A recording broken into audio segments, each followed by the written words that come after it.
All right. Here we go again.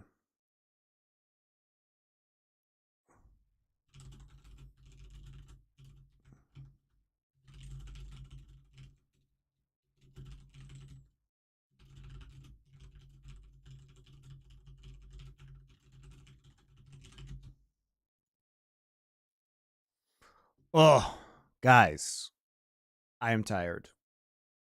I tell you what. Oh. It's been a long day already. I've been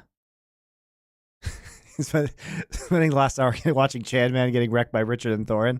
Oh, did you go check out that one episode of the show that they talked about on Four Horsemen today?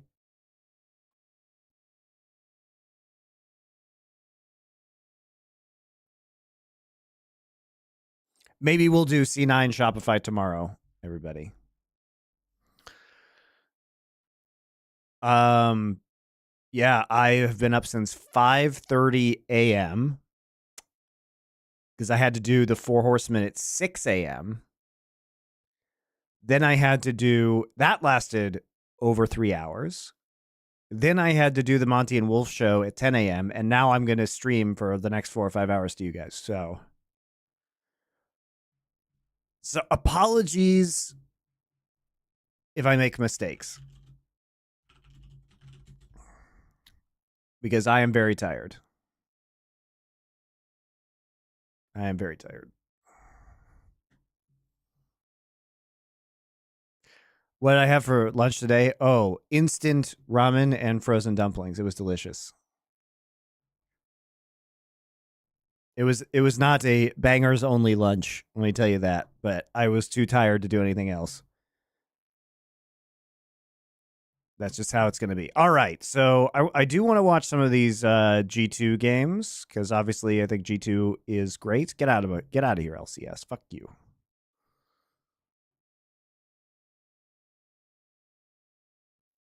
Unless you guys want to watch something different first.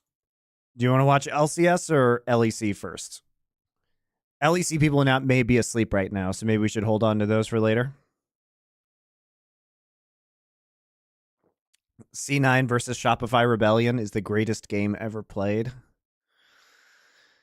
Oh boy, you're really going to make me do that, aren't you? No, we're not doing LCK challengers. Get out.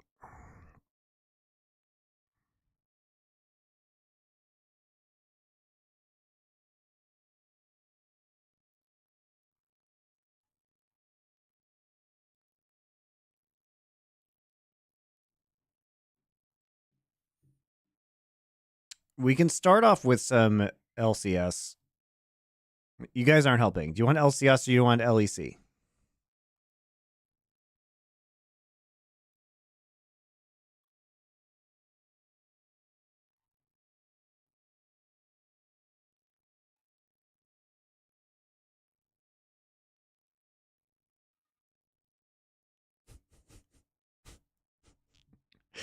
All right, maybe we'll do some LCS first. But we're not doing Shopify Rebellion. We'll do Fly versus NRG. Or 100 Thieves versus NRG. Or Fly versus TL.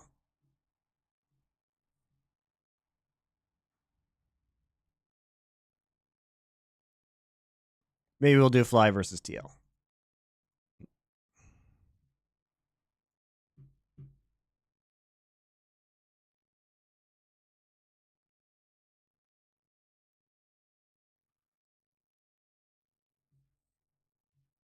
TL versus Fly. It is done. Really big game here. Oh, I did love the Chiron was like Jensen limited to only one champion.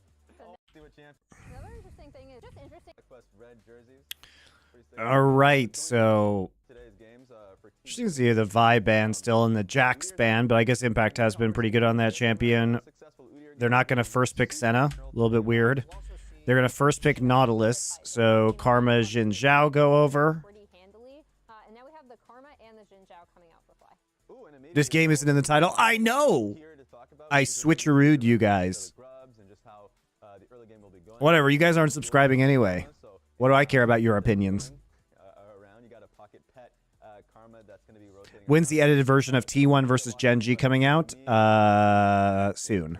Is going to be locked around Xinjiao and Karma for FlyQuest, just because with how Azir and Look at you guys, bunch of cheapos just telling me what to do. You only get so much say when your content is free. If they have the early games centered around Karma, Volibear and Smolder. We'll see if that's actually out. So what are we gonna ban? I guess we just don't feel like playing Ashe. Anybody? yeah, it's a good idea. Anybody? Yep. So, love that Bueller? from Team Liquid. If he finds an angle, he will play it. And we'll You want see TL to if first pick again, Senna, but it's we really banned? cover this. Maybe Well, I top thought five, they might we not really ban it. Save that R5 counter pick for Bwippo to see what he can bring out, because he's very, very confident in a lot of his top lane counter picks. And we have the Sivir coming out for FlyQuest. And I like the build that we saw last game. Navori second, first item static shiv. Just overhaul. There's been good conversation about how Kraken Slayer hasn't been as great dealing with frontline. There's a lot of frontline here, but just in It's pretty crazy that we would not take Ashe. We're just gonna take Sivir. That's what she provides for her team. So I want to see what the last decides to over top if they position a little bit more. It's going to be tough. All right, we got. What the fuck, man? What the fuck is going on? Yeah, I think if I guess Showmaker's played some Aurelion Soul. Volibear's early strength, And APA is a known Aurelion Soul player, but it's still pretty but pretty knowing wacky. that, Like, why would you pick 2 giga scaling lanes? You literally have no agency, guys. But you obviously, have for no FlyQuest, we agency. still have counterpick topside, and it's going to be the Jace coming in. Like, what the fuck? these are, You have 0 agency. Like, this should be inspired just running this game. I mean, the Volibear can't even dive with his ultimate because they have no pressure. I mean, you know he's just going to go top with the Renekton. I don't understand how this is ever supposed to function. Like, these lanes should just get Giga Dove. Right? These lanes should get Giga Dove. Like, this is pushing. Well, once it switched over, the Karma is definitely pushing.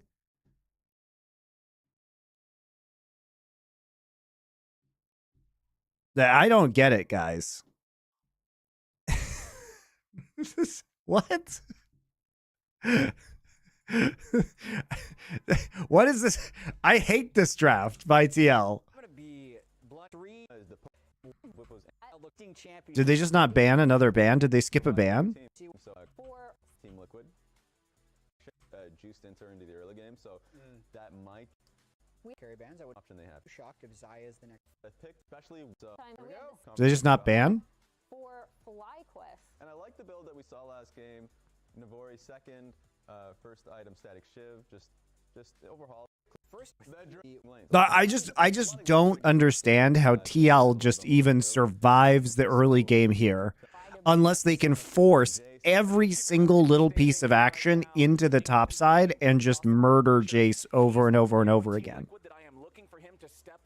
They ban Gnar. Okay. Champion to get the step. Okay, all right, yeah. You gotta have coherence. Well, I'm already... Papa, how did you lose this game? This draft is shit. And a lizard. So Like, you cannot draft Smolder and Aurelion Soul in the same team comp. You actually just can't take objectives if you're TL. Like, every dragon should be going to FlyQuest in the early game. Every single one. Okay, it could be a snowy forest. I don't think that. Why can't it be a snowy forest? I have never seen a picture of a polar bear in a forest. I'm really tempted to pull out my phone and Google. Because I bet you. You're gonna Google and it's gonna say hell no. That's just what the That's result not is what it's gonna No, it's say. gonna say hell no.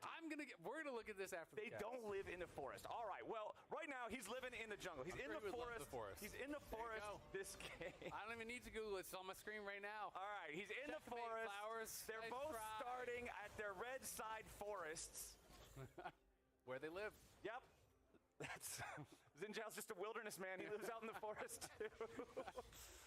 Okay, well, New Asol isn't that late game. I mean, they made some changes to him, but he still doesn't really do anything in the early game. He's also very vulnerable to ganks. no, I'm gonna leave before that goes any further. I thought you knew exactly where I was going. I know exactly where we're going. All right, so let's look at bottom lane here because this is our second game in a row now. We're getting a Sivir. This time in response to the Smolder that is turbo strong with those buffs before the hotfix nerf. This guy is like so scary now with the buffed up E. Yeah, absolutely. He's really, really strong. But it's going to be interesting because if you can't actually interact heavily with the opponents in lane, then obviously it's harder to get those scaling going. If Sivir can keep you locked under turret, they don't have the luxury of just kind of sitting there and waiting for Q and last hitting every minion with that Q. So we'll see how this is going to go. Masu, Busio pushing forward, looking to poke away. This one's going to be lethal tempo on the Sivir. Pops the ghost. That had to be an accident. There's no way. I think. Okay, so we just waste summoner spells. All right, off to a great start. Yep. Thumbs up lets you know that was not the intention, but we'll see if there's any sort of a punish for it. At least for Masu, it was the ghost finger and not the flash. Okay, it's fourth wave crash. Back in mid lane though. Thumbs a much more useful finger. I think they tried to third wave crash, but didn't do it right. Never mind, I'm not. Anyway, back in. So it's fourth wave crash into cheater recall. We've been talking about APA needing to step up, really needing to find that confidence, that consistency here. Going up against a guy like Jensen, who's just been at the top of North American mid lane performances for a really long time. He really has, but it's also important to note that he kind of took a dip, right? He wasn't playing that well individually on Dignitas. Yes, he was on a worse team, but he also didn't look that good individually compared to how he is doing now. So he's having a Okay, Rakan coming topside just to cover the push out. I mean, this all looks good. I gotta be playing at my top level. Gotta prove myself. Prove that I deserve a spot on a top. Oh, Blippo.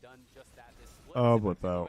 Yeah, Impact ready to start this one off. Dice is right back away. Ready for the first blood. Now Busio. Oh, they don't actually get the double.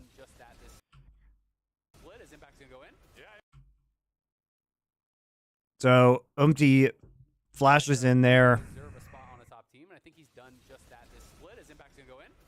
Flashes in so he can get the stun.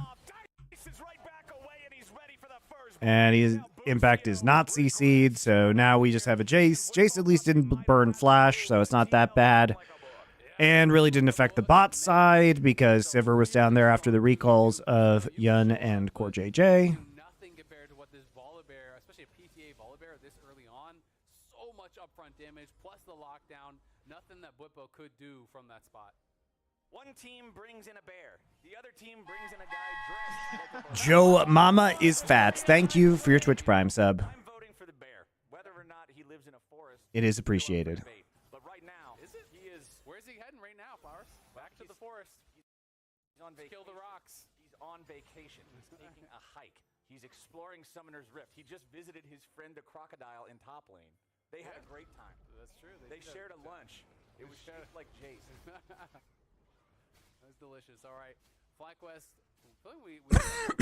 Pretty huge though. First back for Armored Greaves. Topside has. You touched on it with Jensen, but Whippo and Inspired have a tremendous amount of experience as well, and they are, kind of using this kind of like new era strategy, I would say, where you're building around a couple of younger players, a couple of rookies. I think EG is really the team that first kind of did this when they were playing with Impact and Inspired, and they built around JoJo and Danny. And that roster really showed that, hey, this can work. It doesn't need to be building a team around imports as the carries. You can have these young players. There is talent. There's people that can really step up and do it. And Masu and Busio are some of those new guys that FlyQuest is trying to replicate that success with here. Yeah. Pair them with veterans, pair them with stability, show them what you can get done.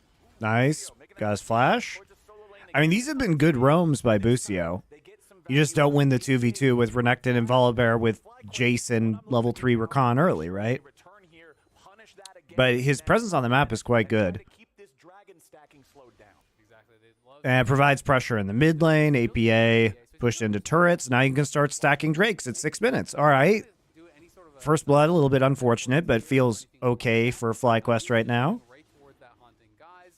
So likely rushing towards Leandries. I think this is by far the strongest first item on the ASOL right now. It is really, really powerful to be able to just apply that AoE damage. You get the burn on everyone.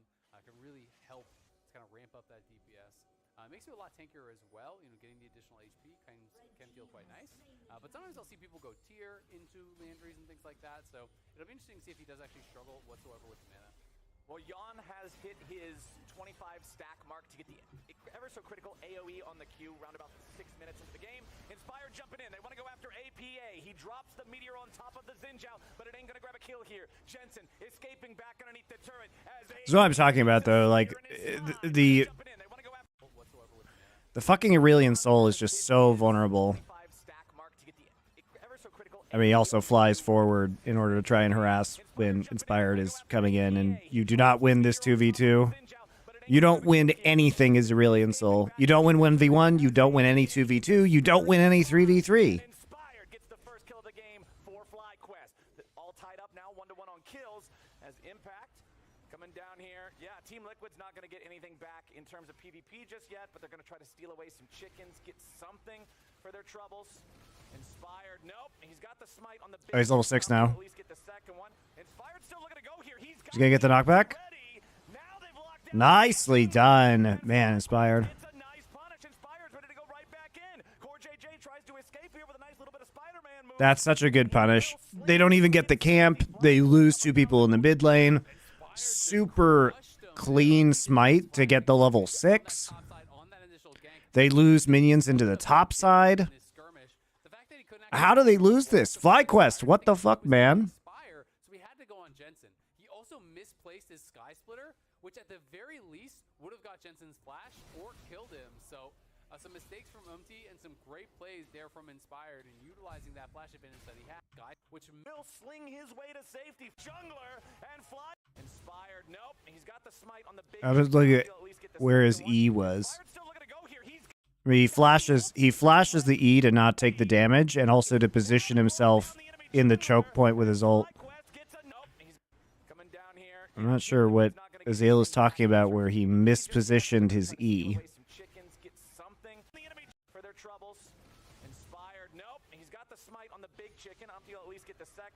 Like, he uses it in a pretty normal fashion to give himself a shield. And it's just flashed. I don't know what he's talking about. Volley E earlier on Karma.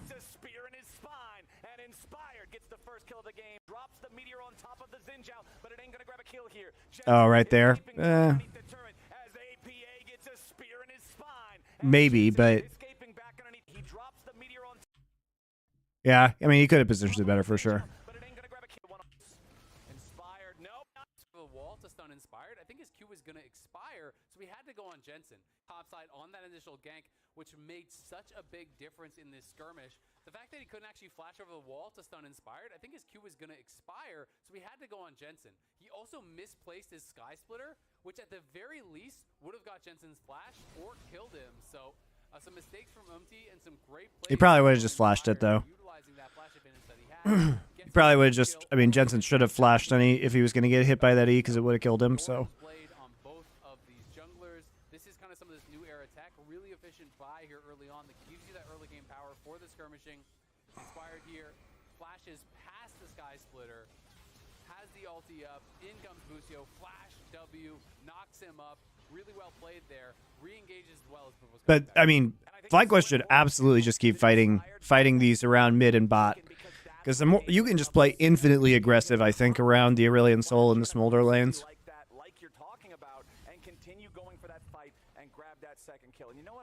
And in isolation, Bwipo should be doing A-OK in this matchup. That was called Sky Split. I have called it a lightning bolt for just about ever since the champion got reworked. So I would say the student becomes the master, but you're too good at play-by-play. Nice job, So the buddy. student teaches the very good teacher. So Honing those skills. Let's go. I respect that. Hell yeah. Okay. Well, APA is going to tease the AoE explosion at the end.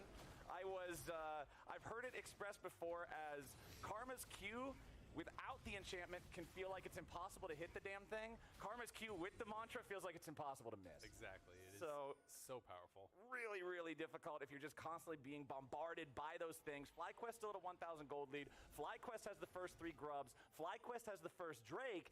Everything in these first 9.5 minutes is going FlyQuest's way after that Team Liquid outplay. Yeah, well, I mean, this is the problem with Aurelion Sol is you just have no river control. You have no river control. I hate Aurelion Sol. I think he's a piece of shit.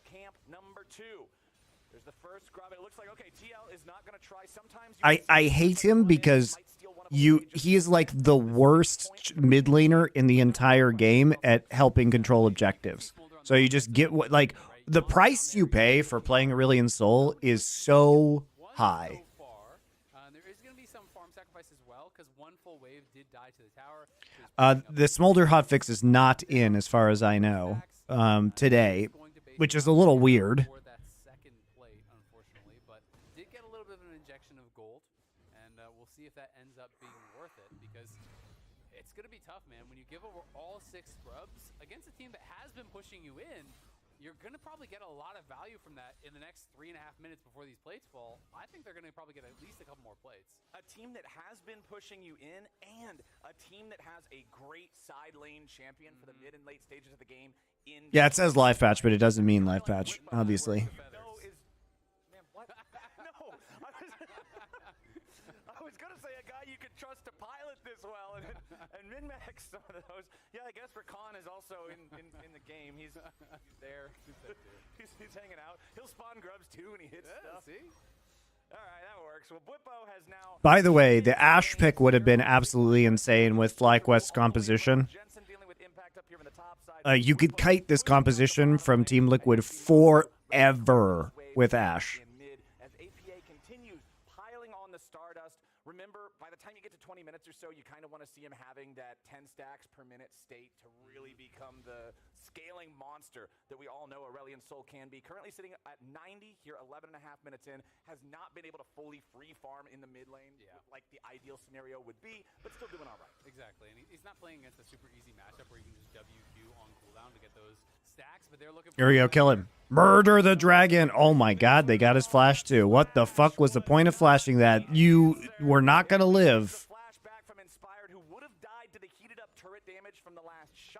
Okay, free Drake. Okay, we feel good. We feel very good about what is happening for FlyQuest. How do they lose this game? Exactly what you were talking about. Max out that plate money in these last couple minutes. Yeah, exactly. They have the 6 grubs. They're working on it. He's going to get the full tower, by the way.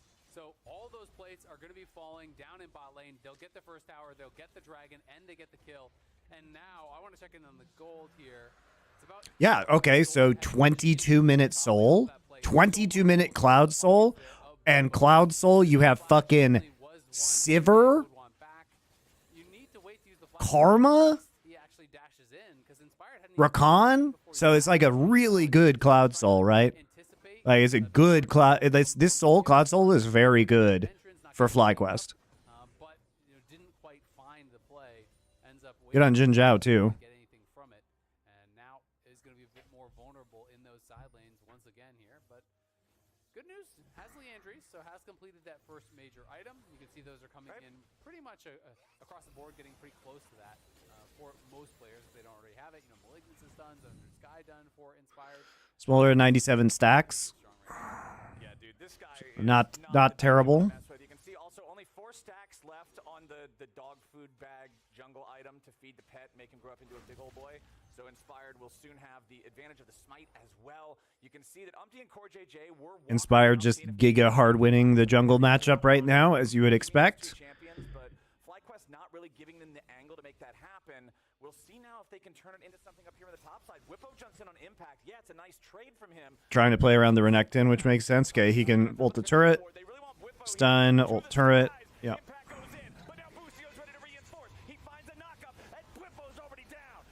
Why are we TPing in? We're just trying to die? Okay. Alright, we're just teleporting. What are we doing? Huge play on the top side there from TL as they're just raining down hellfire. Next to him, Bwipo's over. But now he's used some cooldowns. Umpty's standing on top of the control ward. They really want Whippo here. He goes to the skies. Impact goes in, but now Boostio's ready to reinforce. He finds a knockup, and Whippo's already down. Not the best recon engage, honestly. He doesn't get a lot of value here. Core flashes, ults, and because Boostio comes in, he actually gets hit by the knockup on the Nautilus ult as well.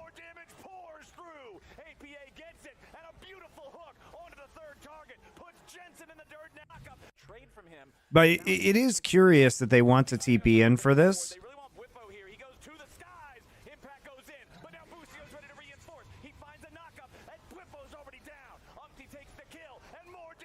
Like, you just aren't here for it. Masu's ult is, like, basically run out by the time that he gets up to this fight. So there's no ability to chase this down whatsoever. And, I mean, you know this play is coming, too.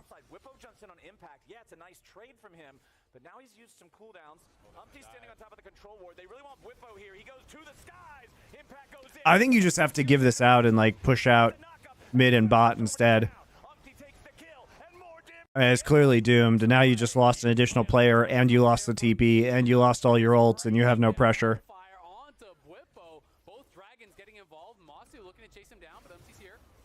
He didn't have spell shield.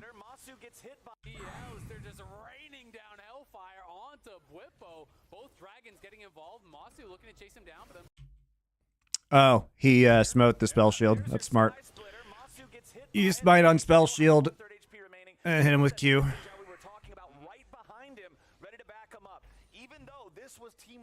First big play that went their way this game. FlyQuest still in the lead, but let's take another look at how TL set it up. I think you just got to leave this guy to die, frankly. Trying to make sure he has the push. Umpty's behind him. He's spotted on that ward, but it just doesn't matter. In with the Q, turns off the tower as everyone piles in. They have Mom coming in from a long... Very low value from that Recon ult as well. Beautiful falling star comes down there from APA, stunning up multiple members as they can look to chase onto Jensen. Good lockdown from Core, hits the dredge line. Sky Splitter connects, another kill there for them. Picked up on the back end of that fight. Well played from TL. It's been like the game was going more and more towards FlyQuest. TL needed a punch back, and that was it. And congratulations to Jensen, who now passes Santorin for 11th LCS all-time, over 3,000 career assists. That is an insane number, man. This guy has been a part of the LCS and just been one of the biggest performers in the LCS for so long. It's the only way you get numbers like that, man. Those aren't no rookie numbers. Something personal, trying to take down Santorin, you know? Picking the karma, that's an easy champ to farm assists on. Oh, yeah. He was gunning for that 11th spot. Mantra Shield. Oh, no, I managed to get an assist on every possible kill in the fight because I buffed up all the boys. Speaking of the boys being ready to go, Yon is, boom, right there, hitting that 125 sweet spot on the stacks. 15 minutes and 45 seconds. Pretty nice timer to hit your second upgrade threshold. Yep, and then now they move him over towards mid lane, and he came over the wall and took those stacks from the Raptors. So this is where you can really accelerate it. Yeah, this is where it gets really scary in terms of the speed of stacking. CDR boots, you have the Essence Reaver here. In pro play, basically everyone is going Essence Reaver Shojin now. Yeah. Obviously that buff from the patch is helping that out even more because Shojin has no crit, so it doesn't scale with that E. But now it does, is you're getting those additional stacks, and we'll see if that's going to be the build here coming out from Yon. But now he can go. Why is Jay still no tier? He doesn't feel like stacking tier at all, guys. He hates mana and Muramana. You can really accelerate your stacking. You touched on it just a couple seconds ago. He was 125. He's 141 now before he even gets the wave. And most of the smolders we've seen in the LCS so far. Yeah, and this should still be an opportunity to go for Drake. That's a very late recall. Okay, he probably gets back for this. What did he buy? Goes back for pickaxe, I guess. That would be absolutely insane for TL and being able to make up for some. Not sure that recall really worth it there for Masu. Because FlyQuest, you can look, it's not just the gold, it's both dragons. Why is he building Sundered Sky? What the fuck? Well, both teams have two dragons. Oh, it is the two dragons. Okay. Well, that's not actually going to help his poke at all. He'll have to auto people to proc Sundered Sky. In the game, but then I'm like, no, it's 17 minutes. There can't be 4 dragons. Okay. All right. Thank you. All right. Yeah. I kind of boomed you on that one. Yeah. I can see you like, wait, what am I missing? Yeah, was like, oh man, The stance changed and everything. You're I was like, what am I getting doing? close to the screen. I'm confused. What has happened to me? Now I know what's happened to me. You happened. I Now, apologize for that. FlyQuest has, All right, Malignance is now done. in this bottom side, Should they got still be a all pretty five big picks advantage up. for them to take this Ready to Drake. fight for this Drake. This will put them on soul point. This is a Cloud Soul. Very, very powerful for a Sivir comp. It's 20% movement speed all the time, even without It's the not even ulti coming. buff. TL, yeah, are they even going to try to challenge for No, this? they're giving it up. Yep, Impact still has the Unleashed Teleport if they wanted to use it. They get it for free? So FlyQuest moves to soul point now. As So they just cross-map for it. Tier 1 top side. Yeah, so now there's a lot of pressure to make sure that you are fully online for this next dragon here, because it is such a powerful soul. It's not even just for that Sivir. It's incredible for Rakan. It's incredible for a lot of these champions here. Plus, just the flat move speed is super, super strong. It's 20% flat move speed that you do get, which is ridiculously good. We'll see if TL are going to be in position to actually fight 27 minutes and whatnot. I do think Yon is on a pretty darn good pace right now. He's up there around 170, so as long as he gets that before the next dragon, he'll be good. Uh-oh. He should get 225 before the next Drake, I would assume. Whippo and Inspired jump in on him, but Impact being there, spending the ulti, it makes FlyQuest not want to overcommit trying to kill the enemy jungler. And yeah, the important part here, I think, is when we look at that dragon timer, 4 minutes until it arrives is also I should tell more jokes. 3 minutes on the clock. So the expectation, I think, Thanks for your is feedback. he'll hit the mark. He will have that smolder buff. As Lord Farqueef, what a name. If Busio knocks him up there with Whippo and Masu also rotating down, they should be able to do enough damage to kill him. So Core's going to respect that. The Herald helps them take down the tier 1 in the top lane for FlyQuest. It's going to get the charge on the tier 2, but no more damage after that as Jensen keeps the wave shoved up in mid. Yeah, we'll see also if APA has the Skies Descend, that upgraded ulti. If he has that ready, that is really big. Because if you get 225 stacks and you have that super powerful ASO ulti, there is such a tremendous amount of upfront AoE coming out. You know, 1 Q splashing across the team with the true damage, the W comes through. What's the auto mod? And then over the top, the Skies Descend, the upgraded ult, is basically unavoidable, right? Like, that thing is hitting everyone. It splashes almost the entire map, if not the entire map. Oh, just links are banned, guys. Massive. And he does have a pretty good Can't have you linking weird ass shit. 190 stacks just about there for APA. So he's been farming the Stardust pretty effectively. I do think that they're in a spot where they can definitely win this fight. If they win that fight, though, it's not like it gets them the game or anything. It just kind of continues the game. I think on the other side, if FlyQuest win that fight, it's probably lights out. It's going to be really tough, I think. You know, going up against a Sivir comp here with Cloud Soul, they are going to be so much faster to chase you down, to kite you out. It'll feel really, really tough for TL. Pressure's on for Team Liquid. 2.5 minutes until the fateful Drake spawns. 197 now on Yon's stack. Should be able to stack up all 3 of these remaining minions here. He hits 200, so just needs 25 more here in about 2 minutes. Quick maths. Shouldn't be too hard to find that. But FlyQuest still with about the same gold lead they've had for a long time. So to give credit to TL, they have stopped FlyQuest from being able to balloon that up even further. Yep. The gold lead doesn't really matter that much, I think, at this point. It's going to be much more down to execution. We'll see if everyone does have the same item completions, as obviously that is going to be really important. But we also have to look at the next couple opponents coming up here for TL. They are sitting right now at 5 and 6. They've got Dig and then Immortal, so it will get easier for them. But if they could take down FlyQuest and have a 3-0 week, hey, you could even potentially catch FlyQuest. Of course, that would be tiebreakers, and FlyQuest that lose their other games. But the top of the table is within reach for them if they can have a really good final week, build that confidence going into the first week of playoffs, get a better seed, dodge. For this upcoming Soul fight, the Sterix Gauge was just completed for Impact. It is 2 major items completed for the top mid laner and AD carry of both teams. The big difference right now, Inspired also just completing his Steraks, while Umpty is still sitting on components. So if that doesn't change by then, that could be a big difference factor there. Both supports, I mean, you've got the Locket done for Busio, which is pretty big over there in the inventory for Core JJ. Still fumbling around with some garage sale pieces, but Team Liquid will hope they can get him there as well. Yeah, we'll see if he's going to be able to get that little bit of gold. And Inspired, he is going to be that big. All right, we are here waiting for the next Drake spawn. Generally speaking, at this point of the game, he's just playing the stronger champion. Crescent Guard is so powerful. The ulti over on Zhao allows you to be so durable in the front line, so disruptive. Volibear, it's a lot tougher. If you get kited out, if you get CC'd up, you can kind of get stuck in that mid-range, and then you're just dead, like you say. And, you know, he's going to go forward. You're going to get slowed up by a Karma Q. Everyone's going to get Monster E'd.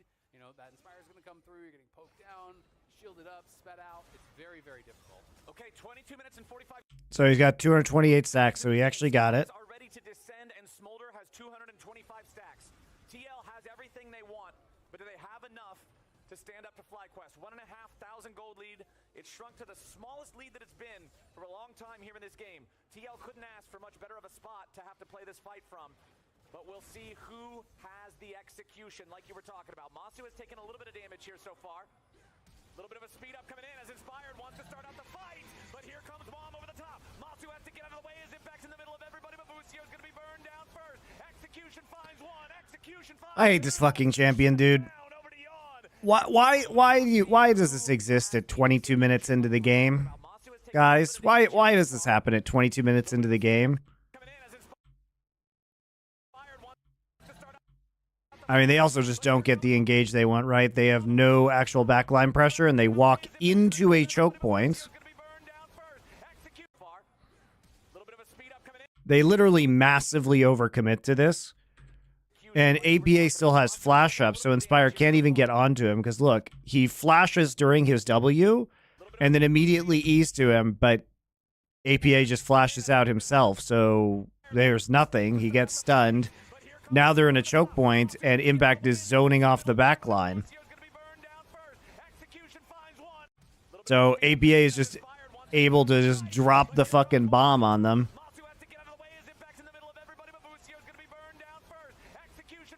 And they're just all lined up for the AoE.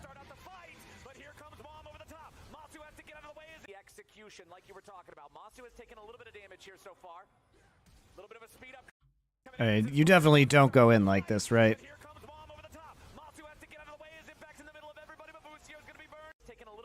Yeah, and Busio also, he's not engaged. They're not engaging together. So Busio's had some pretty not great Rakan ults in this game.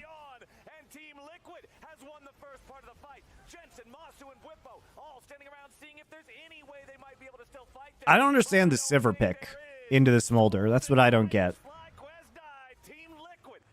You know, if we're talking about what this comp should do, like, you can't be 5v5ing, right? If you have Karma and Sivir, you need to operate this like a pick composition, especially because of Jace's build with the Sundered Sky. You need to catch them before, like, how did this Drake setup go so badly? Like, you know it's coming up in a minute, right? How do you have no pressure around Drake? Because you're like fucking around with Baron for no reason? Like, they can't do Baron, guys.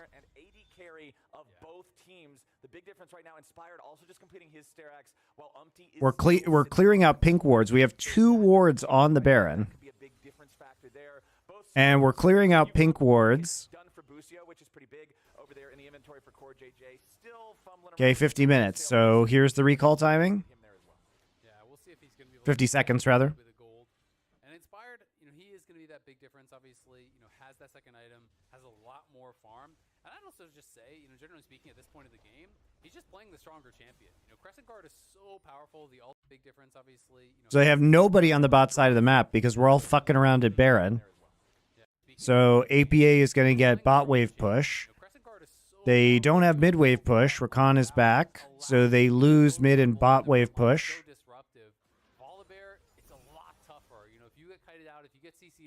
You can kind of get stuck in that mid range, and then you're just dead, like you say. And you know he's going to go forward. You're going to get slowed up by a Karma Q. Everyone's going to get Monster E'd. You know that Inspire's going to come through. You're getting poked down, shielded up. And now we've got 10 seconds, and we have 0 vision control. And there's a wave pushed into our tier 2 in bot lane because we were just fucking around at Baron.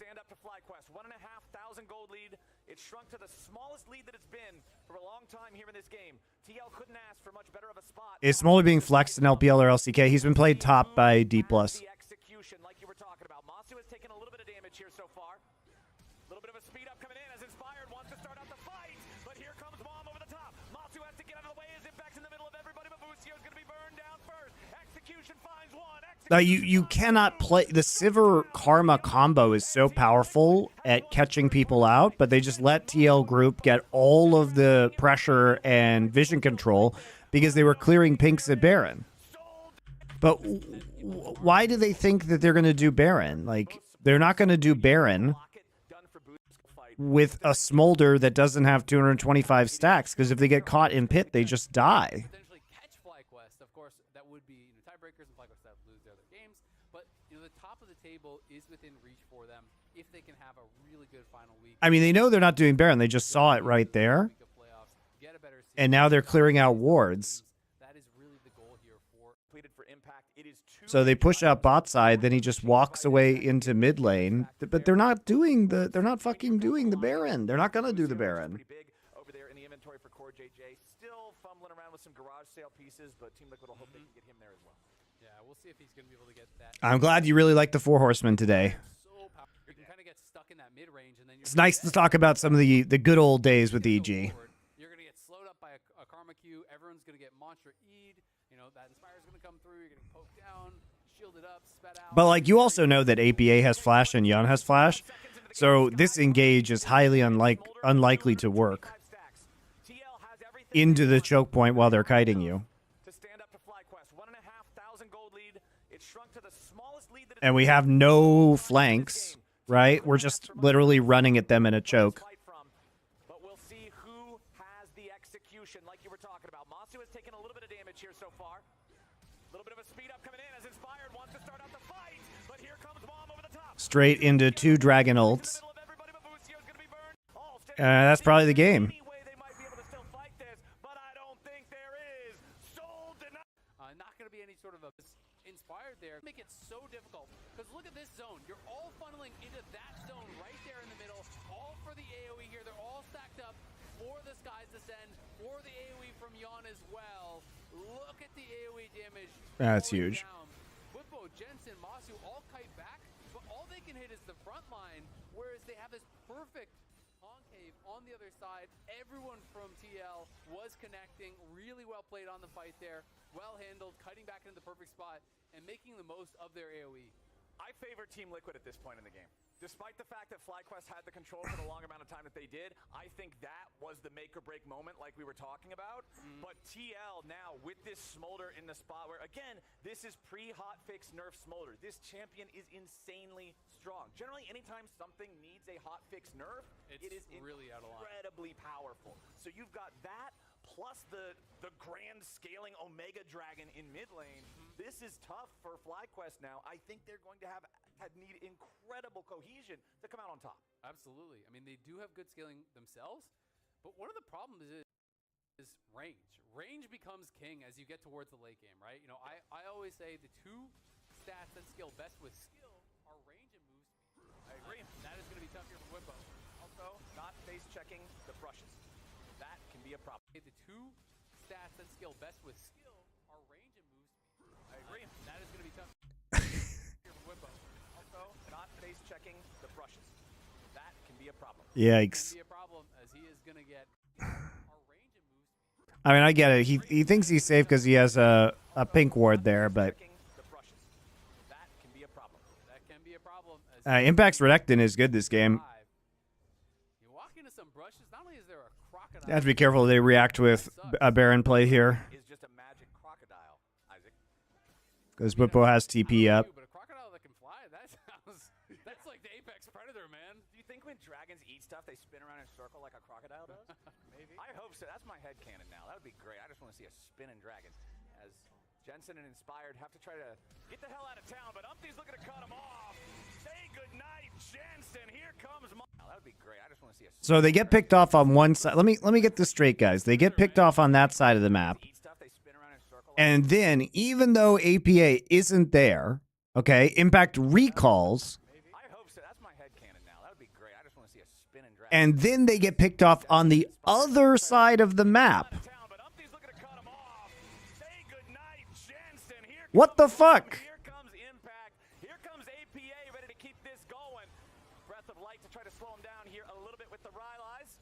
As Umpty And the rest of TL aren't going to get these remaining 3, but Jensen's dead for the next 30 seconds. Whippo only just now respawned. Inspired has been chunked.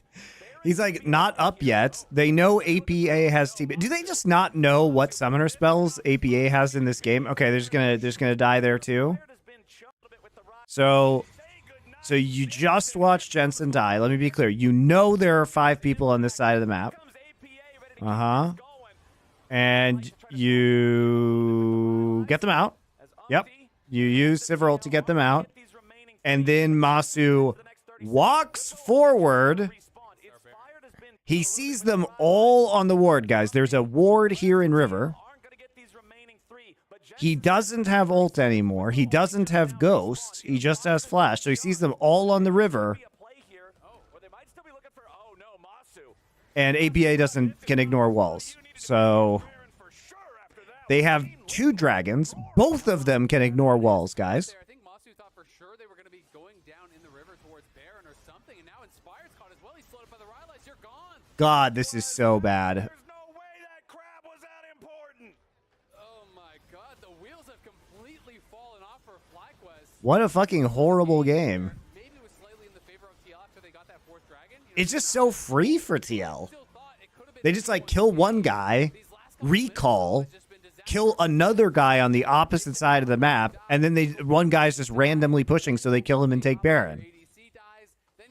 What? He dies too. It's just everything going wrong. A couple minutes ago, we were talking about FlyQuest being potentially 1 fight away from winning, and they were 2.5k up. Now it is completely flipped. It has gone 5k. The mortal reminder, Jace. I don't understand what the point of building Sundered Sky on him this game has been, because he doesn't even win in the side lane. Impact is on because the guy is always such a fundamental, foundational aspect of the success of any of his teams. We always joke about top lane being an island. You know, the whole game has 45 kills and the top laner's got 3 KP. Impact has the highest kill participation on his team. He is at 9 out of 10, no deaths on a frontliner. He's enabling these massive cannons of APA and Yawn to fire into the FlyQuest lines and destroy them. The Croc cannot be stopped at this point in the game. This guy is just the consummate. It's my team again. Did we win, Coach? I mean, Spawn, the better question is, why did you win this game? I'm issuing a competitive ruling against you for picking Smolder and Aurelion Sol in the same game.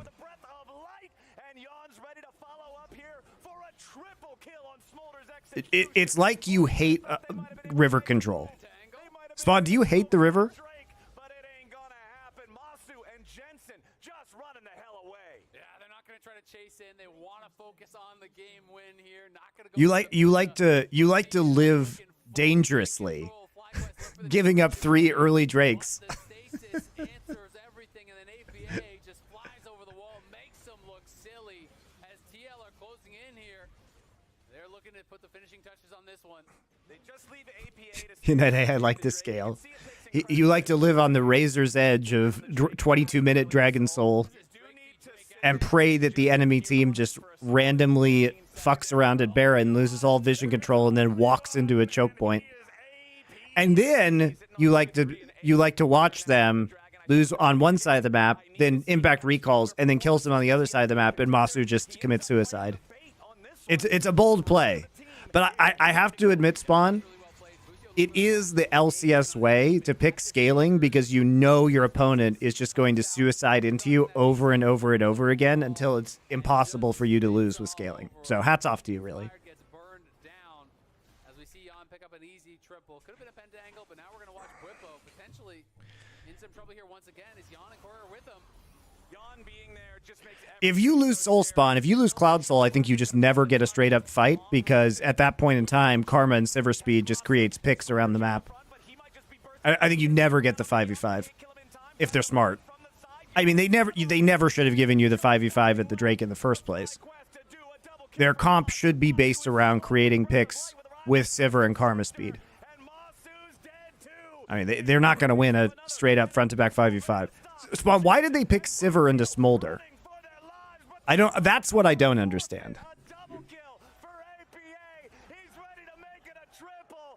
Ladies and gentlemen, Team Liquid are ready for super weak. The breath of life becomes the breath of death there from APA, chasing him down, getting 3 kills. Team Liquid, they were down in the early game. They trusted themselves to dig in, defend, and scale up. And they're going to scale straight into a victory against the #1 team, starting off super weak with a dub. Well played game there from TL. FlyQuest had some strong performances in the early game. Looked like they were the ones who could dictate the pace of the game. Got the 3 dragons really quick. That was certainly a game. Thanks some very quick stacking from Jan. Had 225. That was a game of League of Legends that was played, guys. All right.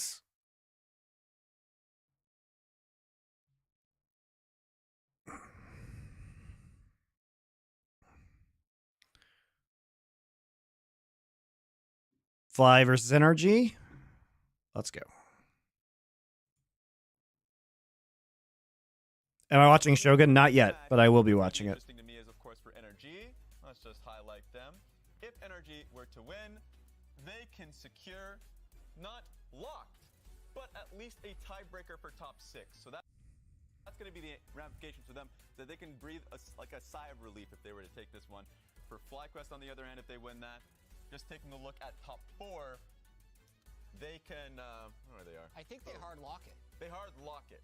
So that's the thing, right? Immediately, they can hard lock top 4 with the win. No concerns whatsoever for the rest of the weekend about playoff spots. So that's the ramifications. Orianna off the table, and then FlyQuest eliminating Jace, Vi, and the Wukong. Jace kind of really rising in priority on this patch. Yeah, so immediately we should just talk about the shared champion pool between both of these mid. The Wukong is interesting. Fox has gone through quite a few mids. To me, Jensen is the focus because after he's lost the Azir due to the bug, Orianna has been banned. He's actually the 3rd pick that he's gone to, especially yesterday, is the Karma. Yeah. So I wonder what NRG is going to be doing to just nail down Jensen's champion pool to make it as uncomfortable as possible. For what it's worth, I think before the Azir disabled due to the bug, teams didn't really seem willing to devote 2 bans to Jensen. Yeah. But it's very easy to devote 1. Yes. And I think that actually makes FlyQuest a good bit weaker just because Jensen is so damn stable when he's on Orianna Azir. I thought the Karma was a big step down in terms of control mage power in that game they played yesterday. Yeah, and I do think that Jensen is more flexible, but the amount of draft resources they have to send his way has just been phenomenal. Like, they don't have to do anything. You guys want me to watch the C9 Shopify game? You're trolling. The first pick actually for FlyQuest is an interesting one for me because all these 8 bot lanes are available. They can go towards Senna. They don't believe in that. They can go towards the Smolder. That's also left to the wayside. Yeah, and I know Dokla was ill for these games, guys. Senna and Smolder are up for NRG. In particular, the Senna, despite the fact. All right, so Senna's up, Senna Nautilus. We're still on this bullshit, even though we're on patch 14.5 now. Callisto, Renata, and Talia. Okay, so Ari going to be picked into Talia. Kind of difficult. She gets a good E down. Volibear banned, Sejuani, and Jin Zhao banned. Renekton, and okay, they're going to take a... Interesting. I mean, Poppy's good into Lee Sin. And Ari, you can also block not hook with W. That being said, Jat is heading over to the casting desk because he will be casting that game for them, for us. So, yeah. What do you feel about the draft? That's going to be a Rumble locked in for NRG. Yeah, the Rumble is interesting. I want to see if he is able to get pushed. Rumble. So Rumble is a preferable matchup into Renekton because as long as you trigger Flame Spitter when he comes all in on you with stun, your Q keeps ticking through his stun. So you have that opportunity to continue to deal damage. It's very hard for Renekton to trade versus Rumble. Versus FlyQuest. It's going to be a lot of fun here. And hitting again one time on the playoff implications here. The Cloud9 loss actually means a FlyQuest win guarantees Cloud9 won't be first place. So the super team getting first place that everyone predicted before the split could end here in this game. This is a replay of what happened as we were loading into the game. Palafox checking that bush. So the super team getting first place that everyone predicted before the split could end here in this game. This is a replay of what happened as we were loading into the game. Palafox checking that bush. Has to burn his flash early. On the side of NRG, a win will lock them into at least a tiebreaker for top 6. So Nothing crazy is going to happen this game, but it will definitely greatly increase FlyQuest chances for first with the win, and NRG really wants to secure a top 4, which is going to require a lot of wins for the rest of the weekend. And the funny thing is, you know, INT just won over Cloud9, and they had won in the first round robin. NRG also won over FlyQuest in the first round robin. So we'll see if the continuation of fate is there, as Masu and Busio taking a pretty hefty trade in the bot lane. So Thinkar put out this. Okay, so delayed invade. They know Ari has no flash. So pretty annoying that they can just take this. Inspired hits 2, starts the invade. Tough one. Chat, who's gonna win? Is it FlyQuest or NRG? Have you seen the guns on Dokla though? Like I don't know. Also a pretty big guy though. And Dokla was sick yesterday. Inspired's also kind of jacked. He is. It's like subtly jacked. He's like the fit jacked. I feel like it might be FlyQuest. I don't know. Well, hopefully we'll get a consensus of the community and see who they think would win in an actual fist fight. But we're getting a little fist fighting on bot side. I really like this focus from Masu and Busio. Something they have been focusing on is 2v2s and finding a lot more consistency in that fact. And playing up like this with the Renata Kalista is good to start. I mean, this start is really, really good for FlyQuest. Obviously, they get the flash off of Palafox. They invade with the Poppy Talia, push contracts off that side of the map. Now they Yeah, very good start for FlyQuest here. Love the delayed invade. He wants to play aggressive. If your jungler is pushed out of the top quadrant, you don't get to play. Yeah, it's actually huge they get that flash, guys, because then he can, you know, Inspired's able just to push up. That means that you can't play aggressively as the Rumble. Palafox is, you know, just takes a nice little trade right there. Not going to get stunned, isn't close enough to the wall, but still pretty decent. Not Zumba Gaming. Thank you for your tier 1 subscription. Just finished 4 Horsemen. Was kind of weird to not really hear too much about Scoots. Well, I mean, he was not the main character of EG at that time. It was Alex Garfield. So. And this is partially because Inspired showed for that gank mid lane, but more so it was just really clean execution there by Huhi and Contracts. Lee Sin hasn't been a huge part of the meta, so I think a lot of times people disrespect his ability to gank as Jensen gets fairly chunked out. Still has ENW, doesn't feel like using them. Yeah, but honestly, like, this is pretty crazy that this even happens. I mean, he just gets flash hooked, right? Nice little lollipop hook there as well. Masu's in some trouble. Busio's going down first. Blood goes. That's pretty terrible from Fly's bot lane. They actually just get straight up killed going for that ward. Lose the fear game with Inspired doing that gank. Honestly, and you have to be aware that he's down there because remember the jungle pathing was he got pushed out, right? So, I mean, they are not respecting the fact that he could be right there. The Lee Sin could be right there. Movement there, at least knowing that he doesn't have the flash. Palafox was staying far enough away from the wall. He didn't lose the fear game. Remember that he was delayed on the camps as well. Honestly, the other thing that happens is that you see Inspire coming back down, and they have a ward on Raptors, so they know now that he's not covering bot, and that's what triggers the attempt at the all-in.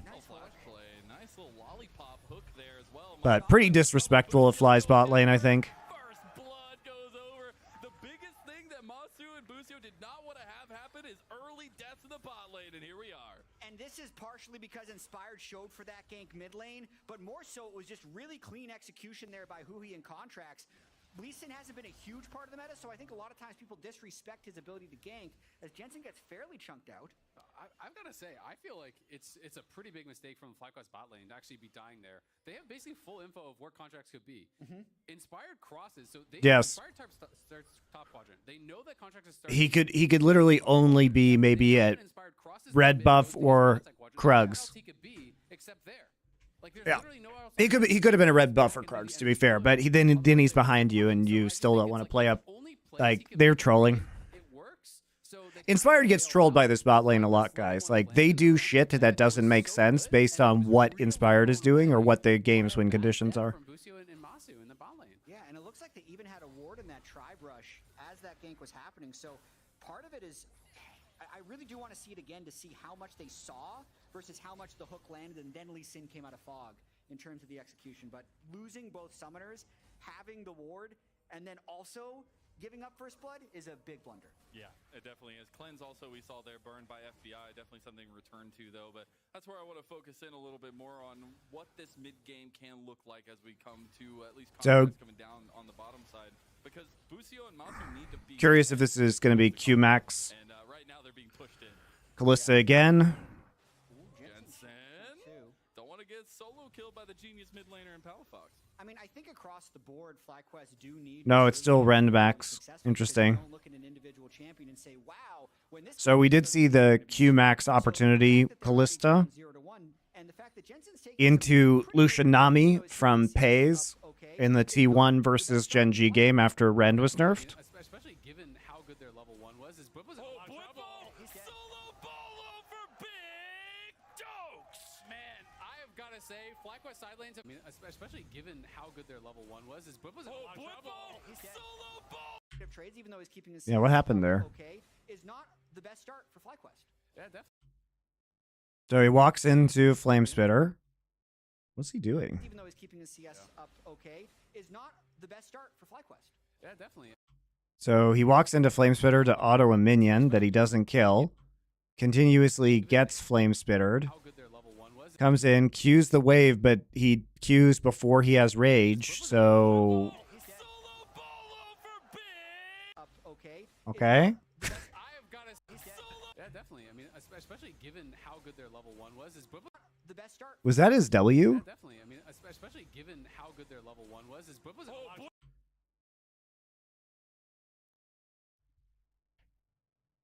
Seems like Riot Hurry, they had some Misael games casting. I didn't see his W, guys. Was his W there?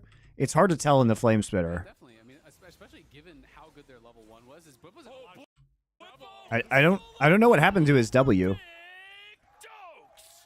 I have got to say, FlyQuest side lanes have completely thrown away what was such a good level 1 play. Like, look at how screwed Contracts is. His W is on 8. Oh, was it? Would they click on him? What the fuck? He's just trading without his W? What is this? He's literally... He's walking in. I guess he thinks because Poppy's there that he's safe, but he's walking into a Rumble with Ignite, and he's got 11 seconds on his Slice and Dice, 12 seconds on his W, and he has not enough rage. So he just gets barbecued, goes back into Q. Now he has rage, but he has no Slice and Dice. What the fuck, man? Thought he would hit 6 with the wave? Oh, yeah, but he still dies, I think. I mean, he could hit 6, but I don't think he lives. He has no cooldowns. Look at how screwed Contracts is. Contracts is so far behind in the pace of the jungle. He's down multiple camps and going to be all these grubs going over to Inspired. Good level. If he kills all the minions, he hits 6, but he's not going to kill all the minions. And even if he hits 6, I still think he dies, guys. Yeah, definitely. I mean, especially given how good their level 1 was. Is He's not anywhere close to killing all the last 2 caster minions. I have got to say, FlyQuest side lanes have completely thrown away what was such a good level 1 play. Like, look at how screwed Contracts is. Contracts is so far behind in the pace of the jungle. He's down multiple camps and going to be all these grubs going over to Inspired. Dude, Inspired is playing this fucking game on like nightmare difficulty. It's so crazy how hard his team has trolled him. He's scrapping against the Rumble, who has the Ignite. You never want to take that fight. He pays for it. The bot side dies. Contracts is going to be able to get Dragon and get back into this. That is really tough. We'll see if they can punish Dokla here, though, as he comes back to lane. I mean, Inspired, I think, would have been seen by that wave, so Dokla's going to know exactly They want to try to cut him off. He has equalizers, so he could equalize the wave, but then you can't walk back to the tower. So it's actually really kind of difficult here. Oh god, it's so difficult. They are getting the dragon on the other side of the map, so they'll have that first Infernal Dragon. Yeah, that's fine. You can lose a wave and a plate here if you're getting Drake. Dissect this top lane is going to be difficult for NRG. Yeah, well, currently Palafox is going to move up, and the fact that he's missing from mid is going to allow Dokla to walk up, plus it saves his equalizer. So I think a quality play by FlyQuest given the circumstances, but I want to go back. I think we have to ask the question, was Ignar the GOAT? Ignar, secretly OP. And then both gave up individual mistake kills to their lane opponent. Those are really big momentum shifters in the grand scheme of the game, because what is now an even game should really be at least a 1,000 gold advantage for FlyQuest if they're playing their matchups accordingly. And now that we get to it, I think this is an interesting conversation to have because How come Rumble doesn't ult the wave if he's zoned off? He was too far away to ult the wave right there because he was getting caught. He was getting intercepted by Poppy. But he could ult the wave. But I think he just wants to hold on to his ult. Oh, he missed Charm. Palafox. a big keeper's verdict there from Inspired. Yeah, I mean, Inspired is basically an advantage. Dude. NRG have completely turned that on its head. It might do so again here and find advantages, but NRG have completely. Can't miss that.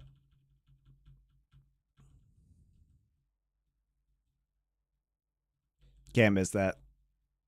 Can't miss that. Turn that on its head. It might do so again here. Nice little flashes back and forth. A big keeper's verdict there from it. On its head. It might do so again here. Nice He actually you shouldn't be able to sidestep that, guys. And he doesn't sidestep it.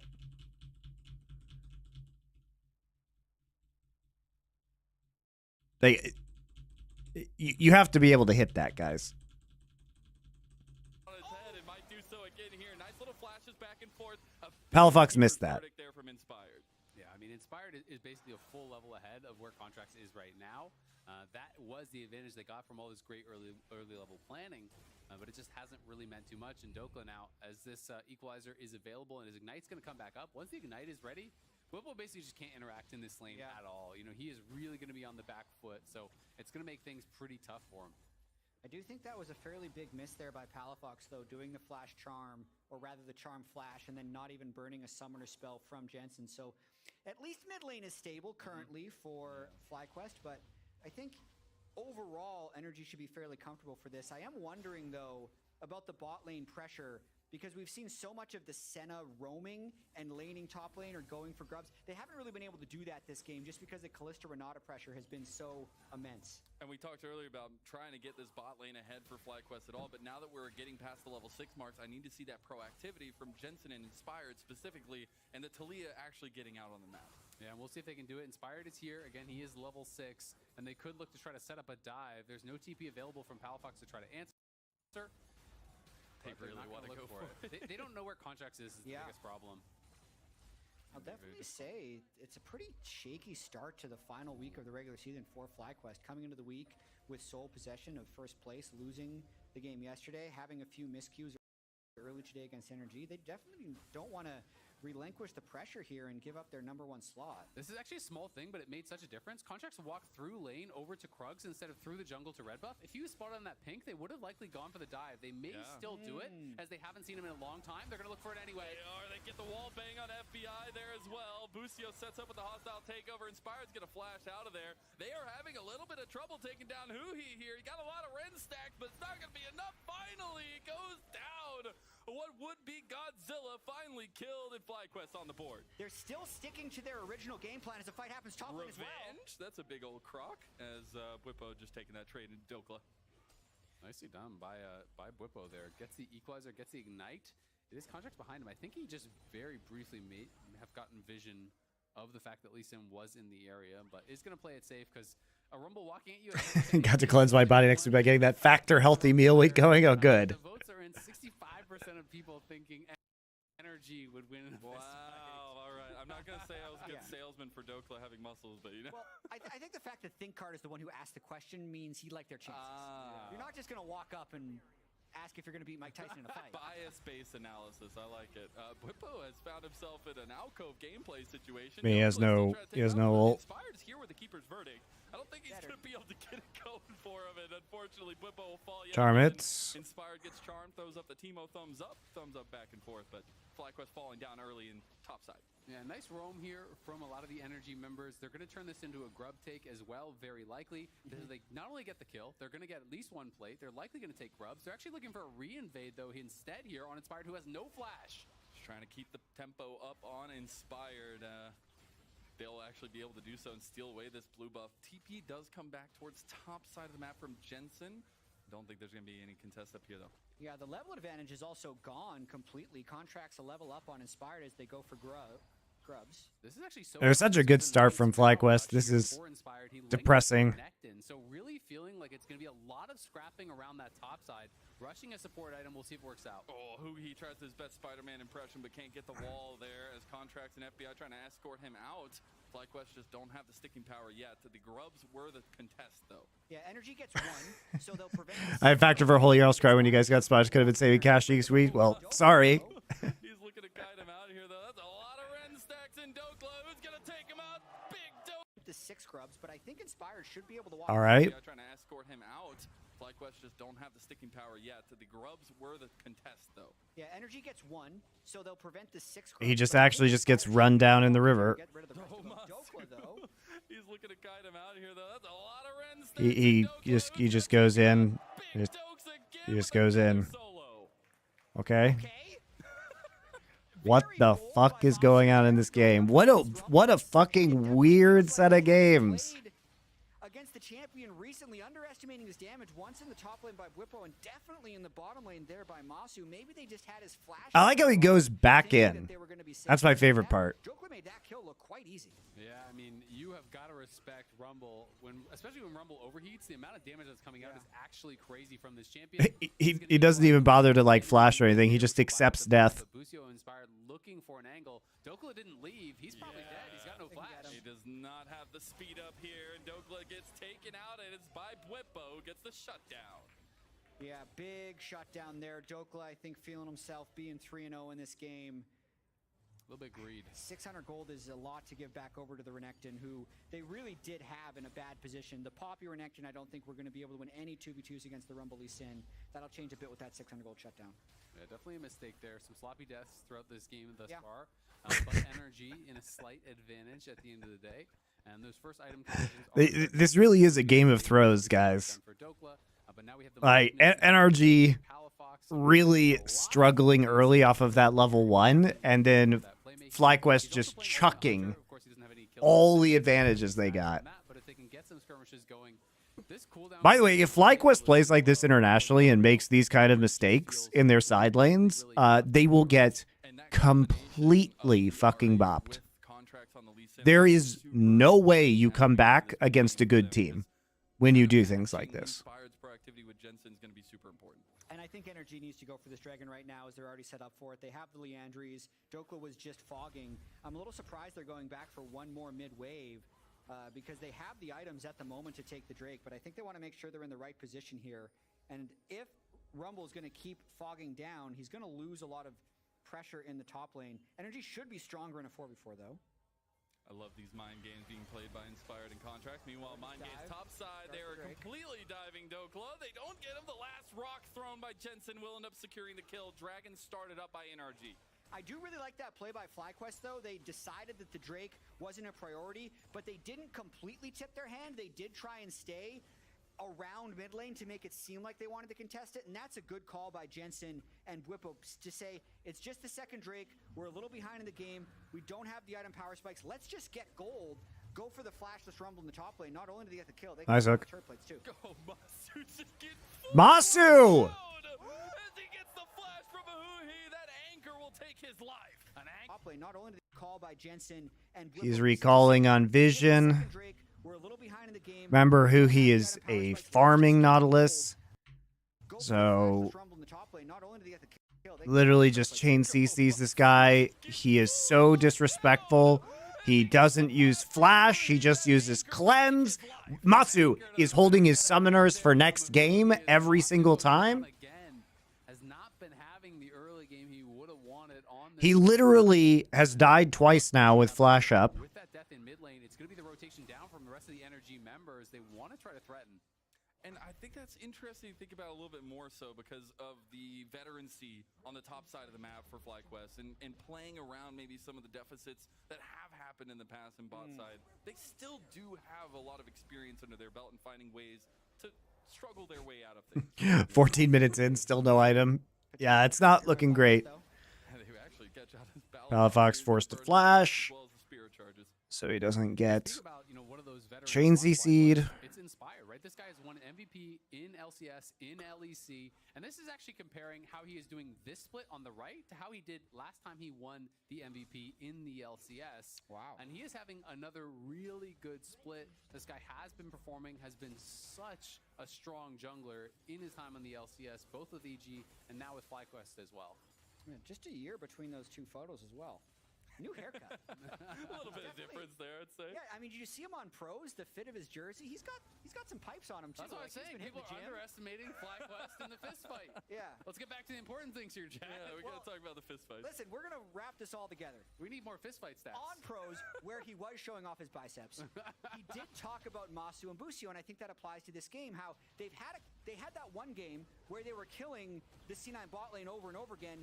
It seemed really amazing. That was the week Busio won Player of the Week. But Inspired was saying there's definitely a lot of games where they're not quite synced. Like they play aggressive when they shouldn't, and they play passive when they should be playing aggressive. And that can lead to a decrease in confidence over time. Yeah. What's happening in this game for me with Masu and Busio, they're just a little helter-skelter, right? They had clearly the ability to outplay FBI and Huhi 2v2 early. They died of that first gank. Then Masu tries to get it back. He overcommits on a Dokla. Then he gets caught in mid lane again. So it's going to be, I really want to see who Masu reacts to this, because he is a little down and out through his own mistakes this game, and he needs to bounce back if they want to win. Absolutely. I will say, if there's anything I would like to see from a rookie, I'd rather they're erring on the side of aggression and then just kind of tempering as they learn and they get that more experience. Because these are some very young players. These are two most valuable prospect players from the NACL, coming up into the LCS, playing together. This is obviously, that first big split for Masu. Busio here in his second year. But they need that time to grow, and I think you want them to be aggressive. You want them to play with confidence, because they're two players who said they really wanted to play aggressive. They really wanted to go at people. That's what they were trying to accomplish in scrims. So we'll see if they can kind of polish that up and get it to a point where they can consistently do it on the LCS stage. And in ACL, Masu was known for his aggressive plays, his flashes forward, even when he was playing on Wi-Fi and on an awful ping. So I think getting back to that confidence is something he's personally been working on this split. And I think when I was talking to him, the quickness of decision makings in the LCS has been really hard for him to go through. Exactly. That's something that a lot of people will tell you, is that when they go up into the LCS, it is very different. You start to realize that there are levels to these things. These players are going to punish moves that you didn't even know were mistakes, and you have to adjust over time with that playstyle. We do get tower in the top side finally taken. It'll be 2 for 1 at least in terms of those objectives. But getting back to it, we do have refocusing. All right, Cloud Soul, pretty huge. Pretty huge. Great on Rumble. Great on Ari. Great on Senna. Great on Nautilus. Weirdly enough, don't need to be in a rush. There's a decent power spike for FlyQuest right now with the amount of magic resist they've been able to build. Like the early Hex Drinker there for the Renekton. Since when you really look at NRG's team composition, the Rumble and the Ari are a large part of it, but the Senna and Lee Sin damage aren't a huge amount of physical damage burst, especially at this stage in the game. So there's decent itemization now with the lockup being completed as well by Busio's Renata. If there's a fight that NRG wouldn't want to rush into, I think it would be this next Drake. Yeah, I mean, they have a lot of upfront damage. We have to be able to execute on that, get that kill early on, or it can start to peter off.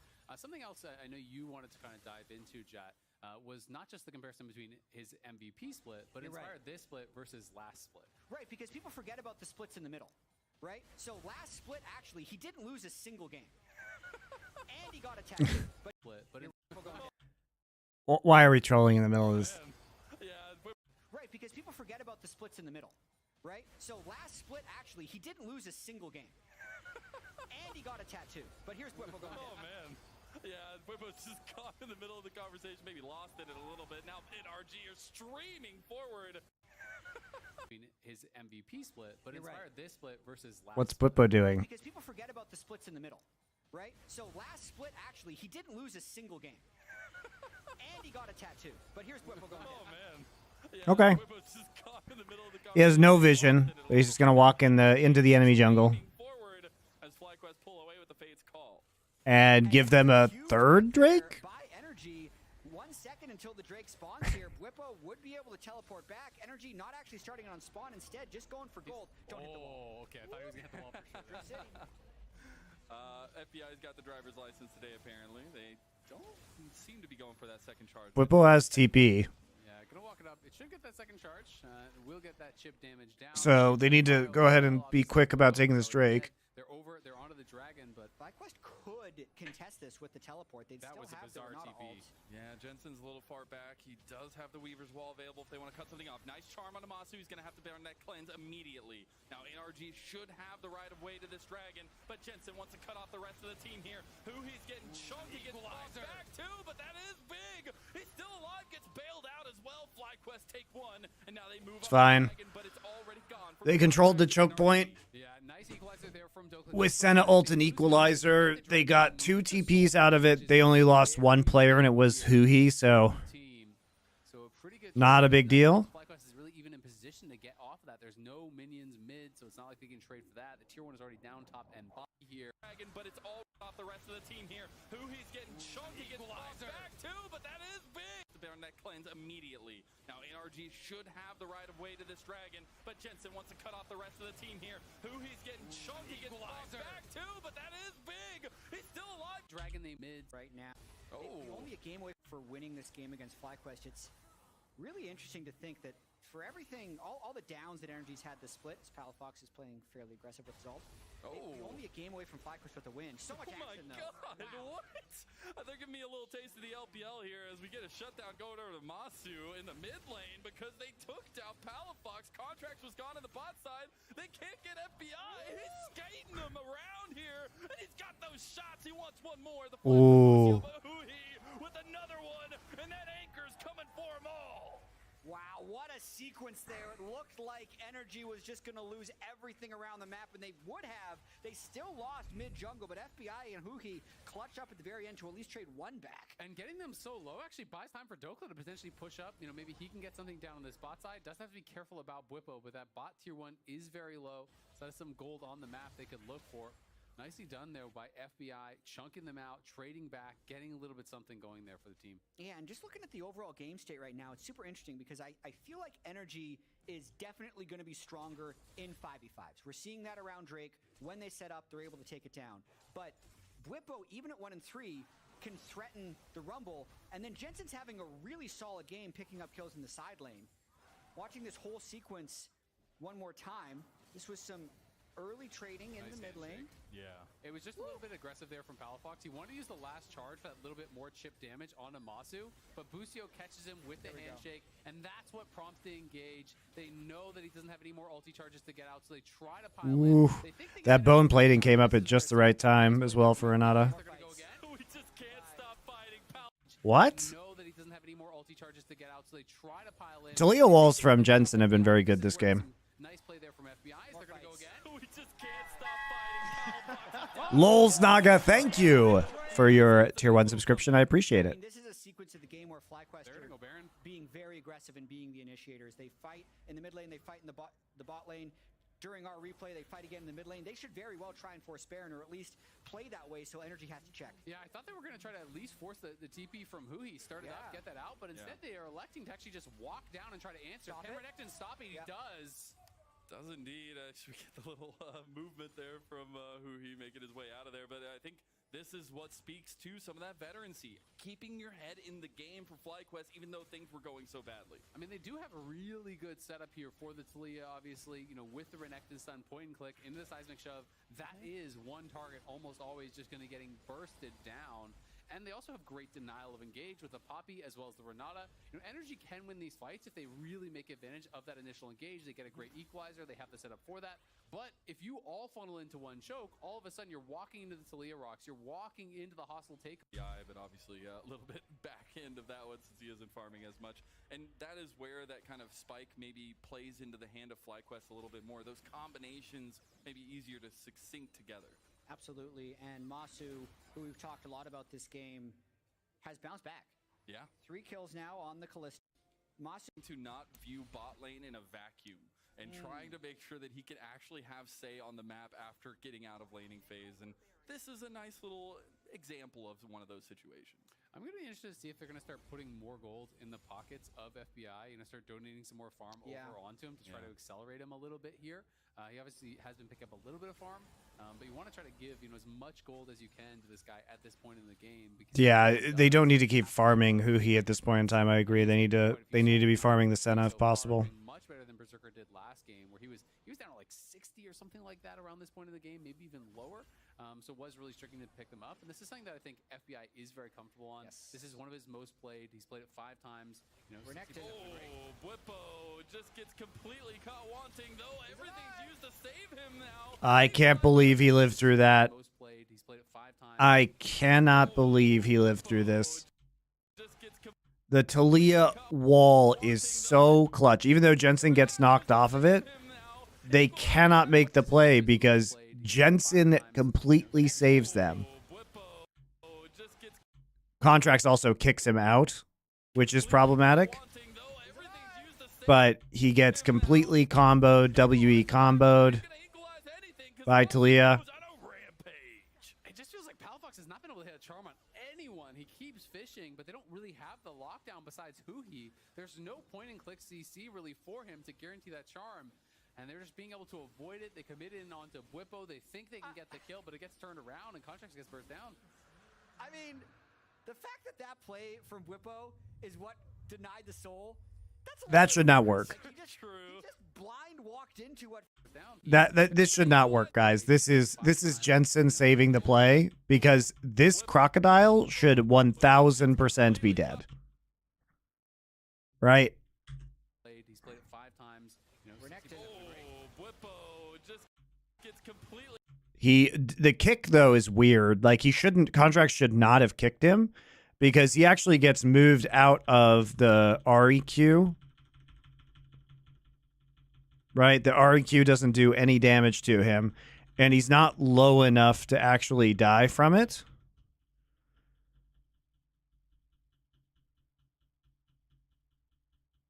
You know, he's slicing and dicing through this, but there is no real RE damage. Which I don't know if there's no charm up. very comfortable on. This is one of his most played. He's played it 5 times. You know, like, where's the charm? Bwipo just gets completely caught wanting, though. Everything's used to save him now. Equalizer back, but it ain't gonna equalize anything because Masu goes on a rampage. It just feels like Palafox has not been able to hit a charm on anyone. He keeps fishing, but they don't really have the. Equalizer back, but it ain't gonna equalize anything because Masu goes on a rampage. It just feels like Palafox has not been able to hit a charm on anyone. He keeps pick them up, and this is something that I think FBI is very comfortable on. This is lower, so it was really striking to pick them up, and this is something that. So there's the charm. That's why it's on cooldown, by the way. FBI is very comfortable on. This is one of his most played. He's played it 5 times. You know, so charm is on cooldown because he was fishing with it, so they do not have any follow-up CC. And the kick was used probably when it should not have been. It just feels like Palafox has not been able to hit a charm on anyone. He keeps fishing, but they don't really have the lockdown besides Huhi. There's no point and click CC really for him to guarantee that charm. And they're just being able to avoid it. They commit in onto Bwipo. They think they can get the kill, but it gets turned around and Contracts gets burst down. I mean, the fact that that play from Bwipo is what denied the soul. That's a little bit ludicrous. Like he just blind walked into what. It's the second time he's done that exact flank with zero vision, and Jensen bailed him out. And the fact that Ari didn't have charm and the kick moved him out of REQ. It's actually absurd that FlyQuest win that fight. He had a vision. That's why he built the Mercury Treads and the Hex Drinker. But what? That sounds about Bwipo. I mean, yeah, it's been working pretty well for him. He ends up being pretty tanky. The rest of the team kind of piling in there to save him, and they don't have the burst damage to actually knock him down. So it makes it tough. FlyQuest now in a very good spot. NRG definitely were counting on being able to get that soul as a major win condition here, and now FlyQuest has bought themselves, at the very least, a lot more time to continue scaling up. Can we tell who the Knight's Vow is on? Did he move it to the Senna, or is it still? It's still on the Renekton. Yeah, it is. Like I can see it now.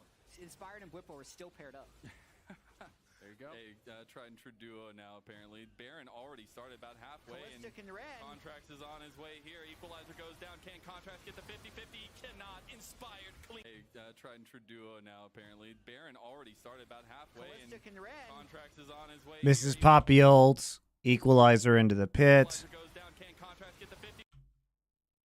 Cannot. Inspired cleans it up, and now extended himself. But Palafox wants to go are stepping for. They want And now the game's over, I guess. Because Bwipo sees an angle to go in. And they know that Palafox has no charges left. FBI has ult, but he flash W's him for the stun, then slice, and he gets a massive Q off. They chuck Renata Glaskin. I don't think you want to go in, Hui. Nope.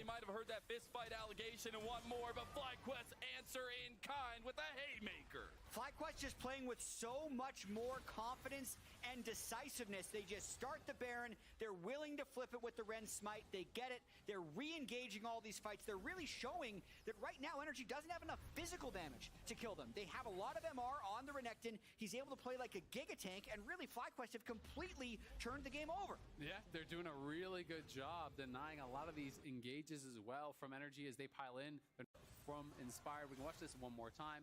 As they do go in, Inspired gets relatively low. The Locket gets used. NRG want to look for the fight. Good play by Bwipo. Makes up for some of his other plays. Who has just been having so much difficulty getting involved this game. Who he definitely did not want to go back in, guys.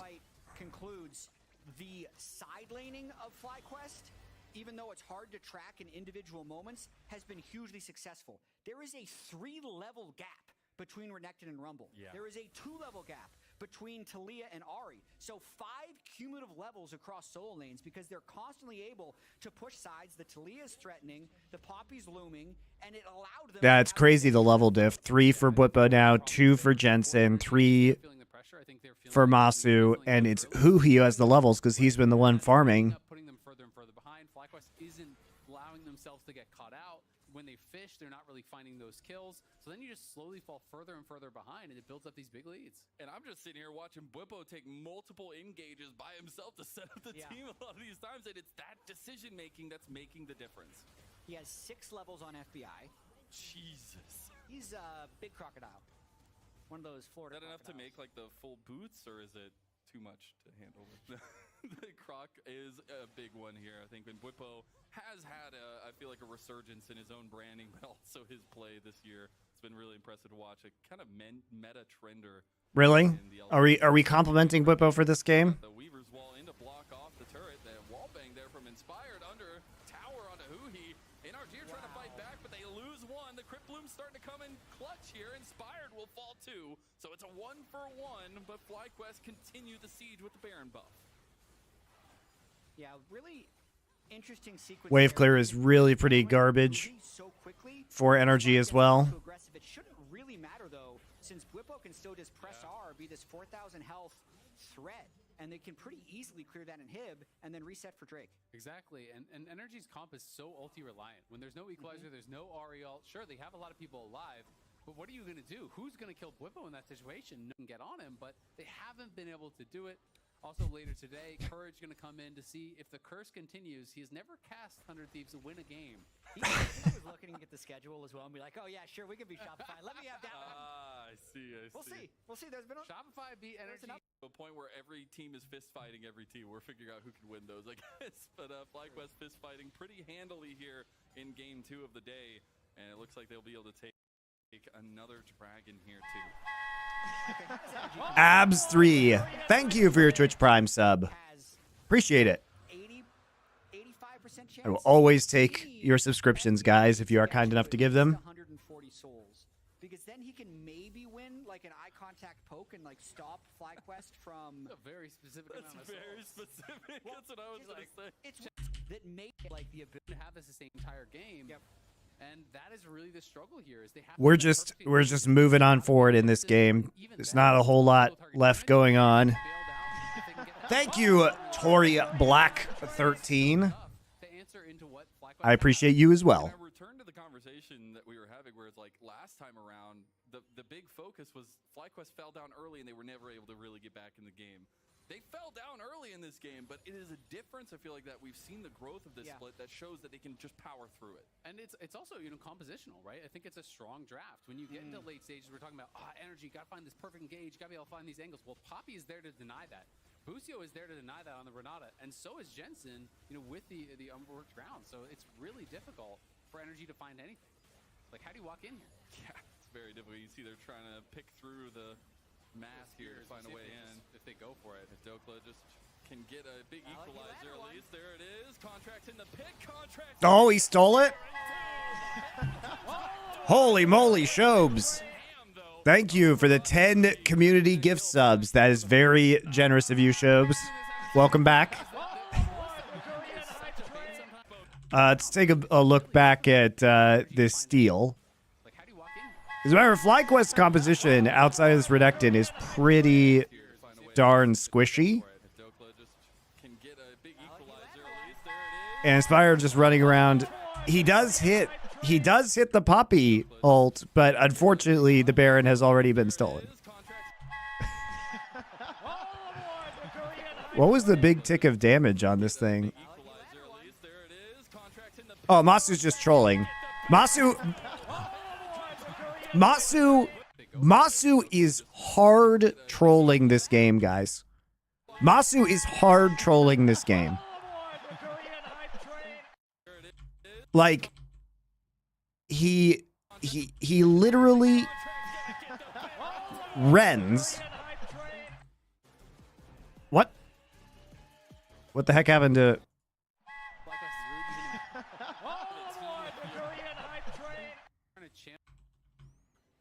But so what I find interesting about this is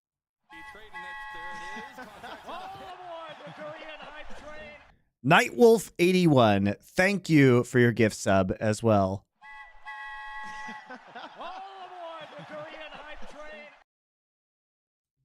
They actually just don't rend smite this, guys. Not sure what the comms are like, but you see... So the Senna ult comes over the top, right? And there's the rend. There's the rend, guys, and he rends it. He rends it before Poppy can ult, and they don't coordinate rend smite. Captain Hammer, thank you for your gift sub. I didn't press 0 on the number pad, no. Don't know exactly how much damage it's going to deal, and they try to combine that with the smite. It does not work. Contracts like, kill, they get the dude, Masu is 5-2 and 3, but the amount of griefing he has done this game is ridiculous. Like, his 2 deaths were absolute garbage. gotta say, that's the second ridiculous Baron steal Contracts has had in as many weeks. He had one in their comeback against Immortals as well. And, like, I don't know what the fuck was going on in terms of their comms there, where he just rends randomly without coordinating it with Inspired, while Inspired is clearly looking to try and use Poppy ult to get Lee Sin out of the pit.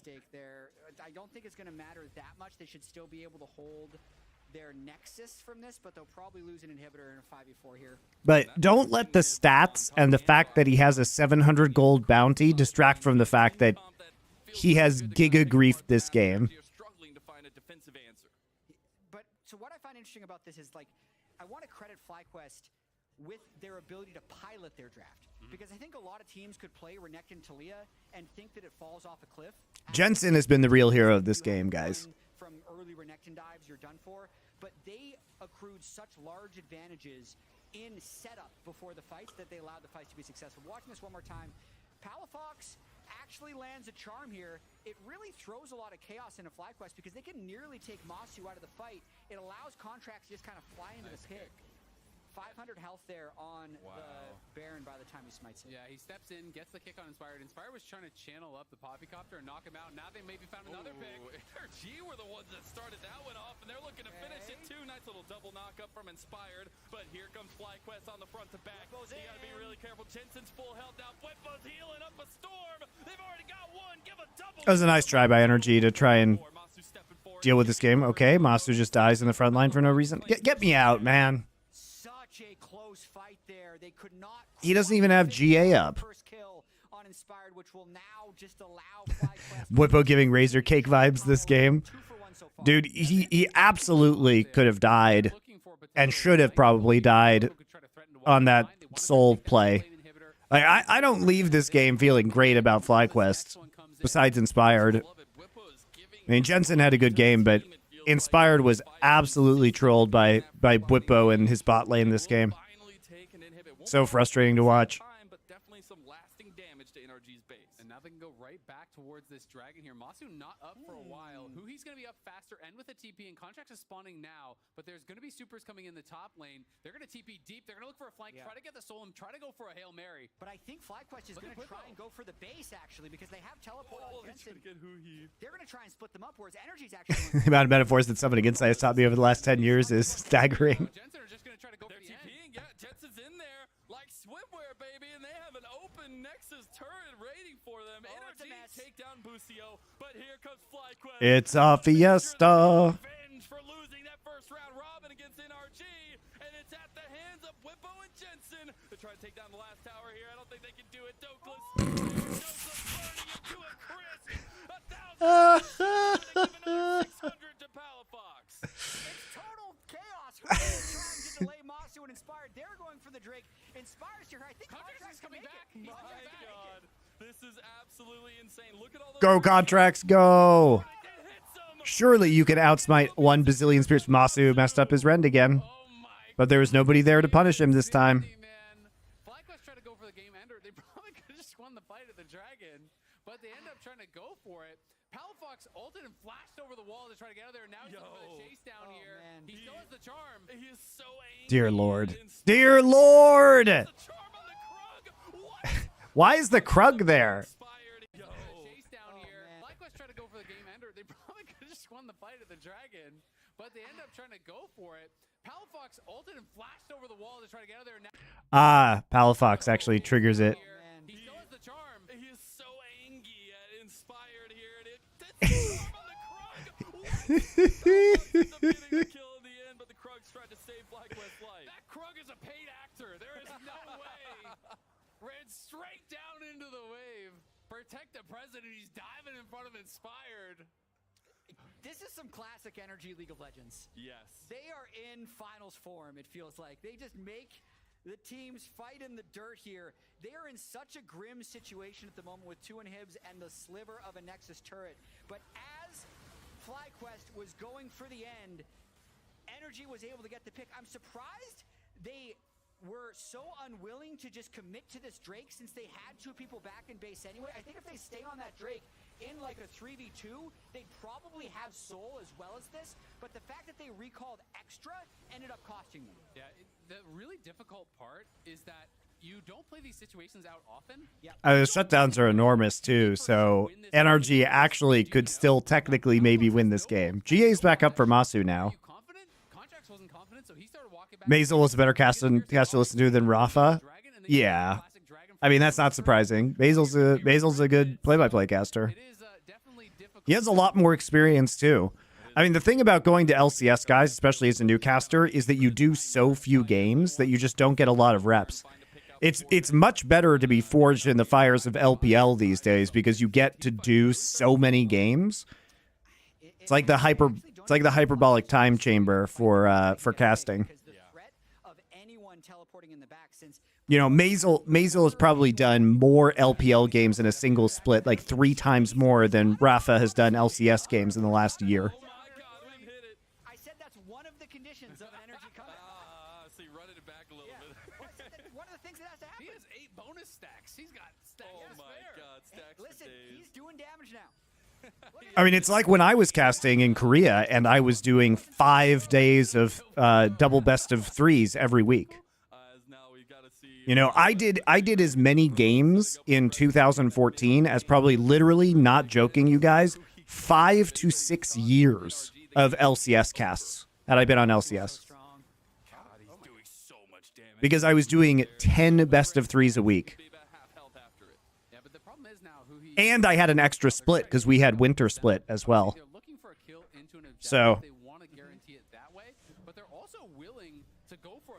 They have multiple options. They just have to make sure they're not being too creative and trying to overforce. Bwipo maybe going to get caught out here. Oh, yeah. He's been a key the entire game, and they know to focus him. He goes right back in for the 1v4, but it'll go right down as FBI claims it. Man, he flashed him. oh man, he got the Q on Masu. They actually take him down. Shutdown goes to Palafox. Nice keeper's verdict. Get a couple members out. Good poppy ult. It actually means sees the FlyQuest want to turn back around. Face call used on the Dokla. They've got a decent damage. They've got the flank here from NRG, and they might just turn it all around 40 minutes into the game. No, surely Fly does not win this.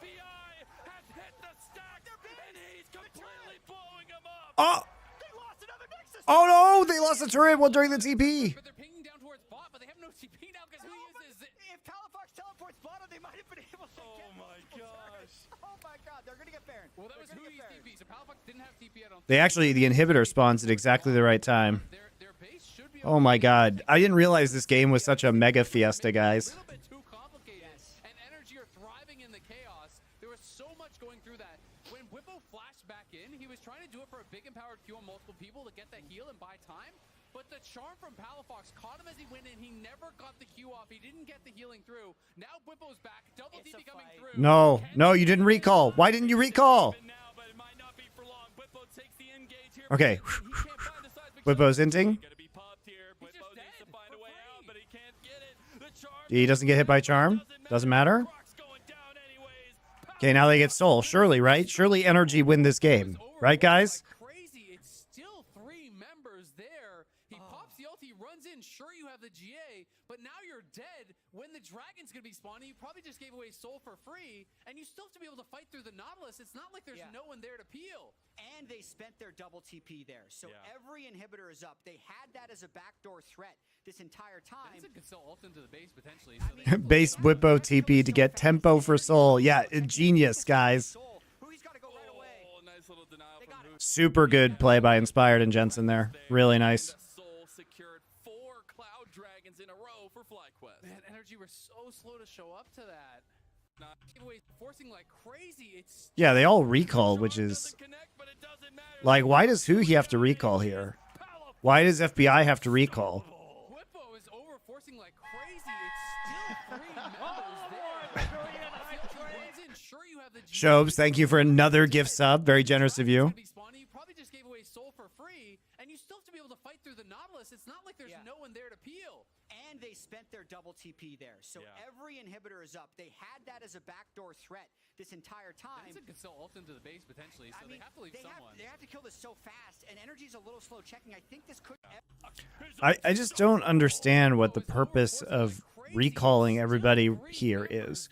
All right, Palafox is low and has no mana, but why FBI and Huhi? Crazy. It's still 3 members there. He pops the elbow is over forcing like you have the GA, but now you're dead. When the I mean, I guess he gets more armor pen. just gave away soul for free, and you still have to be able to fight through the Nautilus. It's not like there's no one there to peel. And they spent their double TP. Yes, there. I really need from Twitch while I'm trying to see the fucking scoreboard so I can look at what items they bought in this very critical moment of the game.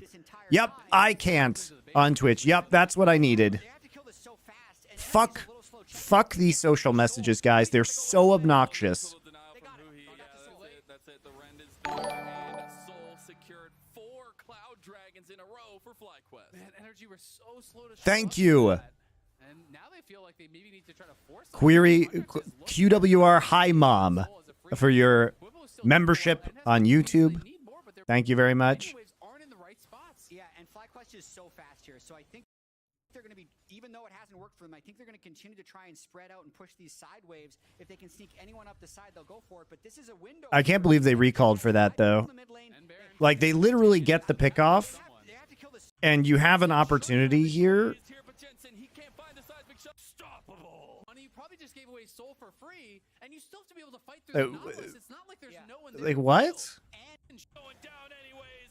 Palafox. Also, you know, Rumble is clearing out the top wave Like crazy. It's still instead of just, I mean, they need Rumble at the Drake. runs in. Sure, you have the GA, but now you're dead. Why is Contracts doing Krugs?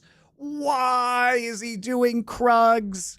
Whippo is over forcing like crazy. Why is he doing Krugs? It's 20 seconds until Soul and you just gotta kill. But now you're And then he recalls afterwards. You probably just gave away soul for free. Why? You still have to be able to fight through through the Nautilus, it's not like there's no one there to peel. No! There. So every inhibitor is up. They had that as a backdoor threat this entire time. Vincent could still ult into the base potentially, so they have to leave someone. They have to kill this so fast, and Energy's a little slow checking. I think this could be Why? He's got to go right away.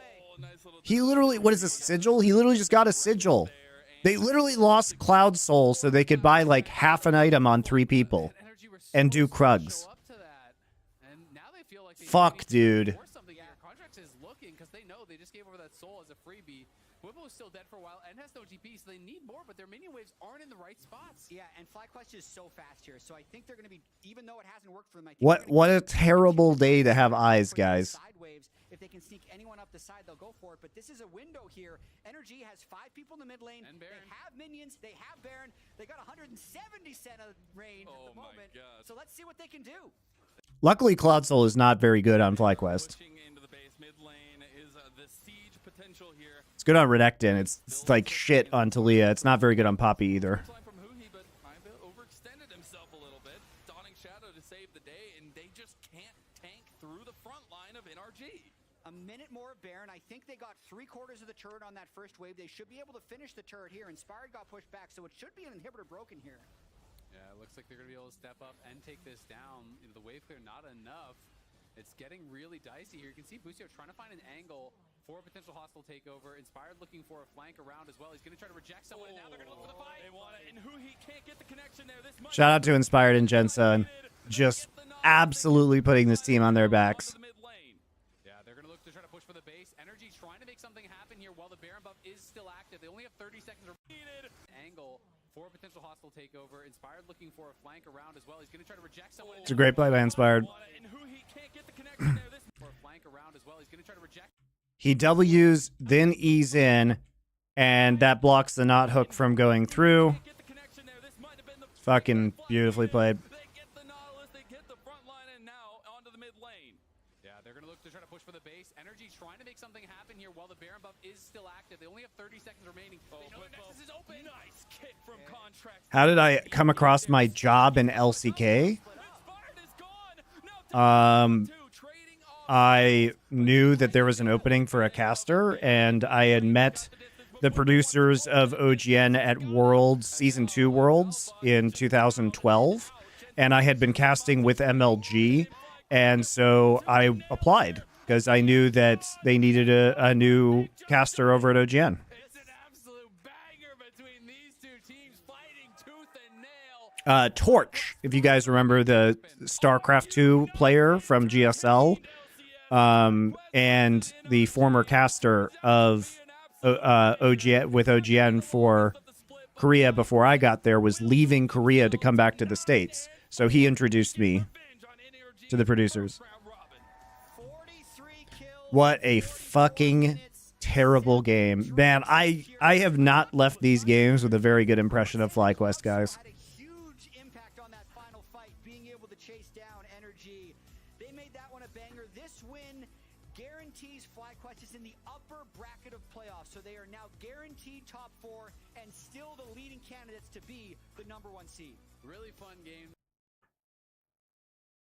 Tragedy. Tragedy, everybody. Those were some painful ass games.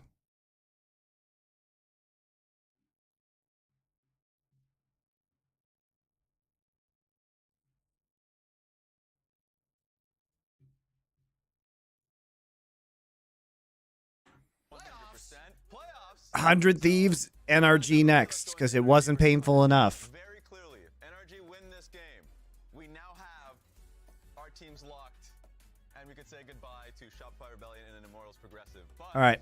if You know, the bathroom. I'll be right back. win this one, then it gets complicated.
Why does my viewership spike when I leave?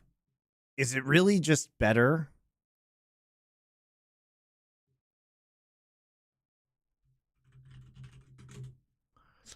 Is it really just better to watch my chair? Like, why does it go up when I leave? What the fuck is that? How does that work? In where tiebreaker situations with, I should just pause it on LCS and just leave and have my chair. I'd probably get like as many views as Kadrill. 50 in the next games matter. So very clear. NRG win. We know our top 6 teams. So let's just go straight. The chair isn't a smug coastal elite. Hey, I'm from Colorado. How you doing? Welcome back. Yeah, it's good to be back. I missed this place. When did you get in? This Friday? Not very long ago. So Yeah. wait, this Friday, 2 days ago. Yeah. Okay. Yeah, that was we were saying that. But you've been watching all the LCS. Does anything stand out to you about the way these teams have been drafting that grinds your gears? No, very standard bands from our Thieves at least. Costa and Senna, targeting FBI, who's been having a pretty good split, I think, despite his team's.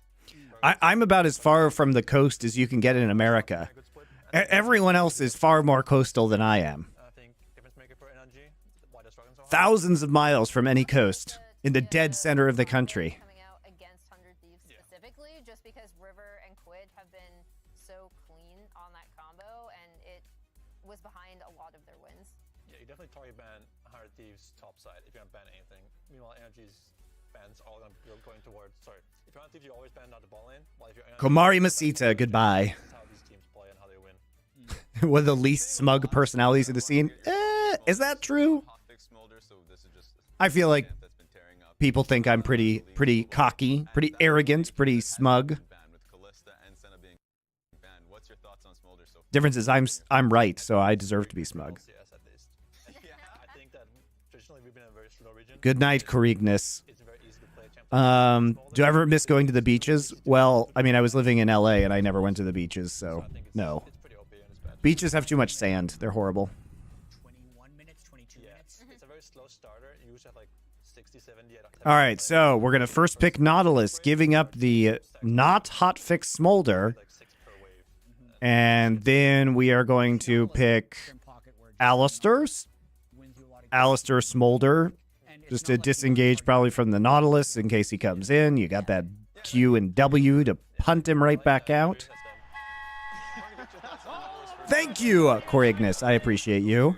Back with your tier 1 sub. A lot, but in the LEC we've seen a little bit more Braum, just a little more counter picks into him. Yeah, I like it more if they get something like Senna following it up with Callista, something reliable to win lane. I think Varus is still strong after he got nerfed, but he's not strong enough that they're gonna win lane so hard that 100 Thieves can't just scale. I think that if I was 100 Thieves here, I'd be really happy with this draft because they simply aren't losing lane hard enough to justify how hard they outscale. Yeah. How hard they get outscaled from an energy perspective. So I'm very happy if I was 100 Thieves here. Yeah, Olaf as well for Sniper, knowing the matchup, not wanting to get banned out. He's had such an exciting year, I feel like. Yeah. Very hype rookie. All right, so we're just going to go ahead and just take Olaf directly into the Renekton so we can all in him if he tries to go in on us. Also, I mean, the Olaf very good at dealing with Varus in the backline because he's not going to get affected by Nautilus or Varus crowd control. So that's a fun pickup right there. Has made some mistakes. Season started. We're going to take Sejuani jungle here. For the season, like, it's just 1v1. What?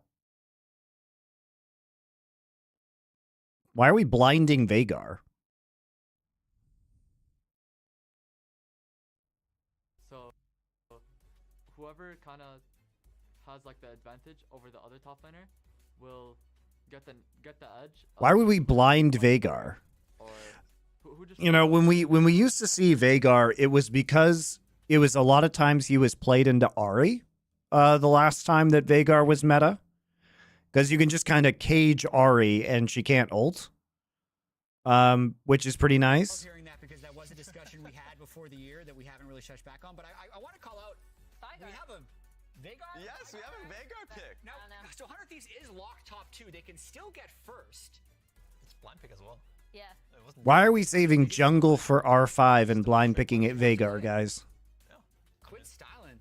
Quid's been having a very good split, but I didn't think it was gonna pick something like this. I was gonna think of like something not like this at all. I mean, Ari Ari was banned, Karma was banned, Wayne Oriana was banned, but like, I don't know, maybe Azir, Ty was banned as well.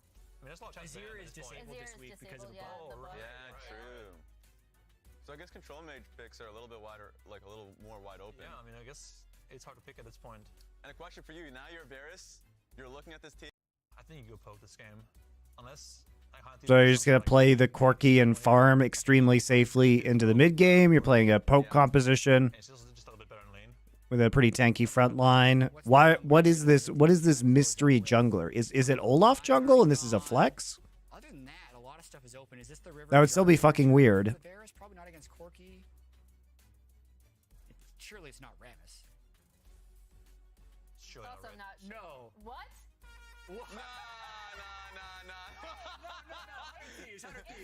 They hovered Shaco earlier. They're actually just going to play Shaco in this game. Why? Hey guys, is Shaco some sort of Ivern counter? This seems shit. Like, okay. All right, guys. All right. The Olaf pick is really strong. Okay. The Olaf pick is good. This is a pick that has been coming up with some frequency. It's especially good when they need to protect the backline, and especially Varus is going to be very vulnerable to an ulting Olaf, particularly if he gets ahead. This is, I don't know what this fucking is. Why are we blinding Veigar? Spiga said Shaco can cheese Ivern. How? I really don't know anything about this. I really don't know anything about this matchup. So I guess we will see. What they do have is very strong protection for Smolder. In the late game, you have Cage from Veigar and you have Disengage from Alistar. And I guess you have Shaco boxes. The Veigar is very good into the Renekton as well, because you can just put him in the cage.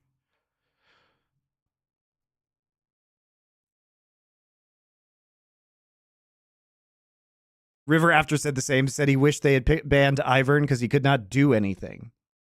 Blind. Then why did he pick it? They saved. Why are they trolling this draft? Like, I don't understand. Okay, that's it for the draft. Let's hit it to the casters. Let's see what they got to say. All right, muchas gracias. Yes! I've been waiting for this since 2017. You remember Moon played Shaco? I was so excited. Moon finally played Shaco. We got a pro Shaco game in the LCS. Dom spoke to Chase Shaco after this game. Both agreed We're never gonna see Shaco again. He's that finally back. River, I love River played it completely wrong. I mean, I don't know anything about Shaco matchups, guys. I do want to get into it because there actually were Shaco buffs recently. It wasn't on this patch, but it was 14.3 where they increased the box damage to jungle. It was very, very helpful. And quickly shout out the Shaco players that I continue to follow, even though I don't main Shaco anymore. But like Chase, Pink Ward in North America, Bombers, Jokebox on EU. I am so excited for Wake up, y'all! We haven't seen it since it was like Worlds with DFM in 2021 was the last like top 4 region or something like that play. Yeah, 2021. Also, like Kanavi played it that year. It was weird. We got a couple of them, but it has been so long. It has been so long since we get into Shaco. All right, now. Big things with Shaco, the beginning of your clear. A lot of times you want to protect the boxes because Shaco has 2 options for double camp clears on red side. If you put 2 boxes in the Raptors, this is one that I see a lot on European West. If you put 2 boxes in the Raptors and then you start on red camp with your other box, then you can do red and just the 2 boxes themselves will kill off all the small Raptors. And the big Raptor will walk over to you while you're at red, and then you can just smite it. And so you don't have to pay attention to it at all, and you can just finish up on the red. But it looks like River, upon getting... I love how Kobe is secretly a degenerate Shaco player. The other option for red side, which is really good for solo queue, is putting your boxes on the red and then on Krugs, because Krugs spawn later, and so you can do your red and then just hop over. I personally really like the Raptor one, because it gets your Raptors respawning quicker, and set you up for a nice topside gank. Everybody's question mark pings. Of course, this game actually does matter, like the desk was talking about, where if 100 Thieves win and FlyQuest have to lose, then this would be 100 Thieves first place. So let's take a look for it. He put all 3 boxes here on the blue because he got pushed out on red side. Didn't want to mess around with any of those. So you get your super quick start to it with the buffs to the boxes. Super nice. And he's already going for some river invade. Does get seen on the ward. He's going to deceive over the wall. It goes straight for the red buff. Contracts should know that that is what he's going for, but Contracts is still... Yeah, but he saw a smite. He can't do anything about it. The only hope that he has is if maybe he can get in range and try to smite the red buff, but he has to be careful because he's... I think he gets there in time. They're calling who he over. Oh, he does get there in time? What? He tries to walk behind it. He gets the backstab. He claims the red buff. Does he deceive out of there? But he's got nowhere else to run. He's going to buy some time. But what? He will go down. And River Shaco, not off to the greatest start. It's a first blood for NRG. It's happening again. This is moving. Oh, my God. I'm going to have to wait another 7 years. Do you have any tips for getting into broadcasting work in esports? As a technician on the TV station, I would look at Riot's partner Gravity Media because they're hiring in Seattle and Dublin right now for production jobs. So I would look at Riot's. I mean, I'd look at the ESL/Faceit jobs. I'd look at Gravity Media's jobs and Riot's jobs. It's a little different with Shaco versus Ivern here, as both of these guys are be wanting to farm camps, but the question is River going to be playing more to invade rather than to gank lanes? Yes. Yes, he is.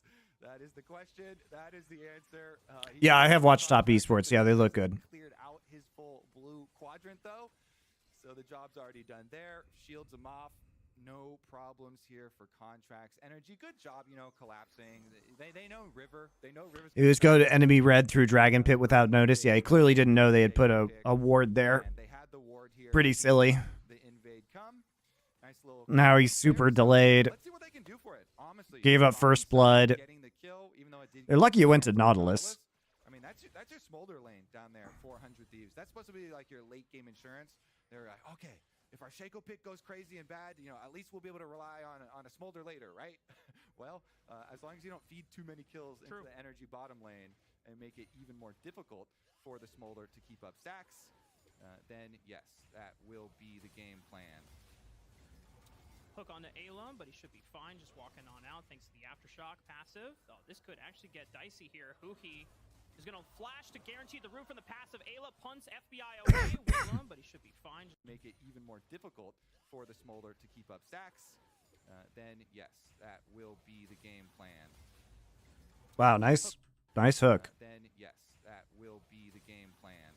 Super good hook. Hook onto Alum, but he should be fine just walking on out thanks to the Aftershock passive. Oh, this could actually get dicey here. Huhi is going to flash to guarantee the room from the passive. Ayla punts FBI away, waiting to maybe flash the arrow. Great timing, but another dredge line means that Ayla still goes down. River's going to be here to answer for the gank. Meech has already been chunked to 50% HP, and River now realizes that gank might not be successful. It's every passing second, we're getting less and less likely to see to answer for the flash to game. Yeah, the crazy thing is because he got the double buffs, even though the red buff slow was nerfed a little bit, like, it still sucks. Right, and the red buff falls off right now, but he's already dead. Great timing, but another dredge line means that Ayla still goes down. River's going to be here to answer for the gank. I think they thought they could get out, but like, Meech doesn't have W up. It's on cooldown and he uses E. W comes back up, but it's just too late. I mean, what is Meech supposed to do? He's a fucking level 3 Smolder, guys. Smolder doesn't do things at level 3. He's just a flying turd. A winged turd, if you will. Every passing second, we're getting less and less likely to see another Shaco in the LCS. the bottom lane off of the extra kill. Now they got another one, and Smolder's 50% HP under tower. You're gonna get dove. I mean, FBI Now River is just going to get tortured in his own jungle. Stay under the tower, cannot help River get invaded by Contract. Yeah, at the very least, Meech does have Flash, so he can outplay under tower. Nautilus doesn't have Flash anymore because he used it to go after Alistar, so at least Meech got to keep farming there and stays under tower and get a couple of extra stacks. But yeah, let's see about the bounce back here. 400 Thieves. At least River was able to get... Oh, that was close. Does he look for the undertow? He pops the ghost. He wants to get in range. Flash connects. Okay. Sniper! This guy just... 100 Thieves. At least River was able to get... Oh, that was close. Does he look for the undertow? He pops the ghost. He wants to get in range. Flash connects. Sniper! He hits 6 off of that too. At least River was able to get... Oh, that was close. Does he look for the undertow? He pops the ghost. He wants to get in range. Flash. 400 Thieves. At least River was able to get... Oh, that was close. Does he look for the undertow? He pops the ghost. He wants to get in range. Flash. Oh, dude, the flash from Dokla. When it comes to solo kills. Oh, he's got the ghost, so he just runs on in, flash auto, gets the level up, finishes off the wave. Look at the wave dying to the tower. Wait a second, Contracts. Sniper is a very fun player to watch. Here for Olaf. Ragnarok, can he survive the No, wave? he doesn't even. Why would he use it? To make sure that Sniper cannot Yeah, maximize he's the dead there. He chance. doesn't. Popping it would be a mistake. Okay, so at least they get the trap kill there for NRG on the way out. Lost so much CS into that turret though. Bolo did use both of his summoner spells to do it. He decides to hold on to his ultimate here and not try and run out. He figured, they probably have enough damage anyway, even if I use it. So he holds on to that. I think that's smart because he can all in the Renekton immediately again with the item advantage. Sniper moves on through and Have I watched the new FX Shogun? No, I need to watch it. I am gonna watch it. looks like Sniper will get here pretty quickly. Loses 2 melees because I haven't had a chance yet. I saw Dune 2 this weekend though. But not too bad for him. He'll be very happy still with that outcome. So let's do a quick status check. You already mentioned that if the Shaco pick does not pan out great in the early game, 100 Thieves are depending on kind of the late game aspect. The Smolder is the insurance. Dune 2 is much better than the first Dune movie. Our next 4-play arc, by the way, guys, is Denis Villeneuve. So we are going to talk about a bunch of his films, and that should be fun. Dune 2, I mean, I'm a fan of the books, so I'm pretty picky, and I thought Dune 2 was very good. The Vagar and the Smolder that you're talking about, a lot of their late game scaling does a lot. I didn't like the first new Dune movie either, but Dune 2 is real good. It's much better than the first one. I still wish, what I will say about the movies is I still wish that it had been like a 10-episode miniseries because they rushed through a lot of important character development in the first film and they like left out Mentats entirely, which is, if you read the books, is really fucking weird. But the pacing of Dune 2 is much better. And there's a lot more conversations and character development. River gets his Profane Hydra.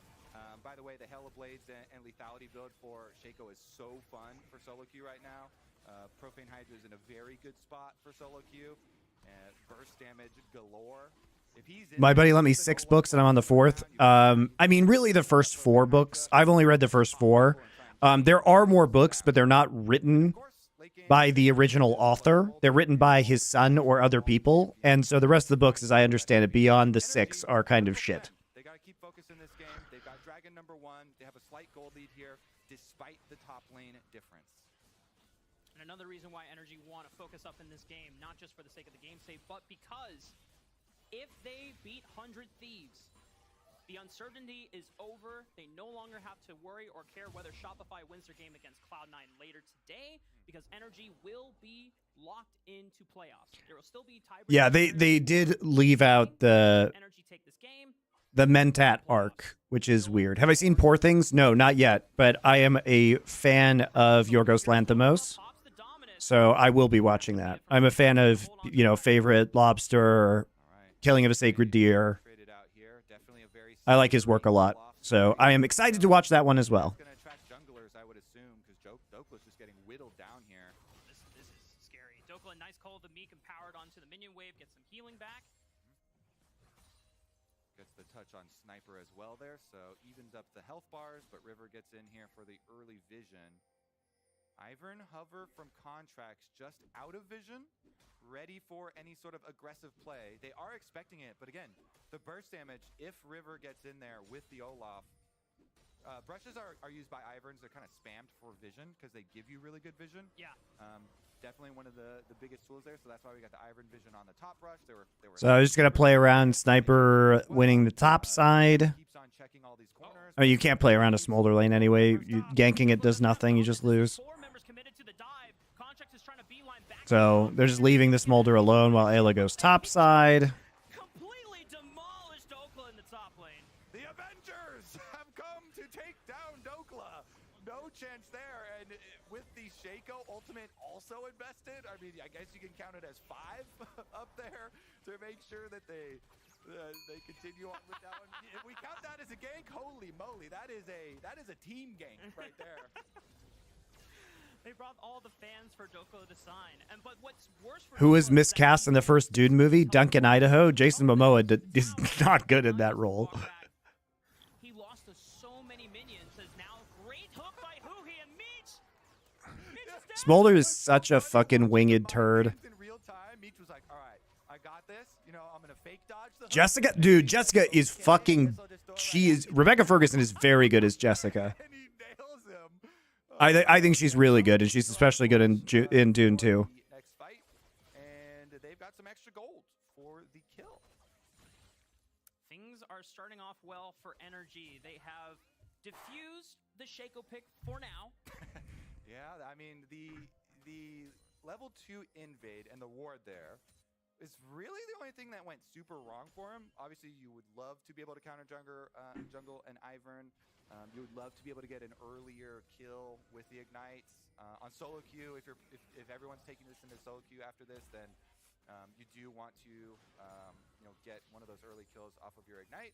But not too shabby. Once you get to your Profane Hydra, he's going to be a real threat. Owie. A lot of damage. River. But Doa and I are going to do Nerd Legion on Dune 2 this week, guys. We're recording it tomorrow morning, so I'll talk more about it there. So subscribe to the Culture channel if you want to listen to our conversation or about other Villeneuve movies, which are coming up on Foreplay. Yeah, I mean, it's always worth pushing them out because even if you don't get the kill, you get turret play money, full access here. Slowly whittling. I love how poor this Shaco is. He's like actually poorer than this fucking Nautilus. They did get the 3 first grubs, so Because who he's been on the map actually picking up kills and shit. Really nice play there from Quid. Lands everything. He got the stun, gets the combo, unleashes ult, and ult guarantees him 2 of those turret plates. And that I have not done the G2 games yet, Albin. that they have with the 2 stacking champions. Tattooed Oni, thank you for your Twitch Prime sub. I do appreciate your subscriptions / YouTube memberships, guys. A little bit slower, but I guess Quid is like, don't worry, I got you. I'm also scaling. That's right. One of our 2 investment in scaling plans will work out. And you know, it would be. Are we planning to do an LFN Culture episode on animated works? We've already done a bunch of animated shows. We did Tokyo Godfathers, we did Scavenger's Reign, we did Blue Eye Samurai. We've done a bunch of animated stuff already. So many times throughout the spring split, have to remind ourselves that in his debut summer split last year, so many people were wondering, does he belong in the LCS? Does he deserve another chance? 100 Thieves. Yeah, nobody wondering that anymore. Nope, not anymore. Now people are wondering, do I put him first on my All-Pro? Does he get MVP? Probably do put He him is making a up there. damn strong case this split. As the Dragons have been started up by 100 Thieves. Boxes Yeah, Quid has been much better. Huhi tries to connect onto Meech, but the fear from the box interrupts halfway through, and Huhi just might go down to Quid. As the Dragons have been started up by 100 Thieves. Boxes are set up. The flash from Huhi. So Hui does not have any MR outside of boots right now. And they are legitimately just walking straight into this. Dokla is very concerned about this Shaco in the pit. And here comes the Olaf. I mean, This is the real power of this composition, guys. This is the real power of this composition that we discussed. Is that you've got the two boxes here, so they can peel in the back line for Quid and Meech, rather. And then all of a sudden, you know, they're going to be able to burst Huhi down using Veigar ultimate, and Sniper is just left onto the backside here. I mean, he gets in line for the flank. Look at where he's coming from, too. I mean, he's in mid lane. They know exactly where he is, and yet they engage onto Meech.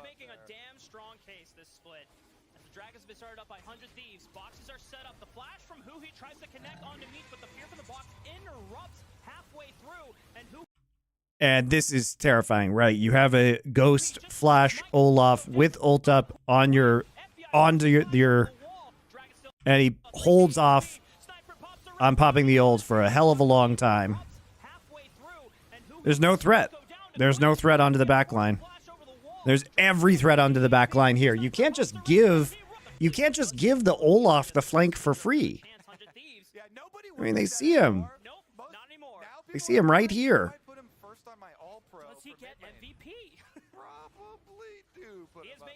And you're not going to outrun the Ghost ulting Olaf. Like, you can't engage faster onto this side.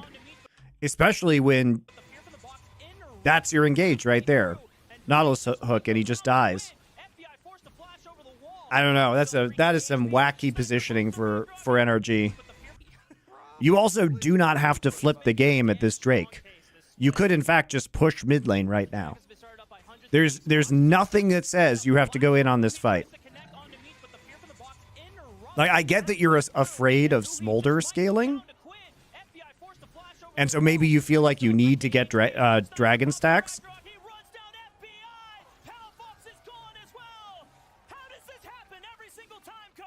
Beautiful boxes bait right there. I gotta say, lining up the boxes by dragon, and then who he hooks right in.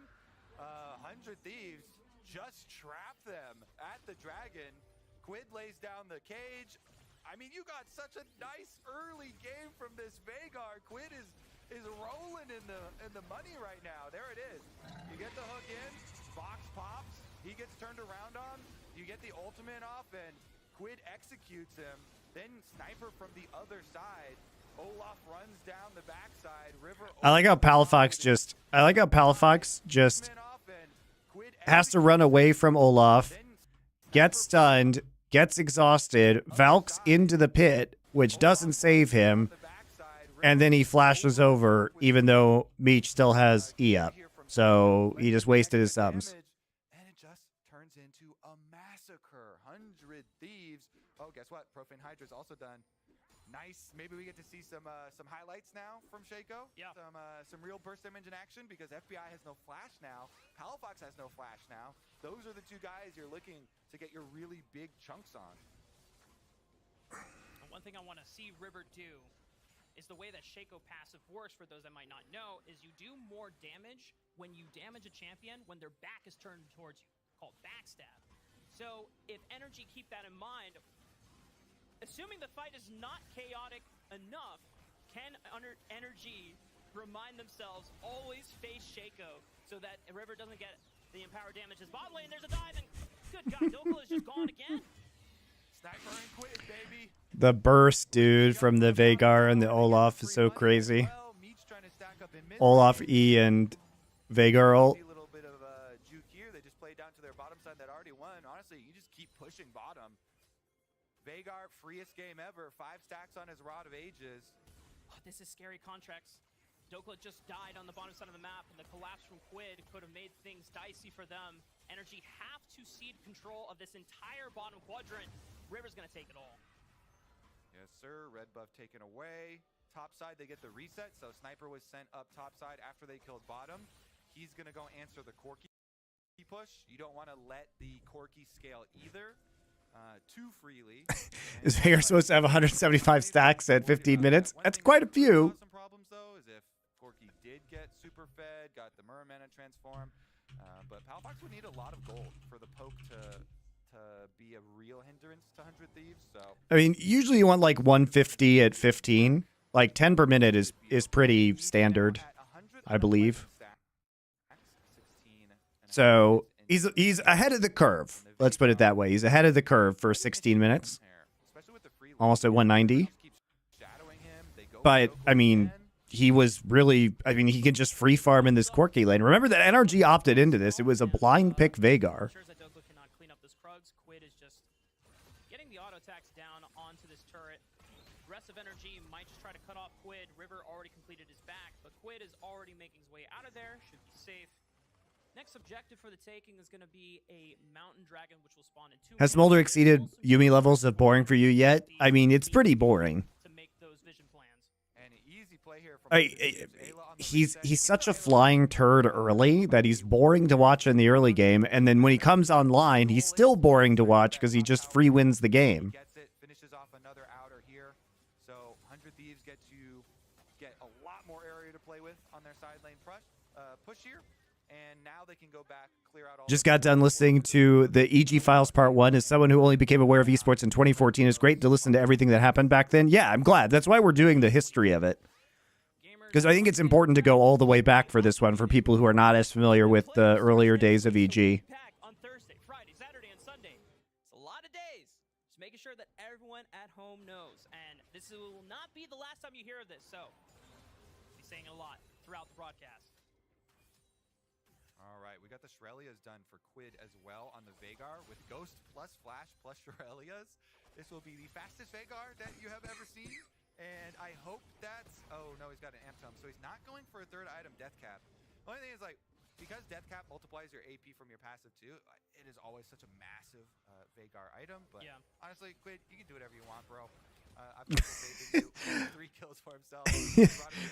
He's getting Shurelya's just to power up Olaf. This is fucking hilarious. Bonus level from that as well. And 100 Thieves, they have plenty of... Just Roa Shurelya's. It's all about this Olaf. I mean, I kind of love it, because if he can get into the back line, he's incredibly powerful. He just runs down the Corki and the Varus.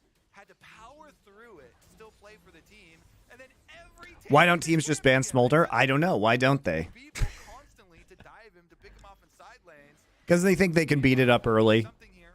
And they probably play games in scrims where Smolder's like 0 and 12 at 20 minutes into the game because people are like limit testing Smolder in lane. And then they get into a professional game and they're like, oh, Smolder only died 1 time and now he has 225 stacks at 22 minutes into this game. Which he's definitely not going to have this game. But I was reviewing Teddy playing Smolder on DRX versus Africa, or Kwangdong, excuse me, Kwangdong Freaks yesterday, and Teddy was like getting bopped, and he had 225 stacks at 22 minutes and just hard won the game. It was dumb. Okay, I guess now we're looking at Smolder Watch. Definitely a lot slower stacking this time around. Do I think BLG is better than Gen G? No, not right now. Isn't too much cause for concern. Did I ever want to be a game designer? No. I don't know much about game design, honestly, guys. Quid burst damage plus a Veigar ultimates is going to be... I prefer more the intellectual exercise of watching this as I would as a sports analyst. You know what I mean? Do you think if they just extended the threshold to 300? Yeah, but they also have to make it playable for fucking bads in solo queue. Because they designed the champion to be playable by bads. So I think it's rough. Because the goals of this champion are clearly, like Yumi, to enable bad players to do things. And enable players to feel powerful even if they are absolute dog shit at laning.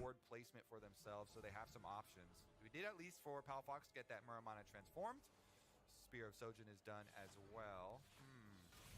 Oh, hook onto Ayla. Forced to immediately pop the ultimate. It's going to be huge for the next fight if NRG force one around this Baron. Contract stuck in the cage. The Event Horizon is going to keep him locked in, but already popped Daisy to make sure he had a bodyguard there. 100 Thieves can try to be patient with this one. Yeah, honestly, I'll start with that ultimate is definitely a liability. But because 100 Thieves have so much control of the map right now, I think 100 Thieves are just chilling. Like, they can basically sit here and Veigar Smolder scale infinitely and they will perpetually have backline access. Olaf even just has Ravenous Hydra and Hexplate now, so that he can have even more backline access with more ultimate ability haste. Already pre-channeled though, so he should be able to go over there and snag it. At least get NRG some fighting chance here. There we go. My thick chic. I am doing well, and you're welcome for creating the dope elephant content. We try. Depend on them winning as well as FlyQuest losing. As Contracts is forced to flash, gets caught out by River and Quid, but who he is here for the collapse.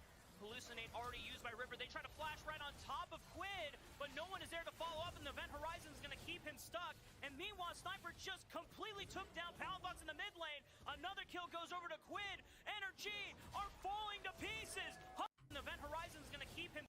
Gets caught out by River and Quid, but who he is here for the collapse. Hallucinate already used. I mean, who he just getting caught out a million times this game.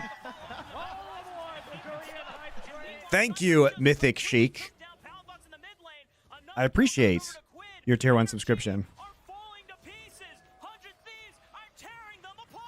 It's a massacre. 100 Thieves are rolling them over with Shaco Jungle. Quinn gets flashed on again. But the Event Horizon keeps Oakland from being in range, but FBI Comment. has the damage necessary to finally. Doesn't matter though, they're just gonna go for Baron. But 100 Thieves know that Contracts is gone, and they are burning down the Baron. Oh man, 100 Thieves are just having fun. Sniper here. Ever since the beginning of the game, I mean, he was so confident. He went for the solo kill on Dokla under tower. Both summoner spells used. He got a really big lead for himself, and he never looked back. With the Hydra plus the experimental Hexplate as well, he used that to run down Palafox in mid lane. Now Palafox wants some revenge. Uh-oh. Dokla, help! There's a giant Viking! He pops the Ragnarok, he looks to burn down the Does he look for two? Who he's brought along for help, but the Ragnarok is immune to the CC! He's burning him down! The lifesteal! He gets another one! Dude, Sniper's mechanics are really good. Like, it is hard to move auto as Olaf gets faster attack speed come from his passive like that. That's tough, man. To max that damage. Like, I know it doesn't seem that impressive, guys, but that is hard to do. Because he's also, like, canceling his autos right there to get the faster animation. Quid's fucking loving it. Dude, that is hard to do. You gotta bring more to take down Sniper. The whole team for NRG started moving up there. Sniper turns and fights. He's good for 2. Like, very, very good orb walking, I think, by Sniper. Not that many Olaf mechanics, guys, as it turns out. Oh, dodge the Q. Oh. Takes him out. NRG are really fighting for their lives right now. 100 Thieves are having so much fun in the last game of their season, which does have implications for if they finish first. This is what I love to see from a first-place team. They're truly loving League of Legends. And here is how he got the solo kill. Okay, it was a really good brush advantage from Sniper, waiting in that little brush inside your jungle. Palafox was trying to rotate over to mid lane. Just really good little surprise play from him to get the first kill. And then we already saw like the beginnings of that team fight on bottom side that led to the other one. I mean, basically everything about this team composition is just to empower Sniper there. The Olaf pick was very good here. I've seen this. Wait, oh, it's just. I thought this was live. Yeah, no. Yeah. I got baited. I was like, there's no way this is deja vu all over the game. I thought you were just like, oh, don't show it to me again because it was so brutal. But here we go, Baron. Oh, 3-man knockup from Ayla. Mom comes in from the top rope. Sniper finds the first one. Contracts is not long for this world as well. The undercover is disappointed, but he takes out Hui anyway. And the Baron should be theirs to claim. Sniper is 3 levels higher than Renekton, than Dokla.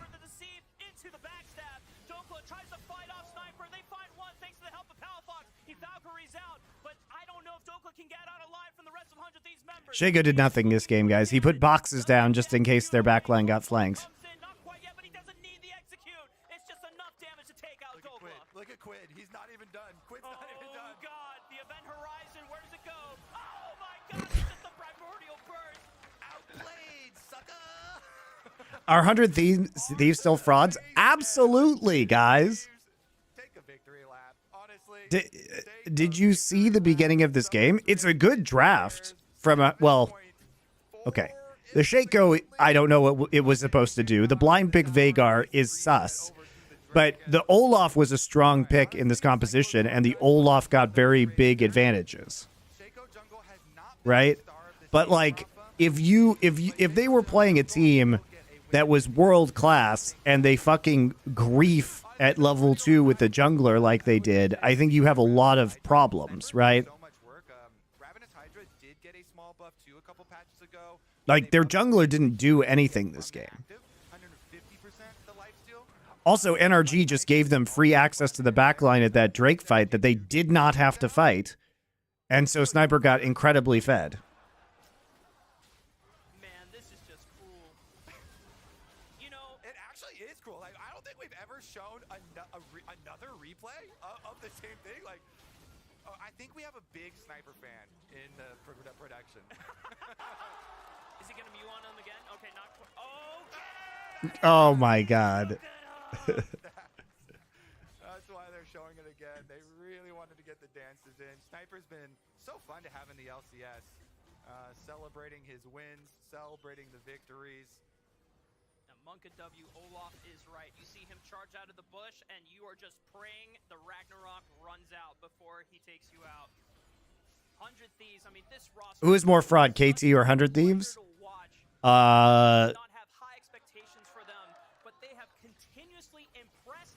I mean, technically 100 Thieves got second place in the LCS, so it's more of an indictment on the LCS rather than anything else. You know what I mean? We didn't expect KT to be like a top, a top 2 team, and they are not a top 2 team, right? They're pretty much exactly where we expected KT to be with this roster. Yeah, and JoJo was talking about them being overrated as well. But 100 Thieves keep So, winning. if the thing is though, is anybody actually going to beat 100 Thieves in playoffs? Cloud9 probably should, right?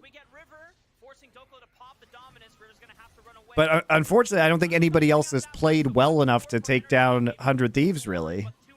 It's mostly that LCS is just like this team should not be good enough to be top 2.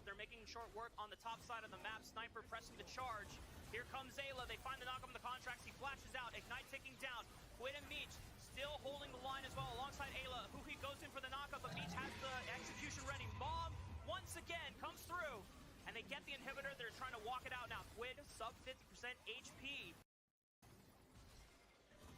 Each has the execution ready. Mom, once again, find the knock on the con already forcing Doko to pop the dominance. I just love how useless Shaco is. He's not getting out of this one, so 5v4 for NRG. Maybe they can hold the line, but 2 inhibitors have already fallen from 100 Thieves. My mistake, it's only just 1 inhibitor, but they're making short work on the top side of the map. Sniper pressing the charge. Here comes Ayla. They find the knock on the contracts. He flashes out. Ignite ticking down. Quid and Meech still holding the line as well alongside Ayla. Who he goes in for the knockup, but Meech has the execution ready. Mom once again comes through. And they get the inhibitor. They're trying to walk it out now. Quid sub 50% HP. Looks like 100 Thieves will make it out. The only thing that's really hurting my heart this game is that there's no death cap for Veigar. He is going into tank items now too after the re-entries. Probably a dead man's to look for picks.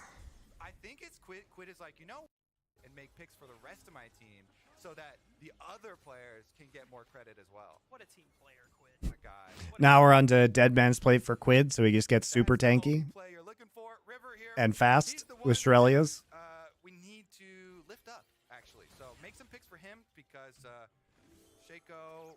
Who are your all-pro mids for LCS? I mean, JoJo has been individually good, especially in lane guys. So it's probably like Quid, JoJo. I don't even know where you go. Quid, JoJo, Jensen, probably. And the extra serrated Dirk here. Only problem is contracts. This pesky Ivern is hovering around everyone. These shields are so annoying, man. Let me just get a solo on like Palfox or something. Yeah, River just wants to one-shot someone without any counterplay whatsoever, and Contracts is making that job very difficult. Also, the lock and shield from Hui, the times... I think I'd probably go JoJo first. JoJo, Quid, Jensen, probably. That's that. All 3 inhibitors have been taken out, so double super minions will be pouring into the base. Yeah, they will. And all of 100 Thieves are going to be pouring into the base. You're going to get 200 Thieves here pretty soon. Sniper forces off the Ragnarok. They're going to chain of corruption. Bomb once again comes through the top. Sniper is able to evade danger here. River pops the clone from Hallucinate. Buy some time. They're waiting. Oh, Quid forced to flash away from the dredge line. Great use of the summoner spell there. Pops up Event Horizon. Tries to buy space. They're playing around the boxes to see if NRG get too close and get feared by one of these boxes here. Ayla gets engaged on who he forced the flash. The depth charge connects on the Quid, but he's able to distance himself well. Palafox still has the package available. He wants to look for a desperation Hail Mary, looks for Meech, but he's also forced to flash. A lot of summoner spells being burned by 100 Thieves, but no deaths. All right, let's Just reset for Baron now, though. of an epic 20 seconds. make the comeback even more. Oh, next Baron. Okay, just Yeah, this is the smart play. You're going to have the ability to get Soul, Baron, and have all inhibs down, basically. So then you get the final push in. This should be it. right onto Ayla, gets stunned up, doesn't even pop the ultimate because he doesn't care. Takes a lot of poke from FBI in the back end of it. Dredge line does not connect on the Quid. With the movement speed, Ayla forced to engage. The first next counter. Has you seen the C9 game yet? I will do that game. Probably not today, guys, but I might do it tomorrow. Jokelo's forced back. Palafox and FBI keeping their distance. I want to get to some of these G2 games 100 today. Thieves will fade away from NRG's hands as they look to try and fight for first seed against FlyQuest. All smiles there. I mean, 100 Thieves is a fun team to watch, guys. I just don't think that they're that great of a team. Yeah, I mean, NRG looks pretty desperate, guys. They should have beaten FlyQuest, though. FlyQuest was very lucky to win that game, I think. When is the new episode of Monty and Wolf Show? We did it live this morning. It should be coming out today.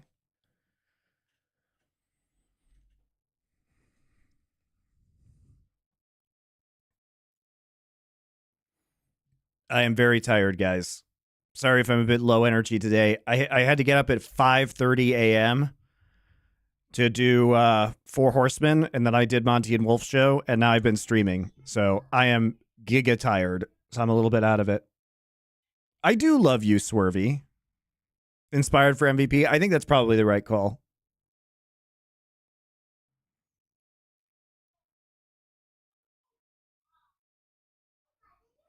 Happy 10 years of SI. Started listening to you in high school up until your third PhD year. Well, congratulations. What are you getting your PhD in? That makes me feel old, but great. I'm glad.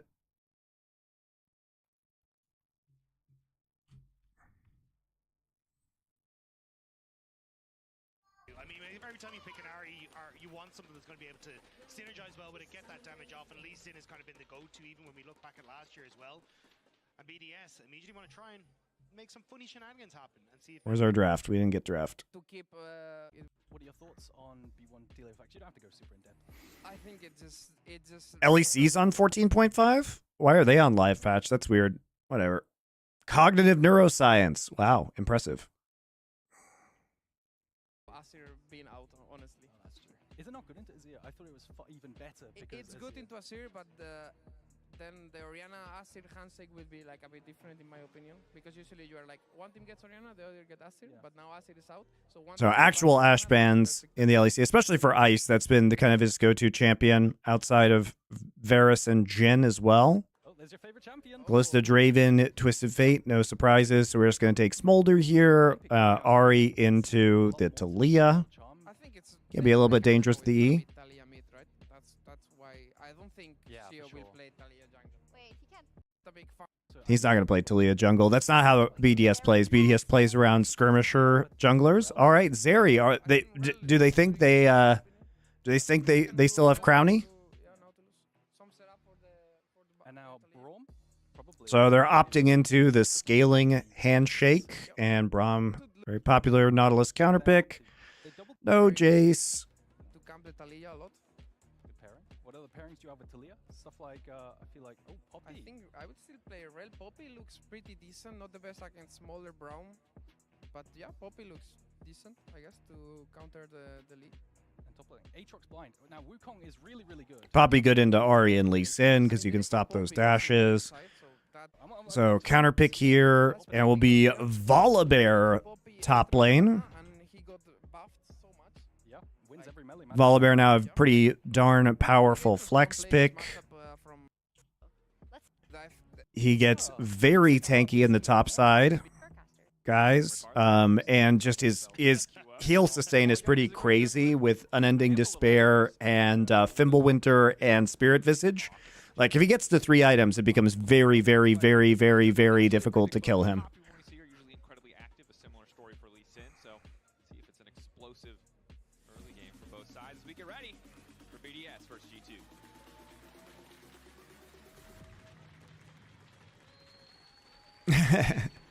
This mid jungle is going to be an absolute bloodbath if G2 have it the way they want to. I mean, every time you pick an Ahri, you want something that's going to be able to synergize well with it, get that damage off, and Lee Sin has kind of been the go-to even when we look back at last year as well.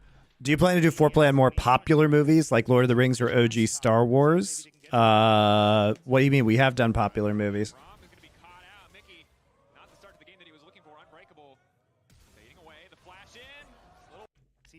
I don't know what you want. Like, what do you mean by popular movies? It's a Wonderful Life is maybe one of the most popular movies ever. We've done The Thing. Make some funny shenanigans happen and see if maybe they can get a bit of an advantage. Like, Heat is very popular.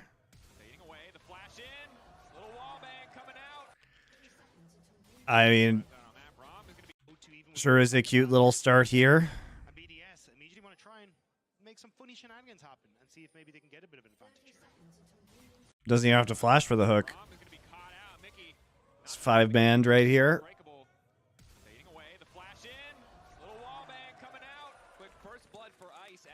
Wait, did Sheo have to start E? Ooh.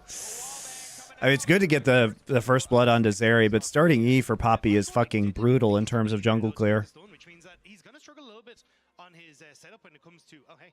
When it comes to... We're focused on the first blood. Sorry, we got distracted. Yeah, but like, Poppy now going to struggle when it comes towards our clear. So if I'm Yike, there's opportunities now to try and punish that. To say, look, I'm going to have a bit of a faster get through my jungle. So see if I can get into some of these lanes a little bit faster. So I wouldn't be surprised to Sheo try and start out on this. This thing is still a niche movie? No, it's not. Whatever. Besides, we're gonna do we're doing Dune 2 on Nerd Legion this week, and we're gonna do Dune 1 as part of our Denis Villeneuve arc for the next 4 films. So it's pretty mainstream these days, I would say. You owe me a little extra time, and they're not going to give it to him.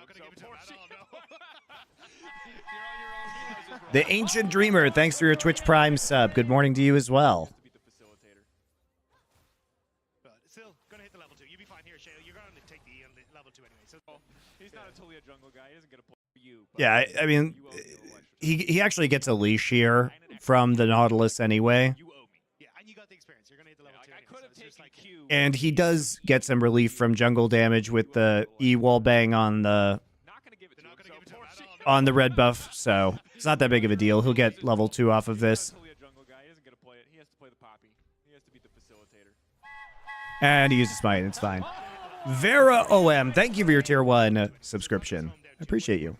At least Yike will have a bit of a quicker start as he moves on through it, but I do think a lot of this is going to be like level 4, level 5, seeing if you can get Yike in towards mid lane, get caps up and rolling, and just punish Nuke in the early stages. And obviously the desk was already kind of hitting on it. Having the fact that you've got Sheo's W, Nuke's E, it's going to make it a little bit more difficult to try and play through that matchup. Definitely is going to be tricky to navigate in this fight. We'll see what the setup is. As BDS, unsurprisingly, pretty comfortable, aggressive. Yeah, Poppy Talia very strong into Ahri Lee Sin. He scales. He's chilling. He wants his stacks. He gets 225 of them. It feels like the game is over. It's not quite the Cassidon meme time's up. But without the hot fix, it's pretty damn close. So It's not even halfway through day 1 and I'm already sick of Smolder. Yeah. It's like, look, no, I like the way this champion's designed, but the scaling is absurd. And once you do get those 225 stacks and beyond, it kind of gets disgusting. Like Aldea, our stats person, was saying, like, there's 22 pentakills from this Smolder pick already, and he's only just been enabled. That's why I kind of love this bot lane matchup. It's like Zeri versus Smolder. It's like most likely to get a pentakill and most likely also not to get any credit because no one is impressed. The crazy statistic: MDK has not won any Sunday all year.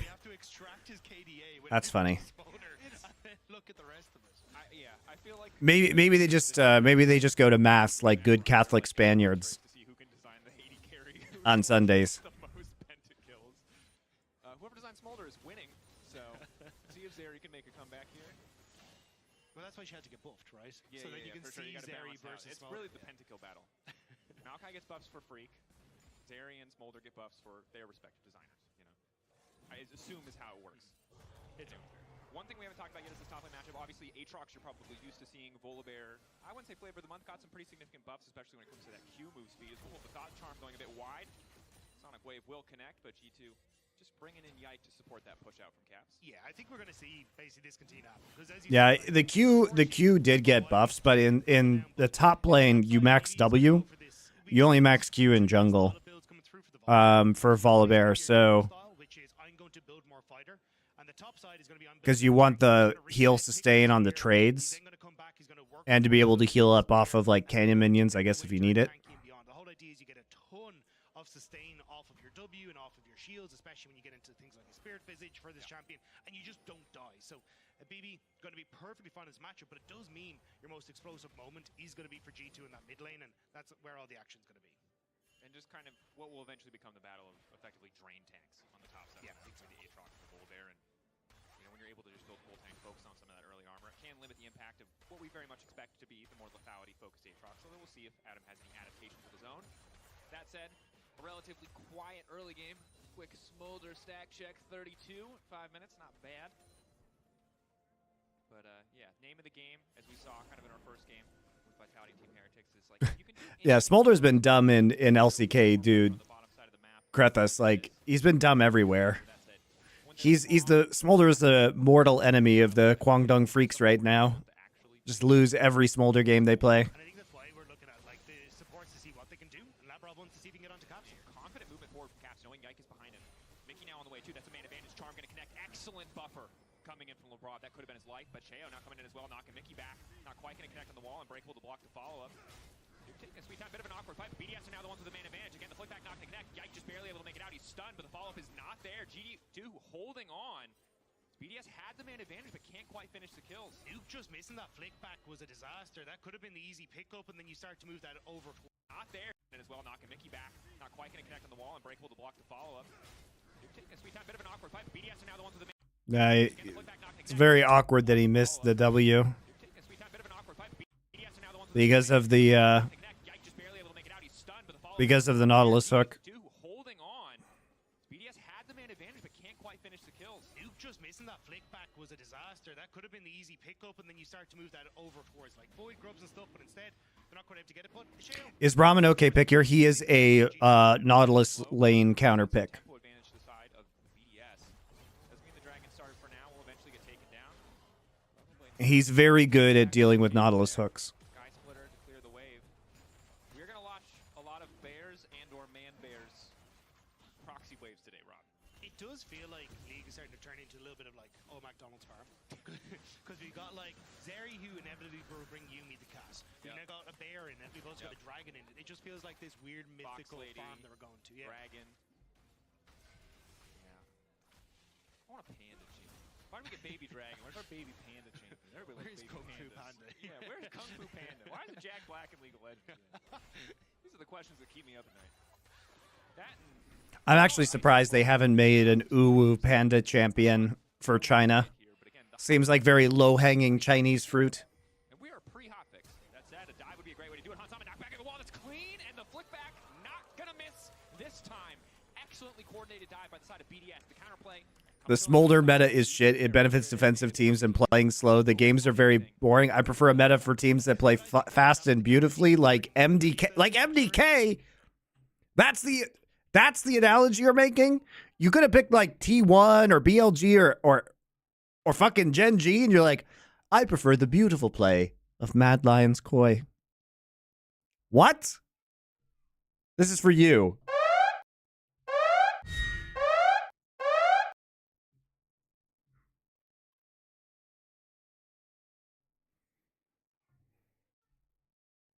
That is an outrageous thing to say.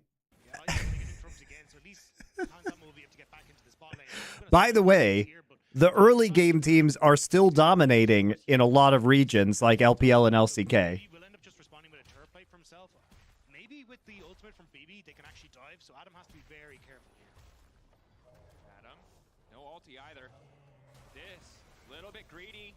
Yike going for the setup, can't quite find the angle of the Sonic Wave. Creep Wave is there, forcing the flash out, keep in mind. Landing one of those Q sweet spots once the Infernal Chains have already connected essentially guarantees the pullback, so Yike knowing he needs to flash. Yeah, I'm not really sure. Maybe they're trying to wait for Yike to hit level 6 off the creep wave. You can see he's very close to that, and maybe that was the place to even, when you look at the position of the E from Broken Blade, it was more towards trying to finish off, like... You had me going there for a minute. You're like, bit of a weird one. yes, truly. I love an excellent hamburger. Not like those McDonald's hamburgers, but Five Guys. It's like, you can dream bigger, dude. You can, you know, Five Guys is good, but we're allowed to have bigger dreams of great hamburgers than Five Guys. And we are certainly allowed to have better dreams of early game aggressive League of Legends play than fucking Mad Lions. I'm allowing you to think bigger. These abilities aren't cheap. Certainly cheap compared to a lot of mages, but you need that additional mana very often. But now checking in across the board for itemization for Chi Shard, so unsurprising to see, you know, the static focus as it has been for Zeri just about everywhere. And of course the Essence Reaver for Smolder.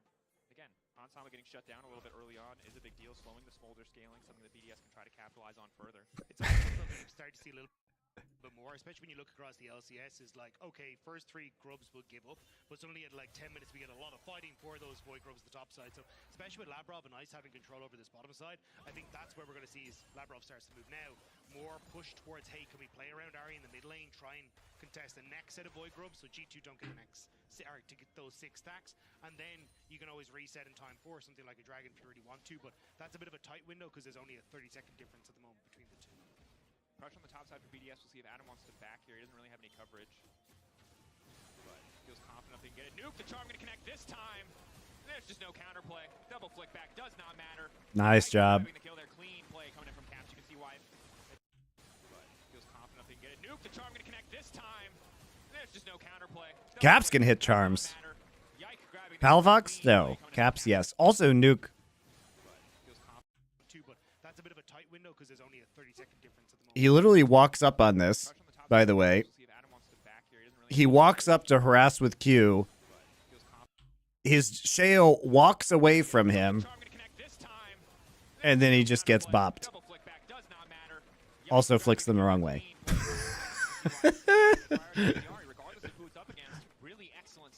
Also flicks them the wrong way. Double flick back does not matter.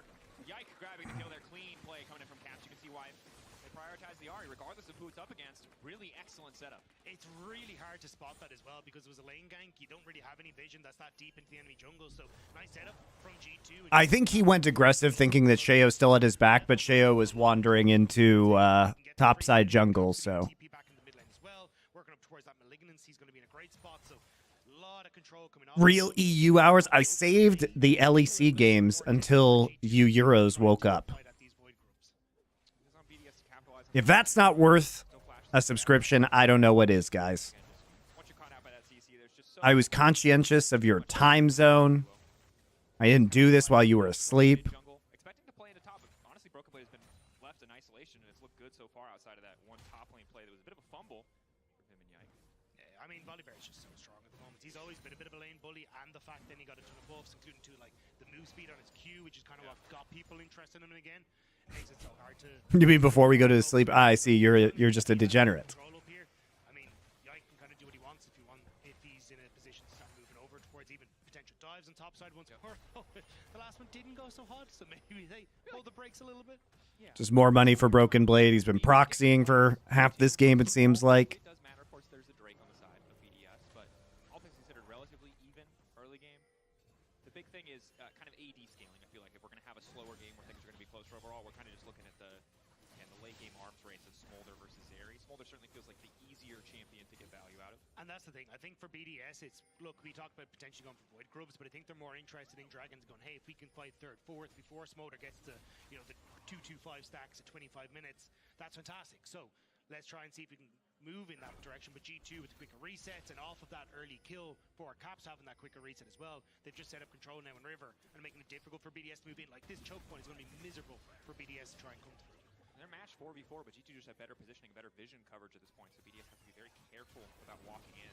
Gilly said something about LEC getting a lot of money next year. Can we assume it's the Saudis? Well, they already tried to buy Astralis' slot, guys, and Riot denied them. But now that Riot's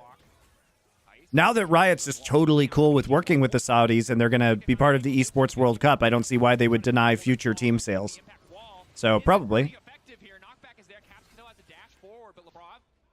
Coming in, Mew on the top side. Adam not committing the TP, doesn't have access to it. Instead, going to be focused on trying to knock down as many plates as possible.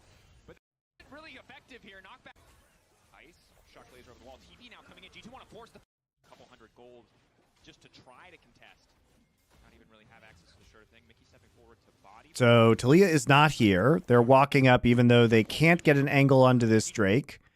They then get knocked up by Braum. Sheo has to flash out, and Volibear is literally just ghost sprinting at them after he TPs from the top side. So not sure why we are contesting this Drake if we're BDS. They are literally opting into what is effectively a 3v5 because Nook puts down a fucking terrible Talia wall. And Broken Blade still has Ghost, it turns out, and just walks over Nook, and he has ult, but doesn't even have to use it because he has a bazillion HP. But he also can't miss. Yike clean with the play. That was really cool from Yike. Could have gone very differently though for G2. At the start, it's like, okay, we're going to be able to set up nicely where we push BDS into that bot side.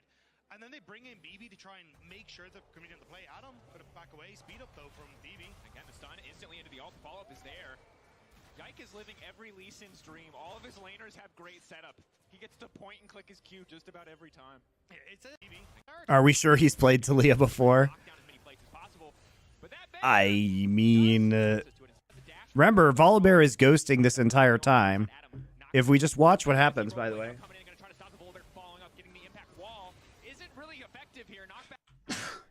He gets punted out by Poppy ult, but Talia then goes into pit after that wall, so Volibear is literally just running at her, and Volley has 1 gazillion speed with Q, so he misses W, flashes, gets hit by Q1 and Q2 of Lee Sin, and dies. Yike clean with the play. That was really cool from Yike. Adam not committing the TP, doesn't have access to it. Instead, going to be focused on trying to knock down as many plates as possible. But that bear does not care. If we're being honest, guys, it is not necessary for Yike to flash here, because that Talia is 1000% dead because Broken Blade has ult up. But it looked cool, so that's fun. Yike clean with the play. That was really cool from Yike. Could have gone very differently though for G2. At the start, it's like Him getting out in Drake Pit with his death sentence, yeah, I mean, the wall was also terrible. And then they bring in BB to try and make sure they're coming into play. Adam could have back away. Speed up though from BB. Again, the stun. And now he still has ult, so he just stun ults right on top of him. Can't actually finish the kill, though. Can't go into the turret. It's okay. Forces Adam's ult in return. And his flash. The fact that you've managed now to chase BDS off of this bot side dragon and get the dragon, and now you've managed to get some control on top side, could have worked out well, but because BB ended up spending so much in trying to push Adam off, Shale managed to get the reset timer out. BDS are back out of the map, so won't be able to turn that into the Void Grubs, which I think could have been a nice moment for G2, but we're still contesting here. And considering Mickey there as well. Maybe trying to go for a fast play here on Adam. I mean, G2 shouldn't really care about these grubs. Maybe they can get one. Just get one.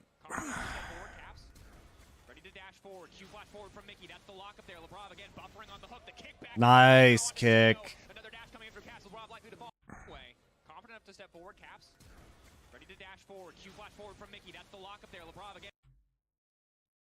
Buffering on the hook. The kickback is clean. Look how good that is, guys. Look at how good Yike plays this. So he has the Q onto Labrov, so he QWs mid-flight to get the angle onto Sheo to prevent him from popping Molotov likely to fall as well. Yike on a killing spree. You heard it from Razor. The blast cone. Oh, G2 is a very good team, guys. G2 is a very good team, especially with how weak some of the like third, fourth teams have looked in LCK and LPL. Like you honestly have to believe that G2 might be like a top 8 team at this point. Like, who else are you going to put up there? KT, D+, FPX? Like, do we really think they're better than G2? I don't think so.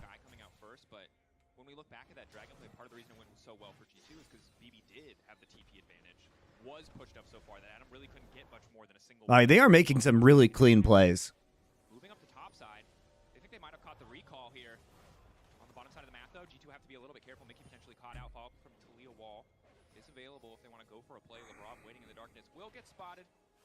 Will be forced to walk back here as Ice trying to keep the pressure up mid lane. That's what they said last year. Dude, I still hold by that last year.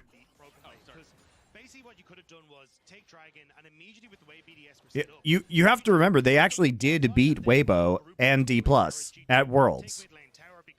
Were they clean games? Hell no. Did they win? Yes, they did. Bear has been sent packing, but Sheo instantly going to get knocked up, and yeah, that's a very strong Lee Sin. Early Eclipse going to make sure the damage is there. Sheo still running, though, still tanky. Nuke doing whatever he can to fire back, but it's not nearly enough, and here comes the Bear, baby. Wall coming out as well. What the fuck?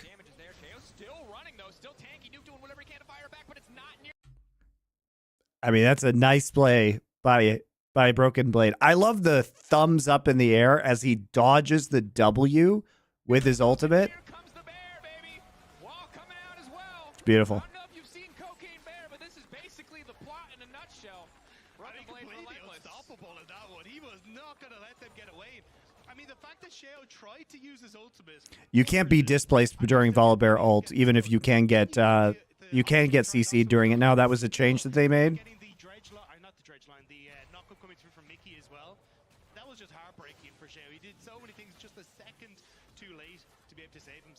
But nice job from G2 again, just finding picks on side lanes, making sure they're collapsing before BDS are already in a position on the map, and making BDS pay for it. So Broken Blade already just uncontested on this tower. Nuke going to be forced to respond, but G2 already moving members to the top side of the map to contest the Herald to get control over that area. So Nuke going to be a little bit behind on the play if Broken Blade does reset and want to move up. But that's the thing, is that as long as Did T1 really deserve to win Worlds? Because it feels to me Gen G was supposed to win it. I mean, Gen G was supposed to win the last 2 Worlds. Arguably. I mean, JDG was the one who was supposed to win, if we're being honest. But out of Korea, yeah. T1 had a very good meta for them and played really well at Worlds. Gen G choked again. I mean, T1 played like the best team, hands down, at Worlds. I don't think there's not even really a question that T1 should have won Worlds.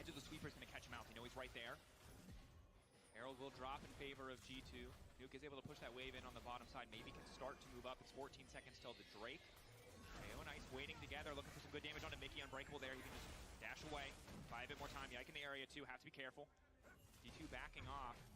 BDS should just be able to break mid here if they want to commit.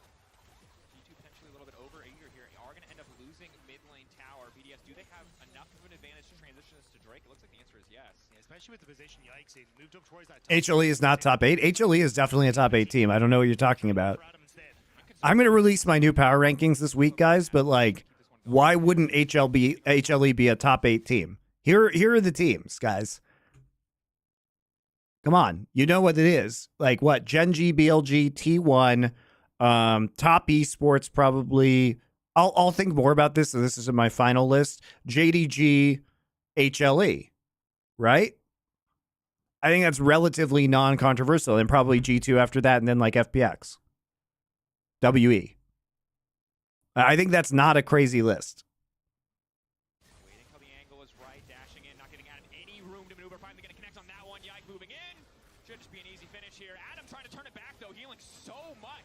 Unless you're a T1 fan, and then it's absolutely unreasonable that I don't put T1 as number 1, even though they just got mega shit on by Gen G. That's the big win. But now, because you end up overextending that top side, G2, they're going to get the Rift Herald, and more than likely, we'll be able to get a good amount of damage onto towards this top side turret. TP forced out to make sure that they're able to hold on to this. But you see Caps already Who you have higher, FPX or WE? I think you have to have FPX higher because they beat top, even though it was kind of a fraudulent win. to try and make a play on towards mid or elsewhere. But I think certainly WE is probably a more well-rounded team than FPX is. Still able to hold control over the mid lane at this point in the game. Does get harder as Smolder gets obviously more stacks under his belt. Only 142 right now for Han Sama. Broken will be able to grab this tower. Should just back away after, but if he overcommits, BDS might be able to punish. So I just noticed, I think BB forgot to buy tier.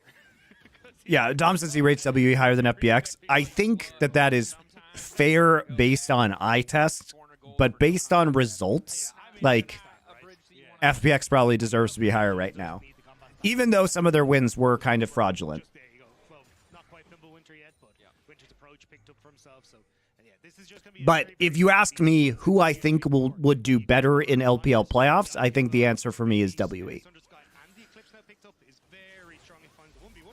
But speaking of, Caps gonna hit the charm. Unraveled Earth does not matter. And Caps is gonna keep dancing around him, but there's LeBron the flash. Oh God. Caps just getting the kill in a 1 versus 5 in the end. Why is BDS all on the top side of the map though? kind of happy as that is Caps, and you're going to get the mid lane turret. Yes, he traded for the top side, but mid turret is always more valuable in these kind of scenarios. And even then, going to be the resets coming through. Wasn't sure how heavily they want to try and commit down onto this bot side for linking up with BB, maybe looking for a tier 2. Would have been probably a little bit too late with where BDS are positioned on the map, but still, I mean, trading equally here for G2. Yeah, 1 for 1. Feeling a little bit better for BDS because of the shutdown, but ultimately credit to Caps mechanically. Once he was in that situation, it took a lot of skill to actually finalize that kill and not leave Nuke with a blinking health bar, and Caps with a little bit of embarrassment. Of course, it is the Malignants. We talked about this. This is kind of the conventional. What do you think was shown in that game is the real distance between T1 and Genji? No, I don't. I don't think that if they replay that series that we get that one side of a matchup. I think that T1 not unreasonably thought that the way to win was by bullying Pays and Lehens in the bot side. And because Pays and Lehens, even though they've been better recently, their laning has been kind of a weakness for Gen G. I think their first, blinding the Jace in the first draft was, I didn't like their draft in game number 1, but in game number 2, I thought I liked their draft quite a bit. Basically counterpicking the Twisted Fate with Tristana. I think they had a lot of answers to Kalista Ari with Poppy Talia. So I thought it was good. But there were, misplays in game number 2. And in game number 1, they just didn't win the lanes as hard as they thought they were going to. And that was a big problem.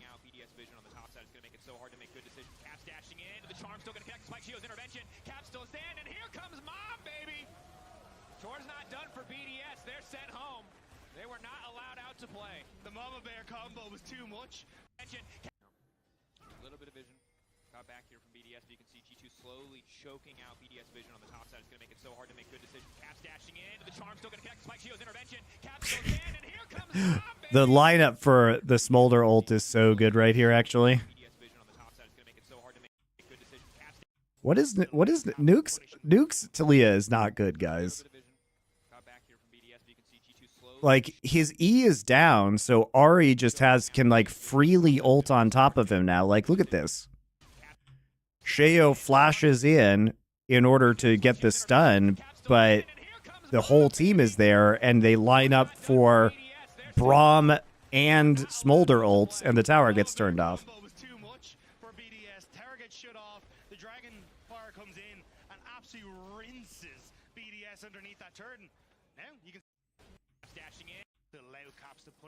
But I also just don't know why BDS is playing so aggressively forward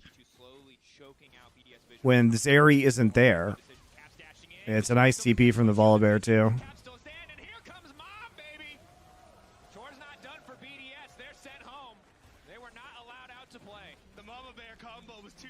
Nah, it's just free Baron.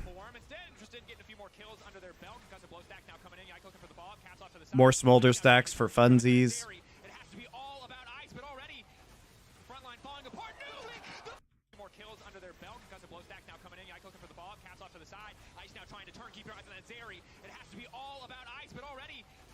All right, that's a huge play from Nuke, though.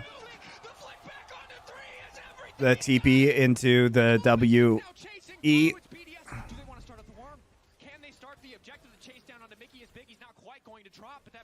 All right, bit of a fiesta.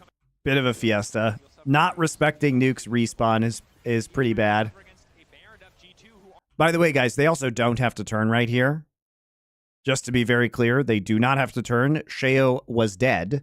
They can actually just finish, and they certainly do not have to pursue into a choke point. Like, you can turn back right now and just go back to Baron. Or you can just go to Drake that's spawning in 30 seconds. But you do not have to turn that far and pursue that far. You can absolutely just bully them off the Baron. That is a game-defining play from Nuke. And just like that, BDS are going to end up against the Baron. The fact now that you're going to have a massive... That's a wild call, guys.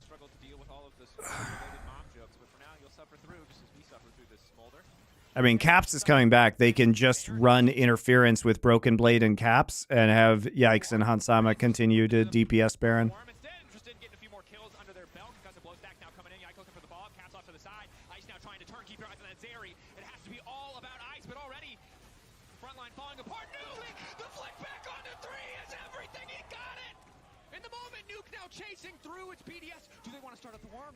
Yeah, G2 is known for a bit of happy gaming, though. Just makes the games more interesting. You've got a nice cover here. Sheo's only coming from the face. You're waiting on this TP, so BDS are trying to kite back. And yes, you get the kills, but the second you all group up on the side, that flick from Nuke, 3 key members of TP, so BDS are trying to kite back. And yes, you get the kills, but the second you all group up... Also, Hansama walks into that and doesn't flash it. To be very clear, Hansama has flash and literally walks into the W. That's what he did. Mickey survives here is a miracle. Certainly is. But from a G2 perspective, you highlighted already, they knew Shio's gone. He's not a part of the equation. They can just force the Baron down. They don't have to take the fight. Of course, a little bit riskier when you don't have clean access, but over-eager perhaps to just play for those kills to get even more. And now, we're looking at a pretty small gold deficit. Yes, again, Smolder continues to scale, but Zeri is also a Laking Terror. 3 items for Ice. And this is now Yeah, they weren't keeping track of Talia TP timer Look, their team fighting is exceptional, but when it comes to map play and how they use on respawn. hasn't been the greatest. So now G2 already in a position where they're just going to look to try and trade against BDS because they weren't back out on the map faster. So In hindsight, it's probably better to keep the flash. The fight is already lost. Well, Smolder would be 100% HP, so is the fight already lost would be the question. And secondly, they probably can't do Baron if Smolder's alive, but he doesn't have 225 stacks yet, so maybe I'm wrong. Whatever, it made this game exciting. Now it's a comeback game for G2. They're down in gold. They already conceded both tier 2s. Hard for BDS to get a lot more than that. It should be fine to just walk up and clear this, however. Karma can connecting. Inside of the laning phase, Caps has been incredibly precise there, but the tower's still standing. So G2 drawing some attention at least to the bottom side of the map, leveraging Caps' ultimate, delaying some of the impact of the Baron. But 2 tier 2s already down, not bad for a first Baron of the game. Ooh, Nuke trying to pick off Caps there, but I think it's a little bit over-eager. At this stage, I think you just want to try and catch mid-wave, push that out, and then commit everyone to this bottom side of the map to get this last remaining outer turret there for BDS. But without that mid-wave, you can see this is going to be a little bit disjointed, right? So Zeri now is clearing mid as this wave is starting to approach this bot side turret. So I don't see... There's a one ward in the Dragon Pit that maybe BB can try and teleport to get a flank opportunity. I'm curious if that's what they're going to try and look for here, but Hansama going to move across the mid to just try and pick up, and there's the TP instead, just the turret to try and defend this. A bit more time. Again, Hansama incredibly close to the 225 stack breakpoint. That's where you start with the execute. Just hit Cap taking a bit of a chunk here. Unbreakable from mid. I mean, he's going to get the 225 off of the siege guys just by spamming abilities. He literally has 3 away. Okay, he has it now. He has it. That's when the engage goes down, guys. They're communicating this right now. He's like, oh, I'm so close. I'm so close. I'm coming. I'm coming. And here we go. Ghost in. Okay, they're all dead now. Whoops.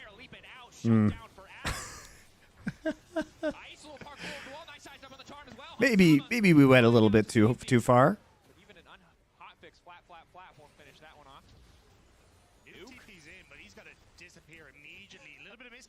By BDS, but bot lane tower remains standing. So for G2, get some kills. You managed to hold on to that bot lane tower, which is a big win. But still, like, it's a lot of gold going over into BDS's pockets, right? Because you get top, you got mid as well. So where you're trying to. All right, here's the G2 comeback, guys. Surely. There's a lot of safety for Smolder. It becomes very difficult for Ice to really threaten the backline. You can see it here, right? The Ice is trying to hit onto people, but he's very short range. There's little opportunities for him to really maneuver in to get the damage down.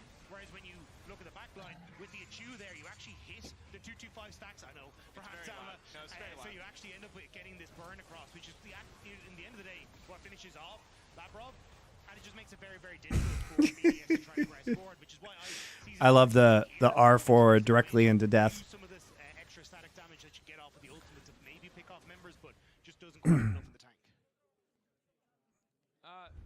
I would say displeasure on the face of the coaches there. It was hard to say exactly what that was. So Smolder's online. He's a real dragon now. So we can stop talking about that, because by the end of the day, you'll wonder what we've said more over our broadcast lifetimes, Legacy Dynasty Kings, or Smolder needs 225 stacks. Yeah, it's just 225.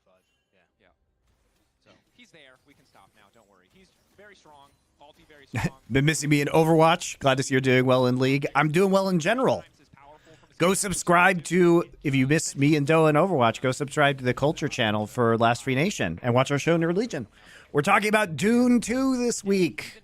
And on my show, on our other film show, we're talking about Denis Villeneuve movies for our next arc. After we finish Heist. So there you go. Watch non-esports content by us. Shocking, I know. So if you're not into LOL, maybe you're into Dune. In these corridors, they'll work particularly well. Whereas when you're BDS, I think having multiple opportunities where if you can fight in River, because you open up space for Ice, you open up space for Nuke to try and cut out members, and even for Shale to cut across members of G2 and keep them out of the fight, either with the ultimate or zone. Was it Sneakers or Dog Day Afternoon next for Foreplay? It is Dog Day Afternoon. That is releasing in 6 hours. Dog Day Afternoon. And Sneakers will be later this week. And then we are going to do Villeneuve's Arrival for next week, which is an absolute mega banger of a movie. So.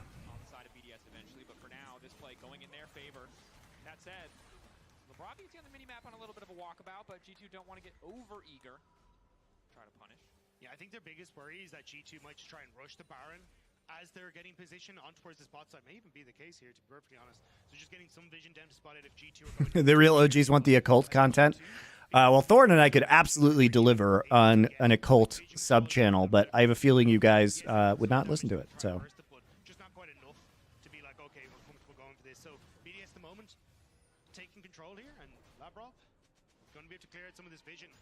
Zeri and Nuke are in base, so you do have to be a little bit careful here, Labrov. Yep, there it is. Sonic Wave right into the charm. G2 find the angle. Lol. Wow, Caster set that up well. We're going for this. So BDS at the moment taking control here. So he knows they're all there because let's. Oh no, it's not a pink ward. I thought it was a pink ward. He actually does not see them. Because it is a regular ward that is right there. I thought it was a pink ward on top of a pink ward, but it is a normal ward. So he does not know that they're there. And they wait until they know he's very much alone. It's a nice pick. It's a nice call. Very nice call by G2. Good setup from G2.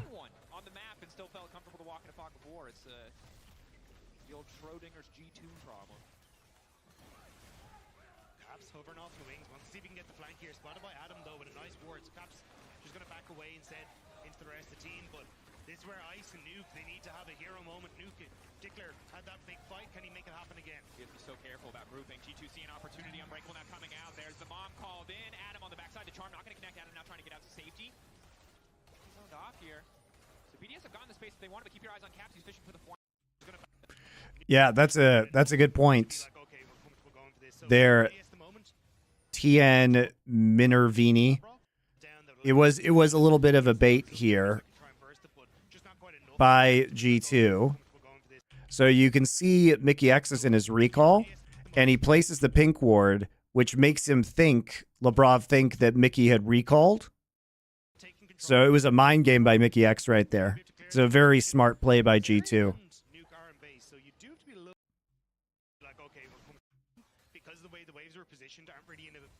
So yeah, let's take a look at this mind game here from G2.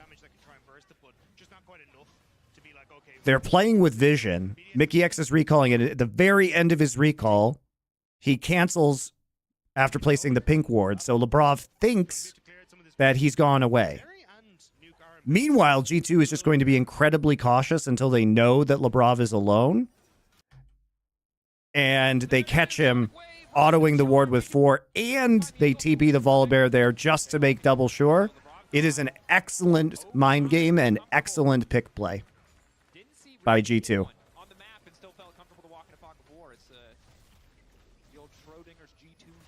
G2 is a very good team, guys. G2 is a very good team.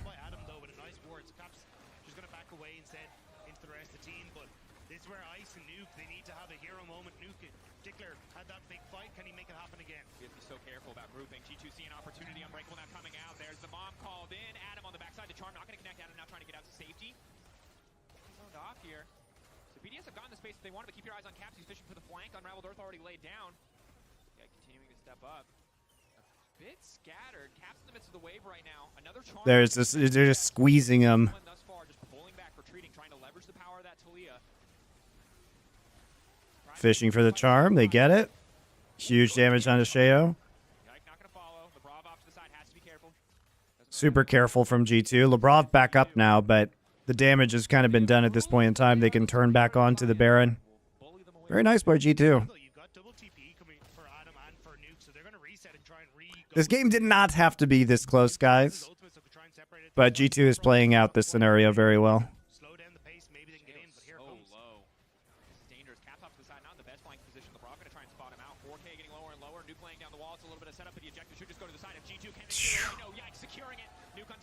All right, well, it turned into a bit of a scary Baron 50-50, but now they're playing into this Smolder, who's all stacked up, and this should be surely the end of the game.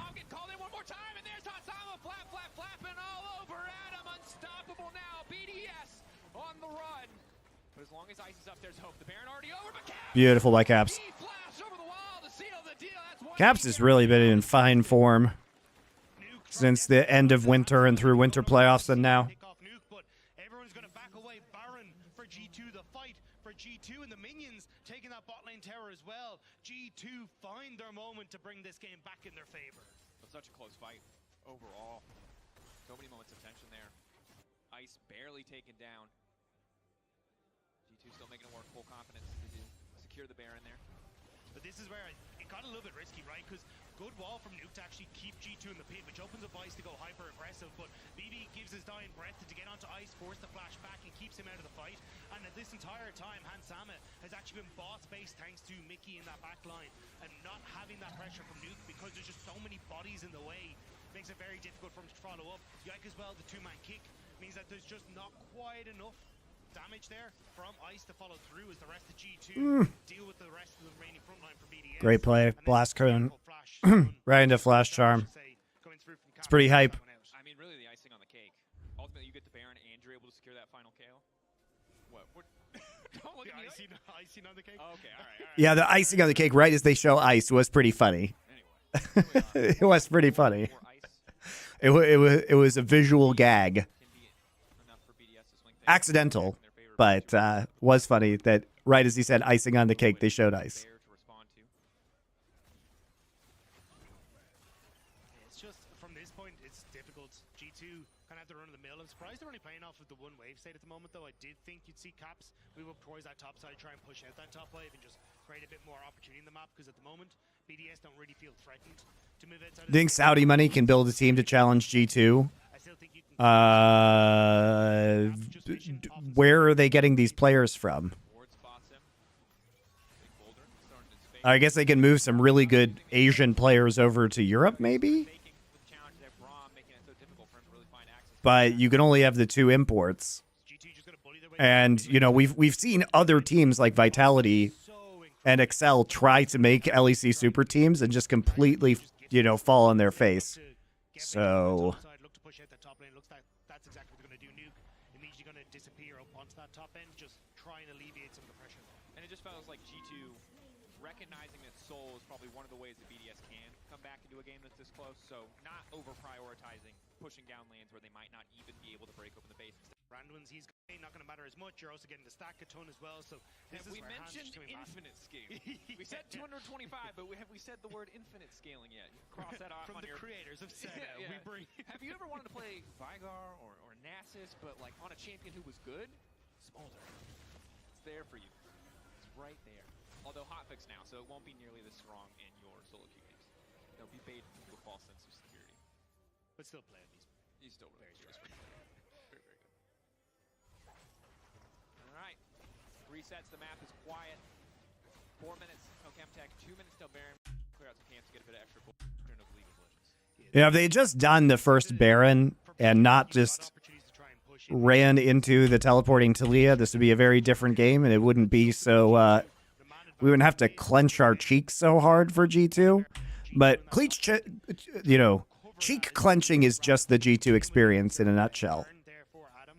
He maybe has a chance of causing disruptions, but there's just so much protection from Mickey. It's so hard for him to actually play in on Hansa. The Smolder execute against a champion who wants to kind of be this sustain monster is infuriating.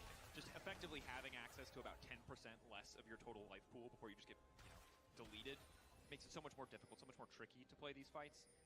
And we've got Seekers now coming in for Hansama. That is the old stopwatch active, for those of you who somehow missed the update at this point, as well as Zanya. So a lot of, I think, luxury purchases coming in for G2 as well, because when you look at Rand with the defensive item, it's all right, but it is not a stopwatch in terms of the raw power it can provide in a fight.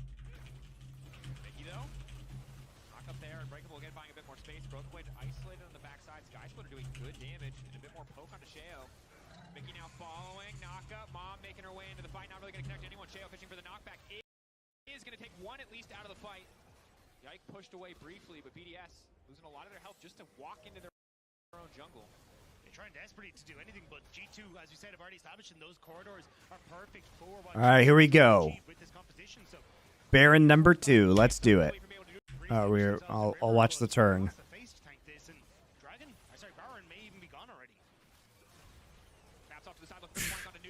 Cap's just flanking Nuke, Broken Blade, just stunning him right away, and he's dead. And he's dead.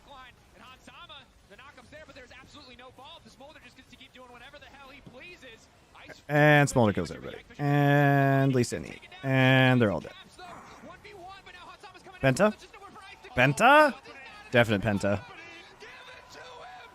Definite Penta. There it is.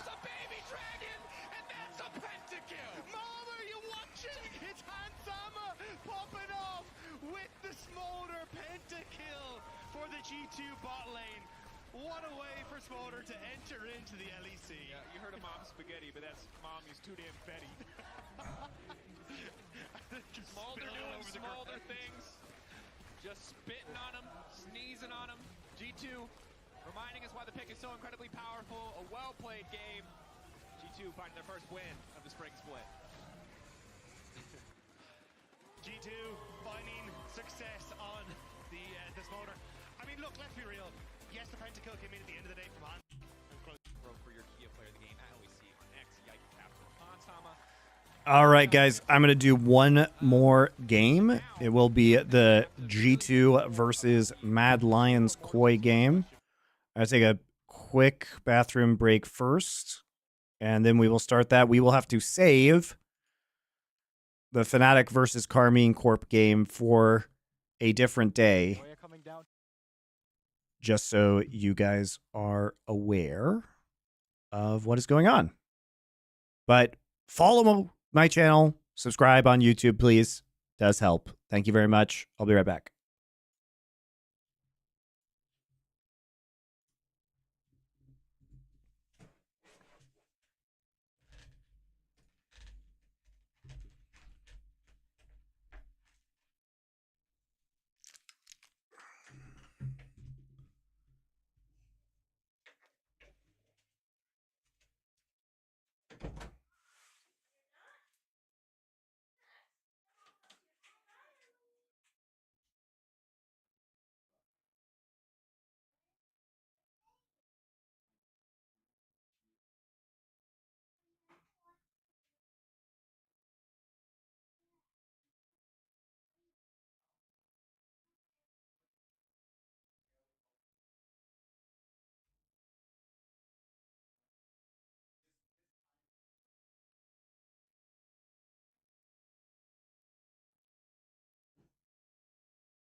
Oh.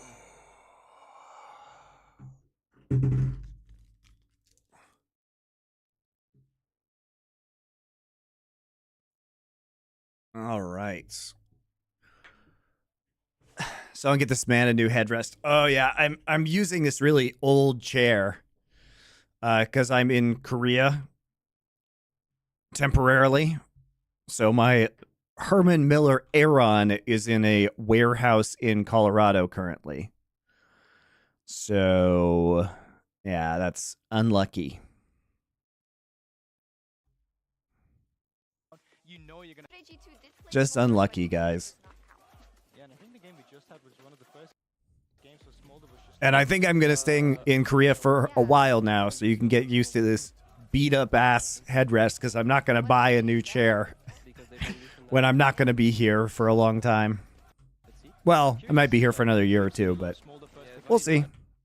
We will see.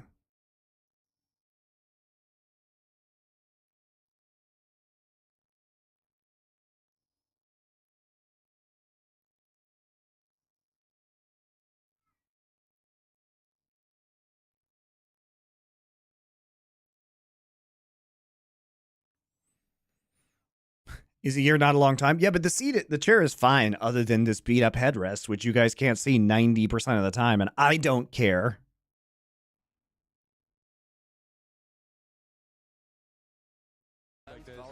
About your stupid chair criticism. Fuck you guys. Besides, I can't buy a new chair because you guys don't fucking subscribe anyway, so... How about you subscribe to me and I'll consider buying a new chair, if it bothers you so much. Oh, I want to see it locked in now so we know what the OP... What do you think? What would you play against, Mulder? No, not you. Goldberg. Is a Secret Lab worth the money? I don't know much about Secret Labs, guys. Herman Miller you can often get on discounts. Like a lot of like companies buy a shit ton of Herman Miller chairs, and then especially now that a lot of offices have closed because people are doing work remotely, if you go on like Facebook Marketplace, you can find a bazillion Herman Miller chairs that are nearly new that are like half price of a new one because they're just trying to get rid of inventory. Don't buy a new one. You can get effectively a new one for much less. We've seen in the LPL, but this is an old classic. You cannot confirm nor deny, but it is a Kog'Maw. You think it's good? All right, we're back to Smolder first and the immediate Kog'Maw. So Kog'Maw Braum, of course, the G2 special from last year. Was this the patch where Kog'Maw was buffed? I think it was. Might have not felt good. Well, we can do this. Look, you know what's coming on 3 because this is the combo they were Was playing. this the patch where Kog'Maw was buffed? Yes, it was. They were blind picking that combo. So his passive is faster. Mad is expecting on 3. His cast chain changed to basic attack wind up time. Okay, so Caustic Spittle is faster. Void Ooze has a bigger slow by 10% at all levels. And he has a better AD ratio for bonus AD on his ultimate. So that feels pretty good. More like quality of life changes. But for a team that was using a non-buffed version of Kog'Maw previously, I think this is a pretty good change for G2. And it's a hyper-scaling AD carry that they're going to feel very comfortable with playing. And he's incredibly annoying in lane. So, because he just presses W and spits all over you. You get the Kog'Maw Bukake. Maybe they flex the Kog'Maw as well. No way. Into Arena, I don't know, but yeah, most likely. Okay, Kog'Maw Medio. Really is interesting. We've seen so much fire on him in the LPL, not just specifically with Lucian, but with any pick. We've even seen it pair up with Caitlyn. You already know the range that's coming out from a Kog'Maw. That's just going to be a mecha range now with the cozy campfire too. Ah, you love the Kog'Maw Melio. So abusive. So annoying to deal with. You sometimes do that. You look over when they look. So they're going to take away the Nautilus so they can't get engaged on. But going back to duty here and Rel, it makes sense. And Blitzcrank, of course. So But I don't think it's like a big. It's like a buff. No, it's like a minor quality of life. Yeah. Nico in the mid lane. Huge amounts of engage already with Rel Nico. Oh, God. They're going to play the... I didn't think they were going to play the Alistar, guys. I didn't think they were going to play Alistar and Smolder. I know this is a popular lane, but you are just going to get ultra bopped early. There's Aatrox, there's Na as well. You want to reach the back line with Nico for some team fighting as well. That could be decent for top lane. I don't know what BB else has played. TS band, Volibear's band. Oh, that's very good. I think because you usually want to outrange Smolder. Because if you go Yep, now you actually have poke into Smolder as well. So he can't proc Q on you, potentially in the late game. You have Cozy Campfire for the Jace in addition to the Kog'Maw. You already have enough of a frontline slash CC potential, slash peel potential.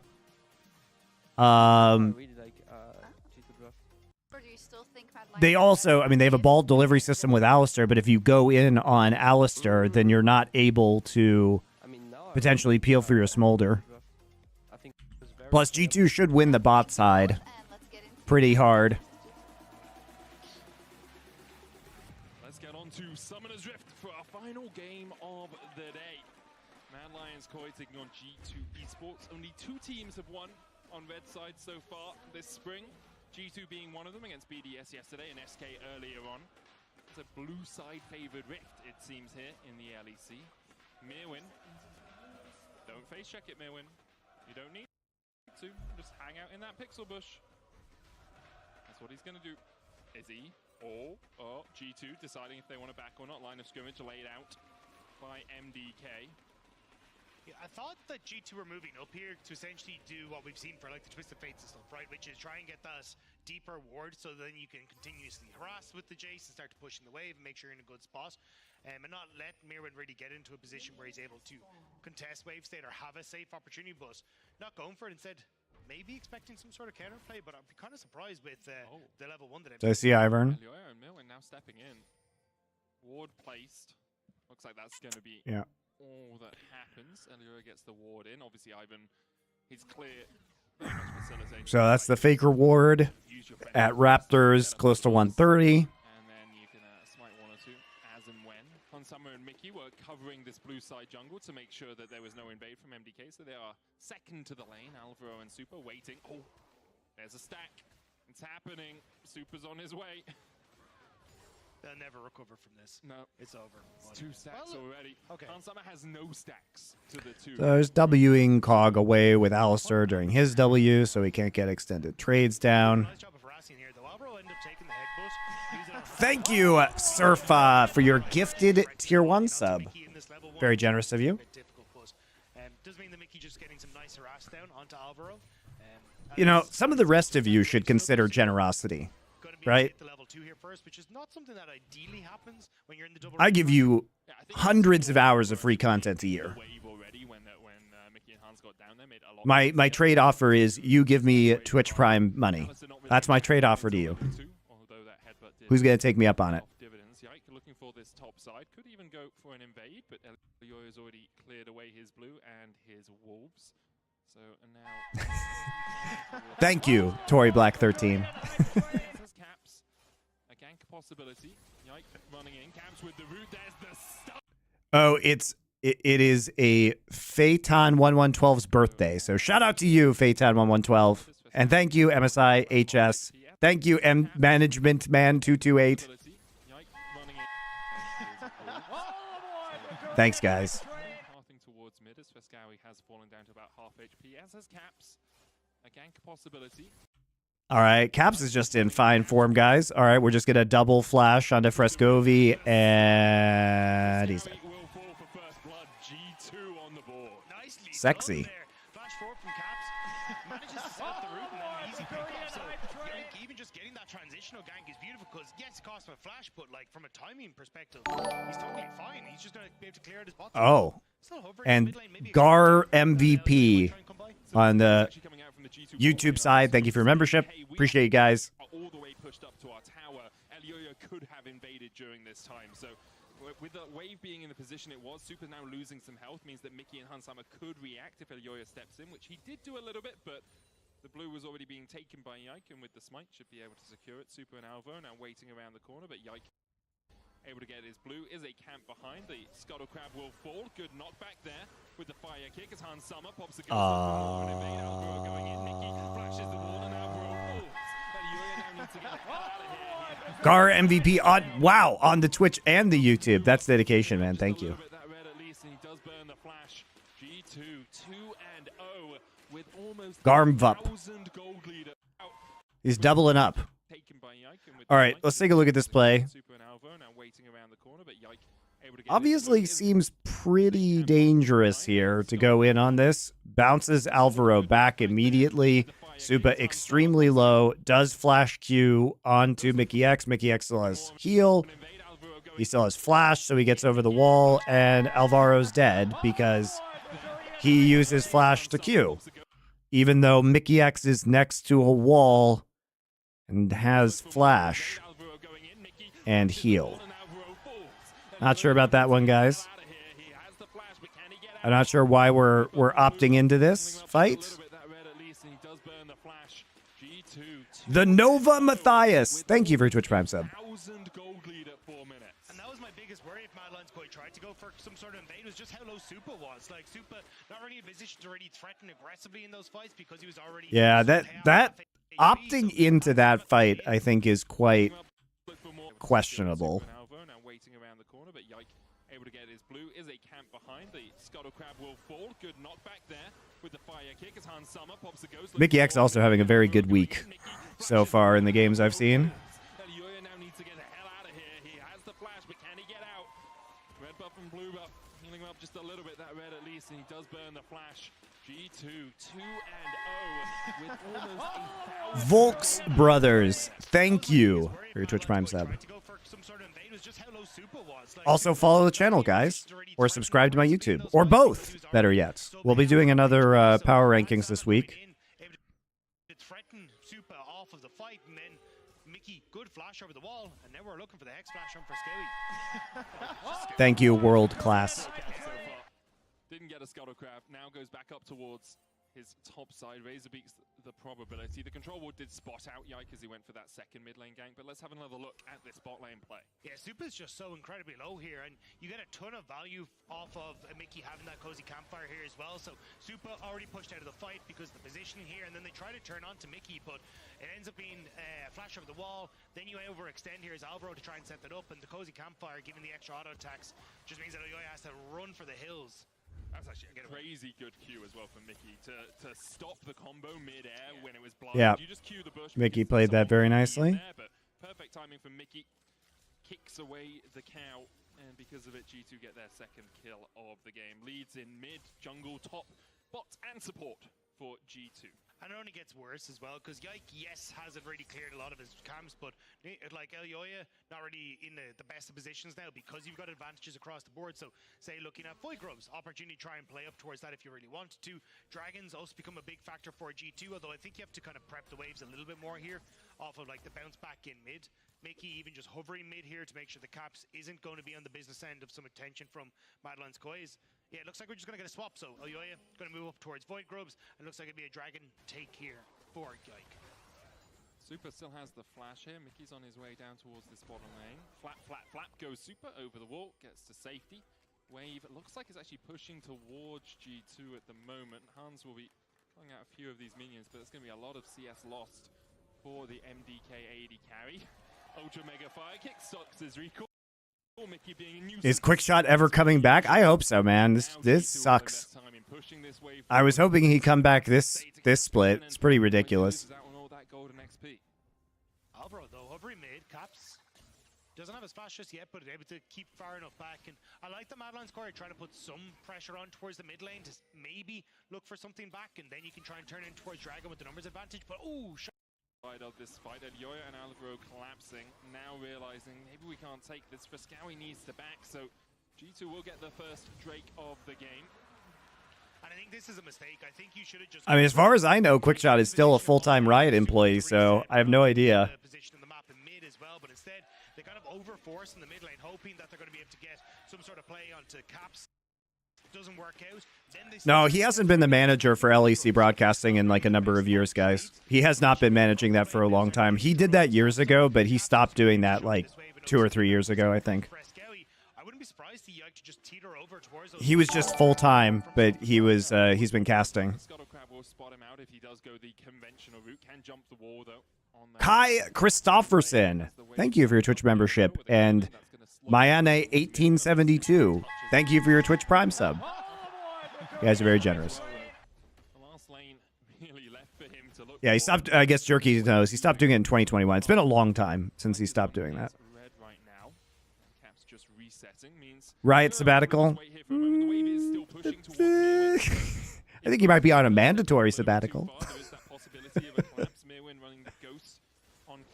Means no flash all-out insect combination. Q3 dodge the Intofu strikes, not quite able to connect. Root Caller though on Yike stops his advance. Broken Blade going in onto Mirwin. The wave not in the best of spots for the G2 top laner, especially considering he has no mana.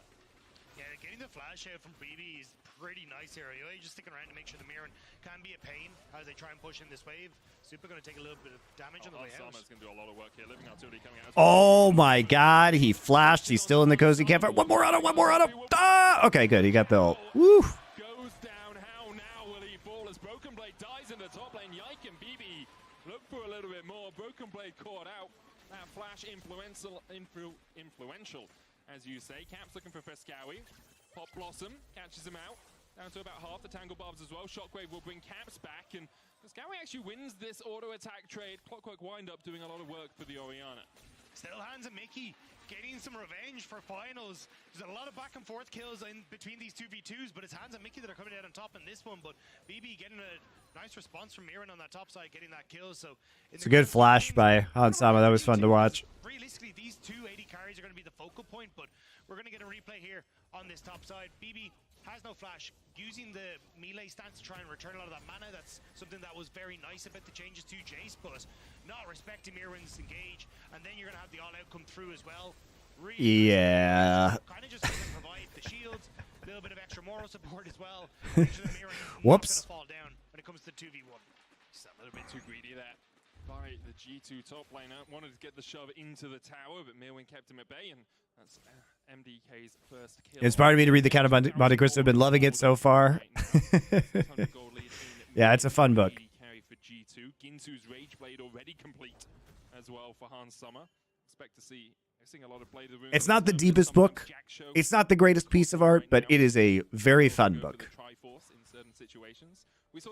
Have the Cassante nerfs happened yet? Yes, they have happened on 14.4. We're on 14.5.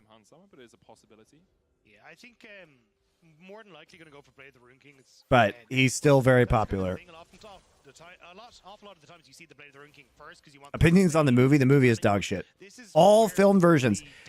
Guys, I shit you not. The best film version of The Count of MonteCristo is an anime called Gankutsuo.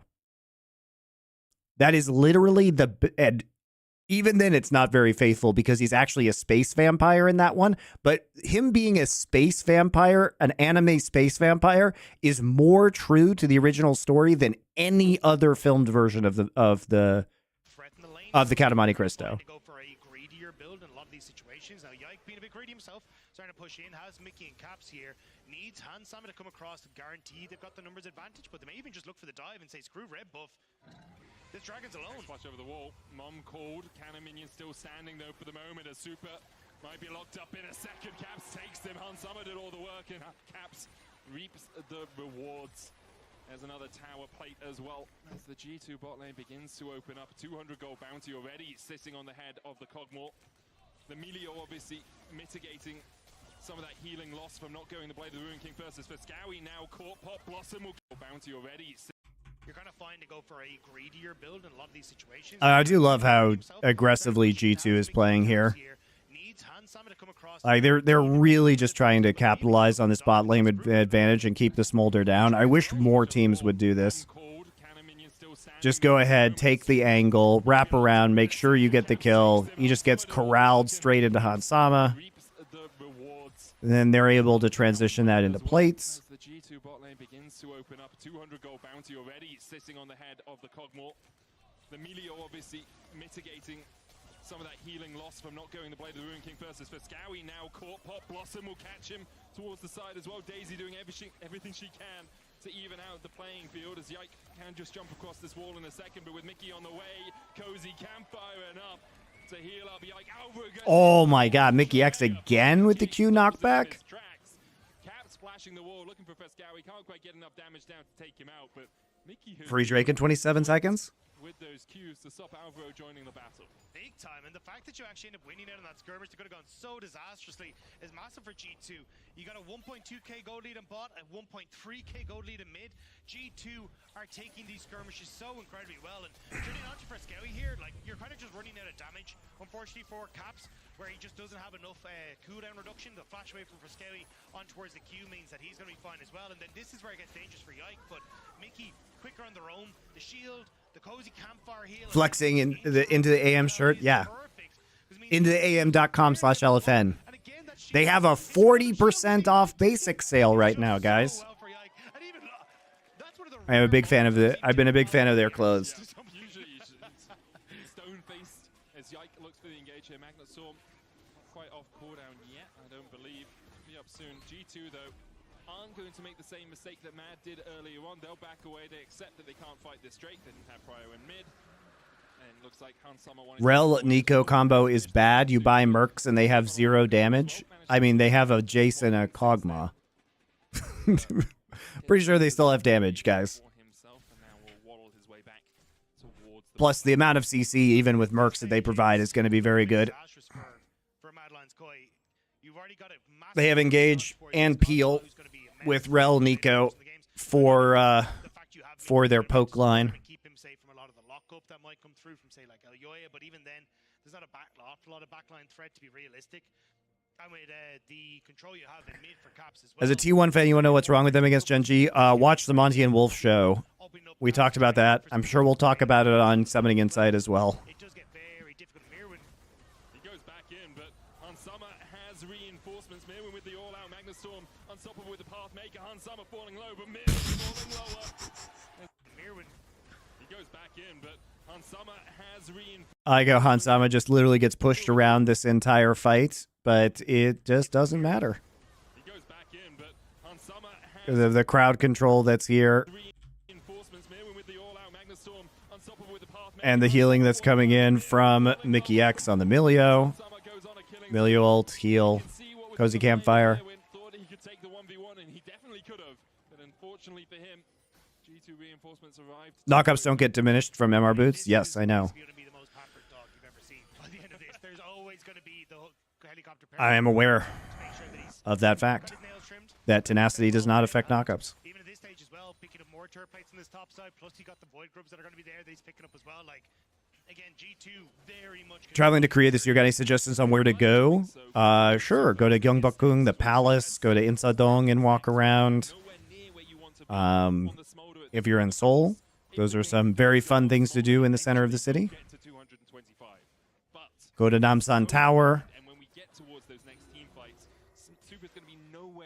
Go to the fish market. Seoul Fish Market. There's a fun one for you. Like, you're already going to reset it. Oh, sorry, has just reset nearly towards the Blade of the Rune King as well. You just end up in a position where once you get to 3 items on this Kog'Maw, you just become an absolute monster. And again, we kind of talked about it already. Like, Alvaro is main backline threat with Mirwin, and if one of them can get onto him, okay, cool, maybe Friskewi can ult, but... Are you still going to make the ultimate format video so I can reference it to my friends? I should do that. Thank you for reminding me. Unless you are coming in from multiple different angles and just causing G2 so many different issues. Because if you only have one flank, all that happens is Yike and Caps then engage on the rest of your team when someone dives onto your backline as well. Mickey can definitely keep Hansama safe against an Alistar or even against Mirwin. We've seen that already, so it's going to be so hard for MDK to actually... Hansama has a few more tools in his toolkit right now. Mickey stepping in, flat from Super over the wall. Hansama gets the Cozy Campfire. Friskewi steals away that... It's only 100 stacks on the Smolder right now. They've done a very good job of suppressing the Smolder. Still on the chase, that Iceborne Gauntlet doing work. In Tofu strikes, brings the pullback, but not enough damage to force Caps back to the fountain. We'll just cause him to reset. Caps has TP up. Well, we're still a minute and a half away from the next Drake. Trying to set up for a dive onto this bot tier 1, and with Mirwin now winning the top lane, it gives them an opportunity to say, hey, look, yes, G2 are matching our play. TP used on the top side. On the top of the map. Caps does stop his reset, though, trying to make sure they can catch that wave. Oh, sorry, TP back, was it? Yeah. And I think this is where you're in a position now that if you're Mad Lions Koi, fantastic. If you're able to win out in this 1v1 against Caps, well, now you get to create pressure points in the map that G2 can't really contest with at the moment. Yeah, I already did the 100 Thieves game with Shaco Vagar. Yep, I already did that one. Down towards the bottom side, Broken Blade going into the relative fog of war of his own. Battling out Pretty big lead here for G2 already. I mean, they're sitting on a 4,500 gold lead. And it's all on mid and AD, so they should be feeling pretty great right now. Of G2 players on this top side. And they know Broken Blade doesn't have TP. They still have Herald also for this next push, so they can drop Herald in mid lane and then put pressure on Drake. Mid lane is free with Herald. They're probably just trying not to use Herald right here. All right, well, now Drake is really free. Careful when you come to this. 6 seconds, though, on towards Dragon. G2 have already completed their journey south and will be able to pick up the Dragon for themselves. A fast side automation in the blue pit. It looks like... Kind of tips your hand when you're using Smolder ult in the mid lane that you're not actually going to go after this Drake, but it was either that or lose mid tower, but they might just end up with both losing mid tower now because the Herald is still in Yike's pocket. as Broken Blade going up to answer him, and both the mid laners down towards. You're going to hate the ARAM shit show of Cloud9 versus Shopify. I may not be watching that one, guys. I'll be honest with you. I think I have better things to do. Maybe I'll feed some raccoons tomorrow with that match and just mulled over it for a little bit, but we're not going to watch it today. This is the last game for today. Powerful. I think underestimated because it used to feel like one of the weaker souls, but now it's in a very strong position. Movement speed, one of the most overlooked attributes. Feed raccoons? Yes. I have to feed my Twitch raccoons garbage because they demand it. And otherwise, they get too hungry and they start to get violent.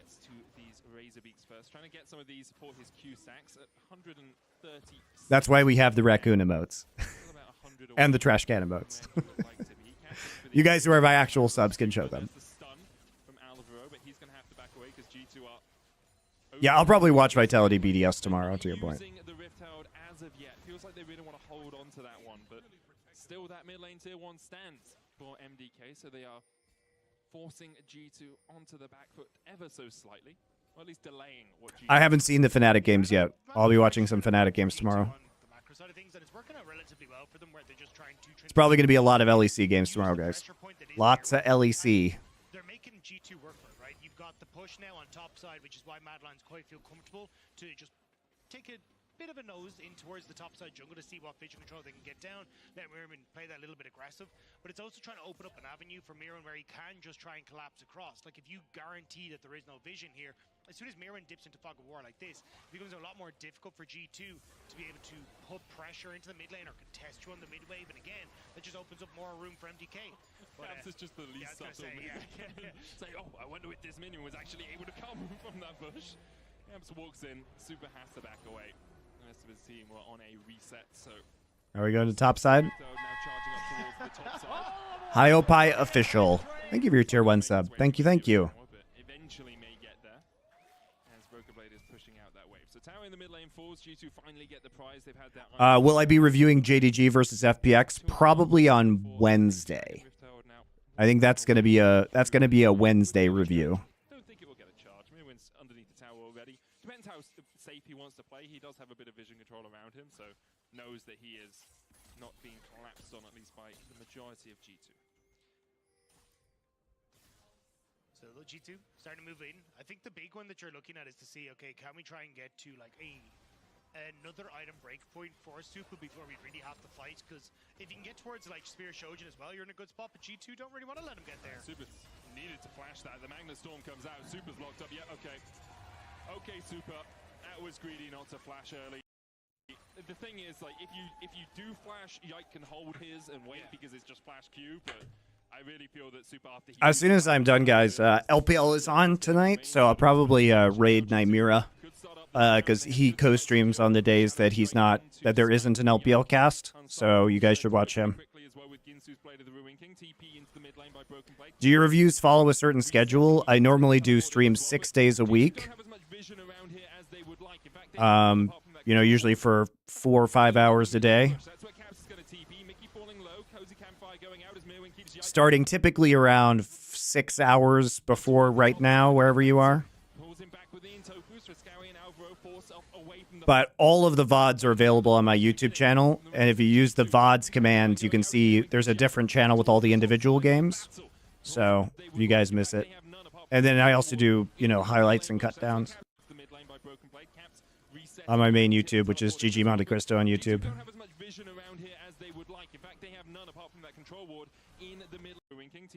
Interesting Baron attempt, it must be said. Especially because they know Mirwin is right there, and the Jace is pushed up.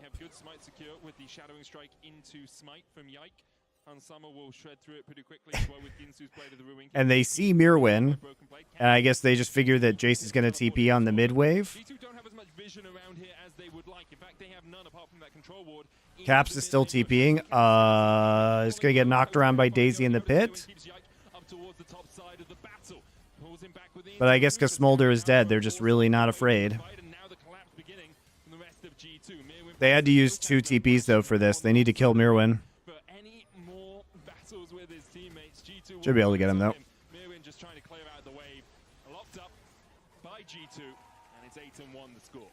Again, just nice little picks come through for G2. They get Super, now they get Mirren, which nets them top tower. And this is where it's going to start to get difficult. 45 seconds until Dragon. You immediately get top tower reset here for G2 and go for it. But actually might have caught Mickey. Root caller going down. Alvaro going in as well with the root caller, and Marmis. Whoops. There for the kill. Super gets it. You immediately get top tower reset here for G2 and go for it. But actually might have caught Mickey. Root caller going down. Alvaro going in as well with the root caller. Nice pick. Marmis.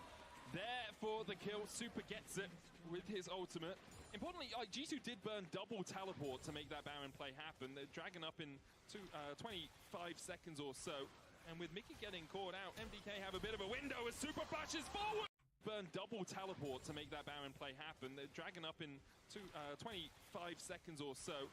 And with Mickey getting caught out, MDK have a bit of a window as Whoops. Super flashes forward and just shuts down Hansama. Now Hansama has a little bit more movement speed in the Acadian Surprise. Won't be able to get the counter kill. Broken Blade trading on the top side with Yike here, but Alvaro's on his way and the TP comes in, and now G2 Uh-oh. is outnumbered.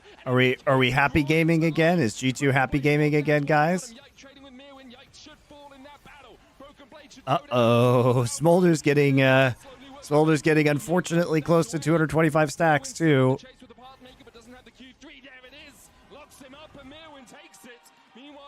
Super flapping his way away from Cows. Can he Oh, all right. Cows takes him out. It's so messy all over the place. It is incredibly messy. Spear showed Genesis Reaver such a big buff for Super on the Smolder. Able to find the kill onto Hansam underneath the tower when he was low, but on the top side you lose out members of G2, then Caps is able to bring it back. So it's a bit all over the place, but a bit of an even Steven all said and done. Like Freskelly trying to stop the backs all over the place, but Unfortunate because Caps had the faster recall here. thinking, hey, look, we can try and get this dragon if we hold on. But it means that he's So they try and go onto this, but Broken Blade really doesn't deal a lot of damage. through from both items, his own E, then Ilyoya with the shield, being able to reposition as well. Alvaro just standing in front of a lot of people, blocking the damage that BB is trying to churn out. And then Mirwin having that TP. He's just able to chase him down. Super just getting caught out. It was a few moments ago. G2 in the picture-in-picture took the dragon, their second cloud of the game. Super now at Just got to make it harder for themselves, guys. It's not as dramatic to have the clean wins. threshold being met. Alvaro going for this control ward, has the cosmic opposition. So relatively Arm guard now for Caps. Mirwin though will clear it out. Topside control gained for MDK. This is just, again, kind of a bit of a waiting game until objectives, right? Because on MDK side, they're like, hey, look. Yeah, I haven't been liking these Mane-Mune-less Jace builds, like the tierless Jace builds that we've been seeing. The upside for Hansama, if he ends up finishing off this Ruin's Hurricane. At least it's not Sundered Sky this time. I think that was very weird. I think both teams kind of happy to handshake the slower pace at the moment. Yeah, we're probably 2 waves away from Super hitting the threshold. He needs 13 more stacks. Steal away a jungle camp or something, or if we have a cannon wave coming in, which we should, getting over towards the 25-minute mark. Caps takes the tower in the bot lane. It's G2's third of the game, and still their gold lead around 4.5 to 5,000, depending on the ebb and flow of the lanes. There's the Runans complete for Hansama. Can be very powerful in the fight, and Mickey has tools in his toolkit as well, but most of the time it's about buffing Hansama and Caps. I think the interesting part of how G2 operate is going to be who's marking who, right? Because it's kind of like Caps can mark, say, Mirwin maybe, or can try and mark Alvaro, and then Yike try. I guess we're just going to play for Cloud Soul, Being a little bit more confident, because if it is just Yike, which is pretty damn good on Rel, Nico, and Kog'Maw. Caps pushing in that bot wave. Mirwin is going to arm. This is where Smolder really comes online. Rapid fire moment. It looks like lane assignments are just Caps going bot, Broken Blade going top, Hansama, Yike, and Mickey. I thought this was going to be way more of a banger. I thought this was we had a really explosive, like 2 minutes, and then everything's kind of calmed down again. Daisy used in the mid lane here. That tower has backdoor defenses and the TP behind as Caps will look for this. Has that pop blossom. Yike looking for the engage as well as Mirwin's on the front line.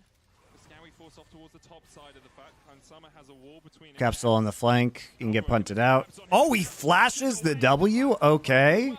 Means Super's out of the fight. Yoy has the redemption to heal him up. For Scowie on the back line, but Mirwin there as well. Caps falling lower, but Super can't quite get the final bit of damage down. Hansama knocked into the middle of the team. Oh my god, then the Rel engage. All right, it's over. Outplayed. Outplayed. And what a perfect fight from G2. Man, Caps has been so good recently.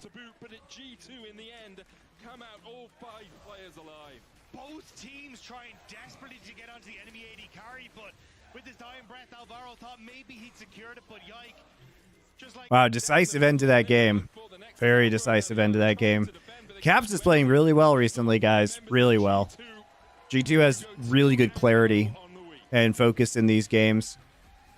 Yeah, there's a little bit of happy gaming, but it's been pretty good. Clean end. Okay, guys, I am going to be back tomorrow with more games. Lots of LEC tomorrow, guys. Maybe I'll feed the raccoons some C9 versus some C9 versus Shopify. But I'm going to raid Nymera out of this, so I'll see you guys in a bit.